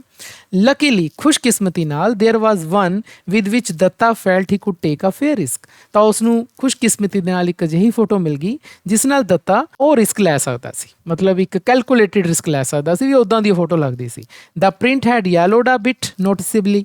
ਤਾਂ ਹੁਣ ਜਿਹੜਾ ਪ੍ਰਿੰਟ ਸੀਗਾ ਫੋਟੋ ਦਾ ਉਹ ਹੁਣ ਯੈਲੋਇਸ਼ ਹੋ ਚੁੱਕਿਆ ਸੀ, ਪੁਰਾਣਾ ਹੋ ਚੁੱਕਿਆ ਸੀਗਾ। But he calculated that the total effect when put in a dazzling gold frame would render it safe. ਪਰ ਉਸਨੇ ਦੇਖਿਆ ਕਿ ਜਦੋਂ ਇਸ ਫੋਟੋ ਨੂੰ, ਇਸਦਾ ਮਤਲਬ ਉਸੇ ਫੋਟੋ ਨੂੰ ਜੋ ਉਸਨੇ ਲੱਭੀ ਸੀਗੀ, ਜਦੋਂ ਉਸ ਨੂੰ ਉਹ ਇੱਕ ਚਮਕਾ ਮਾਰਦੇ ਹੋਏ ਗੋਲਡ ਫਰੇਮ ਦੇ ਵਿੱਚ ਜੜੂਗਾ ਤਾਂ ਇਹਦਾ ਪੂਰਾ ਇਫੈਕਟ ਪਊਗਾ, ਪੂਰਾ ਅਸਰ ਪਊਗਾ, ਪਤਾ ਹੀ ਨਹੀਂ ਲੱਗਣਾ ਕਿ ਫੋਟੋ ਕਿਸ ਦੀ ਹੈ। After a couple of hours concentrated work he sat back and proudly surveyed the old man's double looking resplendent in his gold frame। ਤਾਂ ਹੁਣ ਕੁਝ ਘੰਟਿਆਂ ਦੀ ਮਿਹਨਤ ਤੋਂ ਬਾਅਦ, ਕਨਸੈਂਟਰੇਟਿਡ ਵਰਕ, ਪੂਰੀ ਹਾਰਡ ਵਰਕ ਕਰਨ ਤੋਂ ਬਾਅਦ, ਉਹਨੇ ਸਖਤ ਮਿਹਨਤ ਤੋਂ ਬਾਅਦ ਉਹ ਬੈਠ ਗਿਆ ਅਤੇ ਉਸਨੇ ਸਰਵੇ ਕੀਤਾ, ਮੁਆਇਨਾ ਕੀਤਾ ਦਾ ਓਲਡ ਮੈਨਸ ਡਬਲ। ਨਾ ਓਲਡ ਮੈਨਸ ਡਬਲ ਦਾ ਮਤਲਬ ਓਲਡ ਮੈਨ ਤਾਂ ਉਹੀ ਜਿਹੜੀ ਪੁਰਾਣੀ ਫੋਟੋ ਸੀ, ਲੇਕਿਨ ਉਹਦੀ ਹੁਣ ਡਬਲ ਮਤਲਬ ਉਸਦੀ ਜਿਹੜੀ ਉਹਨੇ ਸਬਸਟੀਟਿਊਟ ਐਜ਼ ਅ ਵਿਕਲਪ ਉਸਨੇ ਜਿਹੜਾ ਲੱਭਿਆ ਸੀ ਫੋਟੋ, ਉਸ ਨੂੰ ਉਹ ਓਲਡ ਮੈਨਸ ਡਬਲ ਕਹਿ ਰਿਹਾ। ਤਾਂ ਉਸਨੇ ਸਰਵੇ ਕੀਤਾ ਅਤੇ ਹੁਣ ਉਹ ਉਸ ਗੋਲਡ ਫਰੇਮ ਦੇ ਵਿੱਚ ਜੜੀ ਹੋਈ ਰਿਸਪਲੈਂਡੈਂਟ ਲੱਗ ਰਹੀ ਸੀ ਨਾ। ਉਹ ਰਿਸਪਲੈਂਡੈਂਟ ਦਾ ਮਤਲਬ ਸ਼ਾਨਦਾਰ ਲੱਗ ਰਹੀ ਸੀ, ਬਹੁਤ ਹੀ ਵਧੀਆ ਲੱਗ ਰਹੀ ਸੀ।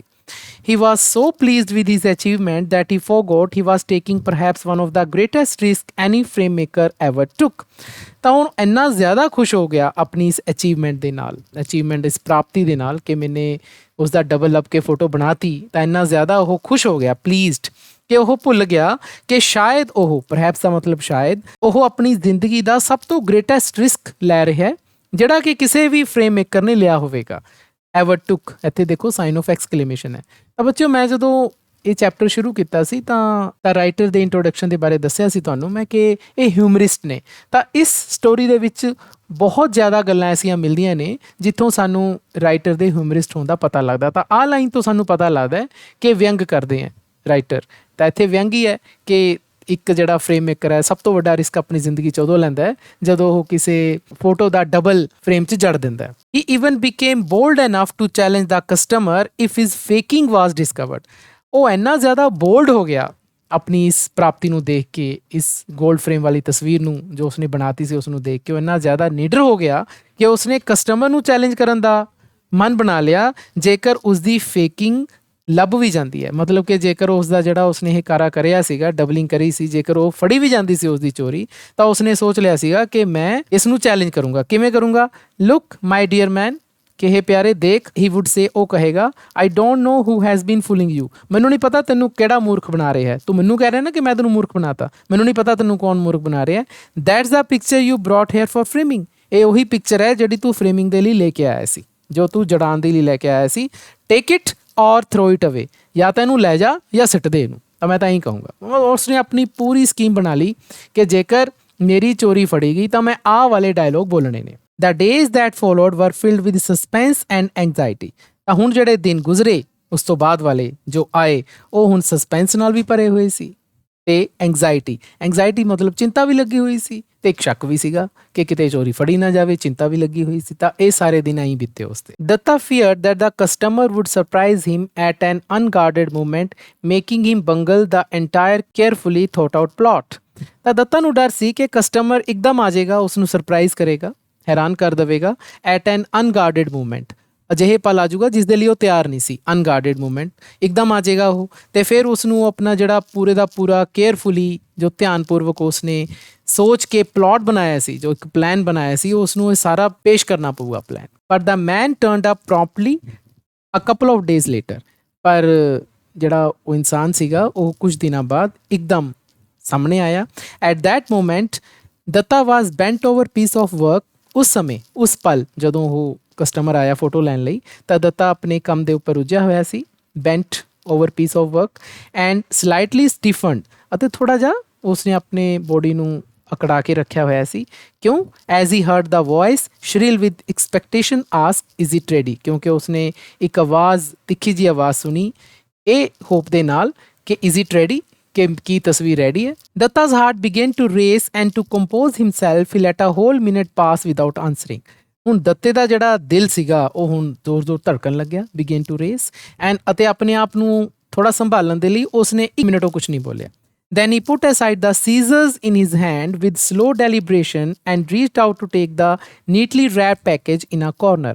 ਫਿਰ ਉਸਨੇ ਆਪਣੇ ਹੱਥ ਜਿਹੜੀਆਂ ਸੀਜ਼ਰਸ ਫੜੀਆਂ ਹੋਈਆਂ ਸੀ, ਕੈਂਚੀਆਂ ਫੜੀਆਂ ਹੋਈਆਂ ਸੀ, ਉਸਨੇ ਪੁੱਟ ਅਸਾਈਡ, ਇੱਕ ਥਾਂ ਤੇ ਰੱਖਤੀਆਂ ਅਤੇ ਜਾਣ ਕੇ ਰੱਖੀਆਂ। ਸਲੋ ਡੈਲੀਬਰੇਸ਼ਨ, ਬਹੁਤ ਹੀ ਹੌਲੀ ਉਸਨੇ ਜਾਣ ਕੇ ਸੀਜ਼ਰਸ ਇੱਕ ਪਾਸੇ ਰੱਖੀਆਂ, ਟਾਈਮ ਲਾਇਆ, ਅਤੇ ਫਿਰ ਇੱਕ ਨੀਟਲੀ ਰੈਪ ਪੈਕੇਜ, ਬਹੁਤ ਹੀ ਸਾਫ਼ ਰੈਪ ਕੀਤਾ ਹੋਇਆ ਪੈਕੇਜ, ਇੱਕ ਪੈਕੇਟ ਉਸਨੇ ਬਣਾ ਰੱਖਿਆ ਸੀ ਕਾਰਨਰ ਦੇ ਵਿੱਚ, ਉਹ ਉਸ ਨੂੰ ਲੈਣ ਚਲਾ ਗਿਆ। It is ready. ਤਾਂ ਹੁਣ ਉਹ ਕਸਟਮਰ ਬੋਲ ਰਿਹਾ ਕਿ ਇਹ ਹੁਣ ਤਿਆਰ ਹੈ।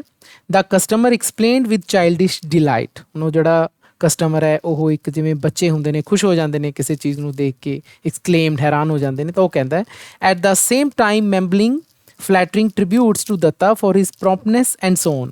ਅਤੇ ਇਸੇ ਸਮੇਂ ਉਹ ਦੱਤਾ ਨੂੰ ਕੁਝ ਹੌਲੀ ਜਿਹੀ ਆਵਾਜ਼ ਦੇ ਵਿੱਚ ਫਲੈਟਰਿੰਗ ਟ੍ਰਿਬਿਊਟਸ ਦੇ ਰਿਹਾ ਹੈ। ਫਲੈਟਰਿੰਗ ਟ੍ਰਿਬਿਊਟਸ ਮਤਲਬ ਉਸਦੀ ਖੁਸ਼ਾਮਦ ਕਰ ਰਿਹਾ ਹੈ ਕਿ ਤੈਨੇ ਐਨ ਟਾਈਮ 'ਤੇ ਮੈਨੂੰ ਚੀਜ਼ ਦੇਤੀ, ਇੱਦਾਂ ਦੀਆਂ ਗੱਲਾਂ ਕਰ ਰਿਹਾ ਉਹ। He spread his arms widely with dramatic exuberance. ਤਾਂ ਉਸਨੇ ਆਪਣੀਆਂ ਬਾਹਾਂ ਫੈਲਾਈਆਂ ਉਹ ਪੈਕੇਟ ਲੈਣ ਦੇ ਲਈ। Spread his arm widely, wide ਚੌੜੀਆਂ ਕਰਕੇ ਬਾਹਾਂ ਫੈਲਾਈਆਂ। ਕਿਵੇਂ? With dramatic exuberance. ਡਰਾਮੈਟਿਕ ਜਿਵੇਂ ਡਰਾਮਾ ਟਾਈਪ, ਐਗਜ਼ੂਬਰੈਂਸ ਦਾ ਮਤਲਬ ਸਾਡੀ ਗਲੋਸਰੀ 'ਚ ਲਿਖਿਆ ਐਨਰਜੀ, ਕਿ ਪੂਰੀ ਐਨਰਜੀ ਦੇ ਨਾਲ ਬਾਹਾਂ ਫੈਲਾਈਆਂ। ਟੂ ਰਿਸੀਵ ਦਾ ਫੋਟੋਗ੍ਰਾਫ ਪ੍ਰਾਪਤ ਕਰਨ ਲਈ। ਐਜ਼ ਇਫ, ਐਂ ਲੱਗਦਾ ਸੀ it was actually a long lost person he was greeting, ਜਿਵੇਂ ਕਿ ਕੋਈ ਬਹੁਤ ਹੀ ਵਿਛੜਿਆ ਇਨਸਾਨ ਕਿਸੇ ਨੂੰ ਮਿਲ ਰਿਹਾ ਹੋਵੇ, ਉਸ ਨੂੰ ਜੱਫੀ ਪਾ ਕੇ ਮਿਲਣਾ ਹੋਵੇ। ਤਾਂ ਇਸ ਤਰੀਕੇ ਦੇ ਨਾਲ ਉਸ ਨੇ ਆਪਣੀਆਂ ਬਾਹਾਂ ਫੈਲਾਈਆਂ ਉਸ ਫੋਟੋਗ੍ਰਾਫ ਨੂੰ ਪ੍ਰਾਪਤ ਕਰਨ ਦੇ ਲਈ। But Datta took his time removing the wrapper from the frame. ਪਰ ਦੱਤਾ ਨੇ ਟਾਈਮ ਲਿਆ ਉਸ ਫਰੇਮ ਨੂੰ ਰੈਪਰ ਦੇ ਵਿੱਚੋਂ ਕੱਢਣ ਦੇ ਲਈ, ਮਤਲਬ ਜਿਸ ਨੇ ਰੈਪ ਕੀਤਾ ਹੋਇਆ ਸੀ ਪੈਕੇਜ ਉਸ ਨੂੰ ਖੋਲ ਕੇ ਫਰੇਮ ਦੇਣ ਲਈ ਟਾਈਮ ਲਿਆ ਉਸਨੇ। ਦ ਕਸਟਮਰ ਵੇਟਿਡ ਇੰਪੇਸ਼ੈਂਟਲੀ। ਤਾਂ ਇਸ ਦੌਰਾਨ ਜਿਹੜਾ ਕਸਟਮਰ ਹੈ, ਗਾਹਕ ਹੈ, ਉਸਨੇ ਬੇਸਬਰੀ ਨਾਲ ਇੰਤਜ਼ਾਰ ਕੀਤਾ। Filling in the time showering more praise on his worshipful master who was to adorn the wall of his house. ਅਤੇ ਇਸ ਦੌਰਾਨ ਉਹ ਕੀ ਕਰਦਾ ਰਿਹਾ ਕਿ ਉਹ ਪ੍ਰਸ਼ੰਸਾ ਕਰੀ ਗਿਆ, ਮੋਰ ਪ੍ਰੇਜ਼ ਪ੍ਰਸ਼ੰਸਾ ਦੇ ਪੁੱਲ ਬੰਨੀ ਗਿਆ, ਸ਼ਾਵਰਿੰਗ ਮੋਰ ਪ੍ਰੇਜ਼ ਕਿਹਦੇ ਬਾਰੇ? ਵਰਸ਼ਿਪਫੁਲ ਮਾਸਟਰ, ਉਸੇ ਪਰਸਨ ਦੇ ਬਾਰੇ ਜਿਹਦੀ ਉਹ ਫੋਟੋ ਲੈ ਕੇ ਆਇਆ ਸੀ ਕਿ ਇਹ ਤਾਂ ਮੇਰੇ ਲਈ ਗੋਡ ਹੈ, ਇਹੋ ਜਿਹੀਆਂ ਗੱਲਾਂ ਕਰੀ ਗਿਆ, ਕਿਉਂਕਿ ਉਸਨੇ ਹੁਣ ਉਸ ਦੀ ਹੋਮ ਦੇ ਵਿੱਚ ਜਾ ਕੇ ਘਰ ਦੀਆਂ ਵਾਲ ਦੀ ਐਡੋਨ ਕਰਨੀ ਸੀ, ਉਸ ਦੀ ਸ਼ਾਨ ਵਧਾਉਣੀ ਸੀ, ਤਾਂ ਉਸ ਦੇ ਬਾਰੇ ਉਹ ਬੋਲੀ ਗਿਆ, ਉਸ ਦੀ ਪ੍ਰੇਜ਼ ਕਰੀ ਗਿਆ। Datta finally revealed the glittering frame and held it towards him. Datta ਨੇ ਆਪਣਾ ਟਾਈਮ ਲਿਆ ਅਤੇ ਉਸ ਤੋਂ ਬਾਅਦ ਉਸਨੇ ਉਹ ਜਿਹੜਾ ਗਲਿਟਰਿੰਗ ਚਮਕਦਾ ਹੋਇਆ ਫਰੇਮ ਤਾਂ ਉਸ ਦੇ ਹਵਾਲੇ ਕਰ ਦਿੱਤਾ। The customer seemed visibly struck by its grandeur and fell silent like one who had enter the inner sanctum of a temple. ਹੁਣ ਕਸਟਮਰ ਇਸ ਗ੍ਰੈਂਜਰ ਨੂੰ ਦੇਖ ਕੇ, ਨਾ ਗ੍ਰੈਂਜਰ ਦਾ ਮਤਲਬ ਇਸ ਦੀ ਸ਼ਾਨ ਨੂੰ ਦੇਖ ਕੇ, ਕਿਉਂਕਿ ਗੋਲਡ ਫਰੇਮ ਬਹੁਤ ਹੀ ਵਧੀਆ ਬਣਿਆ ਸੀ, ਉਹ ਵਿਜ਼ੀਬਲੀ ਸਟਰਕ ਹੋ ਗਿਆ, ਸਪੀਚਲੈਸ ਹੋ ਗਿਆ, ਇੱਕਦਮ ਅਵਾਕ ਰਹਿ ਗਿਆ ਉਹ ਉਸ ਨੂੰ ਦੇਖ ਕੇ। ਫੈਲ ਸਾਇਲੈਂਟ, ਚੁੱਪ ਹੋ ਗਿਆ, ਜਿਵੇਂ ਕਿ ਕੋਈ ਬੰਦਾ ਕਿਸੇ ਟੈਂਪਲ ਦੇ ਇਨਰ ਸੈਂਕਟਮ ਦੇ ਵਿੱਚ ਜਾਂਦਾ ਹੈ ਨਾ। ਉਹ ਸੈਂਕਟਮ ਦਾ ਮਤਲਬ ਹੁੰਦਾ ਜੀ, ਇੱਥੇ ਆਪਣੀ ਗਲੋਸਰੀ 'ਚ ਲਿਖਿਆ ਹੋਇਆ, a holy place, a private room where somebody can go and not be disturbed. ਜਦੋਂ ਅਸੀਂ ਇੱਕਦਮ ਮੰਦਰ ਦੇ ਅੰਦਰ ਜਾਂਦੇ ਹਾਂ ਅਤੇ ਉਸ ਦੀ ਸ਼ਾਨ, ਉਸ ਦੀ ਗ੍ਰੈਂਜਰ ਨੂੰ ਦੇਖ ਕੇ ਇੱਕਦਮ ਚੁੱਪ ਕਰ ਜਾਂਦੇ ਹਾਂ, ਅਵਾਕ ਰਹਿ ਜਾਂਦੇ ਹਾਂ, ਤਾਂ ਬਿਲਕੁਲ ਉਸੇ ਤਰੀਕੇ ਦੇ ਨਾਲ ਉਸ ਦੇ ਨਾਲ ਹੀ ਹੋਇਆ, ਉਹ ਚੁੱਪ ਹੋ ਗਿਆ। Datta held his breath and watch the man's expression. ਤਾਂ ਦੱਤਾ ਨੇ ਆਪਣਾ ਸਾਹ ਰੋਕਿਆ ਅਤੇ ਉਸ ਮੈਨ ਦੇ, ਉਸ ਪਰਸਨ ਦੇ, ਕਸਟਮਰ ਦੇ ਐਕਸਪ੍ਰੈਸ਼ਨ ਦੇਖੇ, ਉਹਦੇ ਹਾਵ ਭਾਵ ਦੇਖੇ। With every second that passed he was losing his nerve and thought that in another moment he would betray the big hoax he had played. ਜਿਵੇਂ ਹੀ ਸਮਾਂ ਪਾਸ ਹੋ ਰਿਹਾ ਸੀ, ਇੱਕ ਇੱਕ ਸੈਕਿੰਡ ਪਾਸ ਹੋ ਰਿਹਾ ਸੀ, ਤਾਂ ਉਹ ਇੱਕ ਤਰ੍ਹਾਂ ਨਾਲ ਲੂਜ਼ਿੰਗ ਹਿਜ਼ ਨਰਵ, ਆਪਣਾ ਆਪਾ ਖੋ ਰਿਹਾ ਸੀ ਅਤੇ ਉਸਨੂੰ ਇਹ ਲੱਗ ਰਿਹਾ ਸੀ ਕਿ ਅਗਲੇ ਮੂਮੈਂਟ ਉਹ ਜੋ ਵੀ ਉਸਨੇ ਬਿਗ ਹੋਆਕਸ, ਨਾ ਉਹ ਹੋਆਕਸ ਦਾ ਇੱਥੇ ਮਤਲਬ ਦਿੱਤਾ ਹੋਇਆ ਜੀ, an act intended to make somebody believe something that is not true. Hoax ਦਾ ਮਤਲਬ ਹੋ ਗਿਆ ਕਿ ਜਦ ਆਪਾਂ ਕਿਸੇ ਨਾਲ ਧੋਖਾ ਕਰਦੇ ਹਾਂ, ਵੀ ਕੋਈ ਚੀਜ਼ ਹੁੰਦੀ ਨਹੀਂ ਲੇਕਿਨ ਆਪਾਂ ਉਸ ਨੂੰ ਉਹ ਬਣਾ ਕੇ ਪੇਸ਼ ਕਰਦੇ ਹਾਂ ਕਿ ਜਿਹੜਾ ਮੈਨੇ ਇਹ ਇੱਕ ਧੋਖਾ ਜਿਹਾ ਕੀਤਾ ਹੈ, ਤਾਂ ਇਹ ਮੈਂ ਇੱਕਦਮ ਬੋਲ ਦੂੰਗਾ ਵੀ ਕਿਸੇ ਵੀ ਮੂਮੈਂਟ ਜਿਹੜਾ ਵੀ ਉਸ ਨੇ ਬਣਾਇਆ ਹੈ, ਤਾਂ ਉਹ ਇਸ ਤਰ੍ਹਾਂ ਸੋਚ ਰਿਹਾ ਸੀ ਕਿ ਕਿਤੇ ਮੇਰੇ ਤੋਂ ਨਿਕਲ ਹੀ ਨਾ ਜਾਵੇ ਇਹੋ ਜਿਹੀਆਂ ਗੱਲਾਂ ਮੂੰਹ 'ਚੋਂ। Suddenly he saw the customer straighten the reverential look and benevolent expression vanish from his face. ਅਚਾਨਕ ਉਸਨੇ ਕਸਟਮਰ ਨੂੰ ਦੇਖਿਆ ਕਿ ਜਿਹੜੀ ਉਸਦੇ ਚਿਹਰੇ 'ਤੇ ਰੈਵਰੈਂਸ਼ੀਅਲ ਲੁੱਕ ਸੀ, ਨਾ ਰੈਵਰੈਂਸ਼ੀਅਲ ਲੁੱਕ ਦਾ ਮਤਲਬ ਗਲੋਸਰੀ 'ਚ ਦੱਸਿਆ, a look of great respect and admiration. ਦੇਖੋ ਹੁਣ ਤੱਕ ਉਹ ਕਸਟਮਰ ਕੀ ਕਰ ਰਿਹਾ ਸੀ, ਉਹ ਦੱਤਾ ਬਾਰੇ ਬੜੇ ਵਧੀਆ ਪ੍ਰੇਜ਼ ਵਾਲੇ ਵਰਡਸ ਯੂਜ਼ ਕਰ ਰਿਹਾ ਸੀ ਕਿ ਬਹੁਤ ਵਧੀਆ, ਤੂੰ ਤਾਂ ਬੜਾ ਮੈਨੂੰ ਐਨ ਸਮੇਂ 'ਤੇ ਮੇਰਾ ਫਰੇਮ ਬਣਾਤਾ, ਬਹੁਤ ਵਧੀਆ ਬਣਾਇਆ। ਲੇਕਿਨ ਇੱਕਦਮ ਉਸ ਦੀ ਇਹ ਜਿਹੜੇ ਐਕਸਪ੍ਰੈਸ਼ਨ ਸੀਗੇ, ਜੋ ਉਸਦੇ ਵਰਡ ਸੀਗੇ, ਉਹ ਚੇਂਜ ਹੋ ਗਏ। ਬੈਨੀਵਲੈਂਟ ਐਕਸਪ੍ਰੈਸ਼ਨ, ਉਹ ਬੈਨੀਵਲੈਂਟ ਐਕਸਪ੍ਰੈਸ਼ਨ ਦਾ ਮਤਲਬ ਹੁੰਦਾ ਜਿਹੜੇ ਵਧੀਆ ਹਾਵ ਭਾਵ ਹੁੰਦੇ ਆ ਚਿਹਰੇ ਤੋਂ, ਇੱਕਦਮ ਵੈਨਿਸ਼ ਹੋ ਗਏ। ਵੈਨਿਸ਼ ਦਾ ਮਤਲਬ ਅਲੋਪ ਹੋ ਗਏ ਉਸਦੇ ਚਿਹਰੇ ਤੋਂ। ਵਟ ਹੈਵ ਯੂ ਡਨ, ਇਹ ਤੂੰ ਕੀ ਕਰਤਾ? ਹੀ ਡਿਮਾਂਡਡ, ਉਸਨੇ ਕਿਹਾ ਇੰਡੀਗਨੈਂਟਲੀ, ਨਾਰਾਜ਼ ਹੋ ਕੇ। For Datta the moment seemed familiar, for he had already gone through it 1,000 times night and day since he splashed the white paint on the original photograph. ਹੁਣ ਦੱਤਾ ਇਸ moment ਦੇ ਲਈ ਪਹਿਲਾਂ ਤੋਂ ਹੀ ਤਿਆਰ ਸੀ, seemed familiar, ਕਿਉਂਕਿ ਉਸਨੇ ਇਸ ਮੂਮੈਂਟ ਦੇ ਲਈ 1000 ਵਾਰੀ ਨਾਈਟ ਐਂਡ ਡੇ, ਦਿਨ ਰਾਤ ਪ੍ਰੈਕਟਿਸ ਕੀਤੀ ਸੀ ਜਦ ਤੋਂ ਉਸਨੇ ਓਰੀਜਨਲ ਫੋਟੋਗ੍ਰਾਫ ਦੇ ਉੱਪਰ ਵਾਈਟ ਪੇਂਟ ਡੋਲਿਆ ਸੀ, ਸਪਲੈਸ਼, ਕਿ ਜੇਕਰ ਮੇਰੀ ਚੋਰੀ ਪਕੜੀ ਗਈ ਤਾਂ ਮੈਂ ਕੀ ਜਵਾਬ ਦੇਣਾ ਹੈ, ਤਾਂ ਇਸ ਮੂਮੈਂਟ ਦੇ ਲਈ ਤਿਆਰ ਸੀ। Several times he had rehearsed his piece precisely for this occasion, ਤੇ ਉਸਨੇ ਕਿੰਨੀ ਵਾਰੀ ਫॉर ਦਿਸ ਓਕੇਜ਼ਨ, ਇਸ ਮੌਕੇ ਦੇ ਲਈ ਆਪਣੀ ਜੋ ਸਪੀਚ ਦੀ ਰਿਹਰਸ ਕੀਤੀ ਸੀ, ਸੈਵਰਲ ਟਾਈਮਸ, ਬਹੁਤ ਵਾਰੀ। But before he could open his mouth, ਪਰ ਇਸ ਤੋਂ ਪਹਿਲਾਂ ਕਿ ਆਪਣੇ ਮੂੰਹ 'ਚੋਂ ਕੁਝ ਬੋਲਦਾ, ਕੌਣ? Datta. The customer shouted with tremendous authority in his bearing, ਤਾਂ ਜਿਹੜਾ ਕਸਟਮਰ ਸੀ ਉਸਨੇ ਪੂਰਾ ਜ਼ੋਰ ਲਾ ਕੇ, ਜਿੰਨਾ ਉਹ ਬੋਲ ਸਕਦਾ ਸੀ, ਇਨ ਹਿਜ਼ ਬੀਅਰਿੰਗ, ਪੂਰਾ ਜ਼ੋਰ ਲਾ ਕੇ ਪੂਰੀ ਅਥਾਰਟੀ ਦੇ ਨਾਲ ਬੋਲਿਆ, ਨਾਓ, ਹੁਣ, ਡੋਂਟ ਡਿਨਾਈ ਇਟ, ਕਹਿੰਦੇ ਇਸ ਨੂੰ ਡਿਨਾਈ ਨਾ ਕਰੀ, ਇਹ ਨਾ ਕਰੀ ਕਿ ਮੈਂ ਗਲਤ ਬੋਲ ਰਹੇ ਹਾਂ। ਕੀ? ਕਿ I clearly remember asking for a cut mount with an oval shape that is square look, ਮੈਨੂੰ ਪੂਰੀ ਤਰ੍ਹਾਂ ਯਾਦ ਹੈ ਕਿ ਮੈਨੇ ਕੱਟ ਮਾਊਂਟ ਵਾਲੀ ਤੁਹਾਨੂੰ ਕਹੀ ਸੀ ਕਿ ਤਸਵੀਰ ਬਣਾਈ ਜਿਹਦੀ ਓਵਲ ਸ਼ੇਪ ਹੋਵੇ। ਨਾ ਓਵਲ ਸ਼ੇਪ ਦਾ ਮਤਲਬ ਹੁੰਦਾ ਹੈ ਜਿਹੜੀ ਪੂਰੀ ਤਰ੍ਹਾਂ ਗੋਲ ਨਹੀਂ ਹੁੰਦੀ, ਥੋੜੀ ਅੰਡਾਕਾਰ ਹੁੰਦੀ ਹੈ, ਠੀਕ। ਤਾਂ ਓਵਲ ਸ਼ੇਪ ਵਾਲੀ ਮੈਂ ਤਸਵੀਰ ਤੈਨੂੰ ਕੱਟ ਮਾਊਂਟ 'ਚ ਬਣਾਉਣ ਲਈ ਕਿਹਾ ਸੀ, ਤੂੰ ਕੀ ਕਰਤਾ? ਦੈਟ ਇਜ਼ ਸਕੁਅਰ, ਤੂੰ ਚੌਰਸ ਬਣਾਤੀ, ਲੁੱਕ, ਦੇਖ। ਤਾਂ ਇੱਥੇ ਹੀ ਸਾਡੀ ਸਟੋਰੀ ਖਤਮ ਹੋ ਜਾਂਦੀ ਹੈ। ਤਾਂ ਸਟੂਡੈਂਟਸ, ਦੱਤਾ ਤਾਂ ਆਪਣੀ ਚਾਲ ਦੇ ਵਿੱਚ ਕਾਮਯਾਬ ਹੋ ਗਿਆ। ਕਸਟਮਰ ਨੂੰ ਪਤਾ ਹੀ ਨਹੀਂ ਲੱਗਿਆ ਕਿ ਇਹ ਤਸਵੀਰ ਉਹੀ ਹੈ ਜੋ ਮੈਂ ਲੈ ਕੇ ਆਇਆ ਸੀ ਕਿ ਕੋਈ ਹੋਰ ਹੈ। ਲੇਕਿਨ ਇੱਥੇ ਇੱਕ ਵਿਅੰਗ ਵਾਲੀ ਗੱਲ ਇਹ ਹੋਗੀ ਕਿ ਉਹ ਕਸਟਮਰ ਸਿਰਫ ਉਸ ਪਿਕਚਰ ਦੀ, ਉਸ ਫਰੇਮ ਦੀ ਸ਼ੇਪ ਵੱਲ ਦੇਖੀ ਜਾ ਰਿਹਾ ਹੈ, ਉਸ ਨੂੰ ਪਿਕਚਰ ਵੱਲ ਕੋਈ ਧਿਆਨ ਨਹੀਂ। ਹਾਲਾਂਕਿ ਉਹ ਪਿਕਚਰ ਨੂੰ ਇੰਨਾ ਜ਼ਿਆਦਾ ਰਿਸਪੈਕਟ ਦਿੱਤੀ ਸੀ ਉਸਨੇ ਕਿ ਇਹ ਜਿਹੜੀ ਪਿਕਚਰ ਹੈ ਤਾਂ ਮੇਰੇ ਲਈ ਇਹ ਪਰਮਾਤਮਾ ਵਰਗੀ ਹੈ, ਮੇਰੀ ਘਰ ਦੀ ਸ਼ਾਨ बढ़ाऊगी, ਇਹ ਹੋਊਗਾ ਉਹ ਹੋਊਗਾ। ਤਾਂ ਤੁਸੀਂ ਦੇਖੋ ਕਿ ਉਸ ਕਸਟਮਰ ਨੂੰ ਇਹ ਨਹੀਂ ਪਤਾ ਲੱਗਿਆ ਕਿ ਇਹ ਪਿਕਚਰ ਤਾਂ ਕੋਈ ਹੋਰ ਹੈ, ਉਹ ਸਿਰਫ ਉਸ ਫਰੇਮ ਦੇ ਵੱਲ ਦੇਖੀ ਜਾ ਰਿਹਾ ਕਿ ਤਾਂ ਕੱਟ ਮਾਊਂਟ ਸੀਗਾ ਜੀ, ਇਹ ਤਾਂ ਓਵਲ ਹੋਣਾ ਚਾਹੀਦਾ ਸੀ ਤੇ ਤੂੰ ਸਕੁਅਰ ਬਣਾਤਾ। ਤਾਂ ਇਸ ਤਰੀਕੇ ਦੇ ਨਾਲ ਇਹ ਸਾਡੀ ਸਟੋਰੀ ਖਤਮ ਹੁੰਦੀ ਹੈ। ਜਿਵੇਂ ਕਿ ਮੈਂ ਬੱਚੇ ਤੁਹਾਨੂੰ ਪਹਿਲਾਂ ਦੱਸਿਆ ਸੀ ਕਿ ਆਰ.ਕੇ. ਲਕਸ਼ਮਣ ਇੱਕ ਬਹੁਤ ਹੀ ਬਿਹਤਰੀਨ ਕਾਰਟੂਨਿਸਟ ਤੇ ਹਿਊਮਰਿਸਟ ਸੀਗੇ। ਤਾਂ ਇਹ ਪੂਰੀਆਂ ਦੋਨੇ ਗੱਲਾਂ ਇਸ ਸਟੋਰੀ ਦੇ ਵਿੱਚ ਸਾਨੂੰ ਦੇਖਣ ਨੂੰ ਮਿਲਦੀਆਂ ਨੇ। ਉਮੀਦ ਹੈ ਬੱਚਿਓ ਕਿ ਤੁਹਾਨੂੰ ਇਹ ਸਾਰੀ ਸਟੋਰੀ ਪਸੰਦ ਆਈ ਹੋਏਗੀ। ਆਪਾਂ ਇਸ ਤੋਂ ਨੈਕਸਟ ਵਾਲੇ ਵੀਡੀਓ ਦੇ ਵਿੱਚ ਇਸ ਦੇ ਜੋ ਸ਼ੋਰਟ ਆਨਸਰ ਟਾਈਪ ਕੁਐਸਚਨਸ ਹੈ ਉਹਨਾਂ ਨੂੰ ਕਵਰ ਕਰਾਂਗੇ ਤੇ ਉਸ ਤੋਂ ਬਾਅਦ ਫਿਰ ਆਪਾਂ ਇਸ ਦੇ ਲੌਂਗ ਆਨਸਰ ਟਾਈਪ ਕੁਐਸਚਨਸ ਵੀ ਕਵਰ ਕਰਾਂਗੇ। ਠੀਕ ਹੈ ਜੀ, ਫਿਰ ਮਿਲਦੇ ਹਾਂ ਨਵੀਂ ਵੀਡੀਓ ਦੇ ਨਾਲ। ਧੰਨਵਾਦ।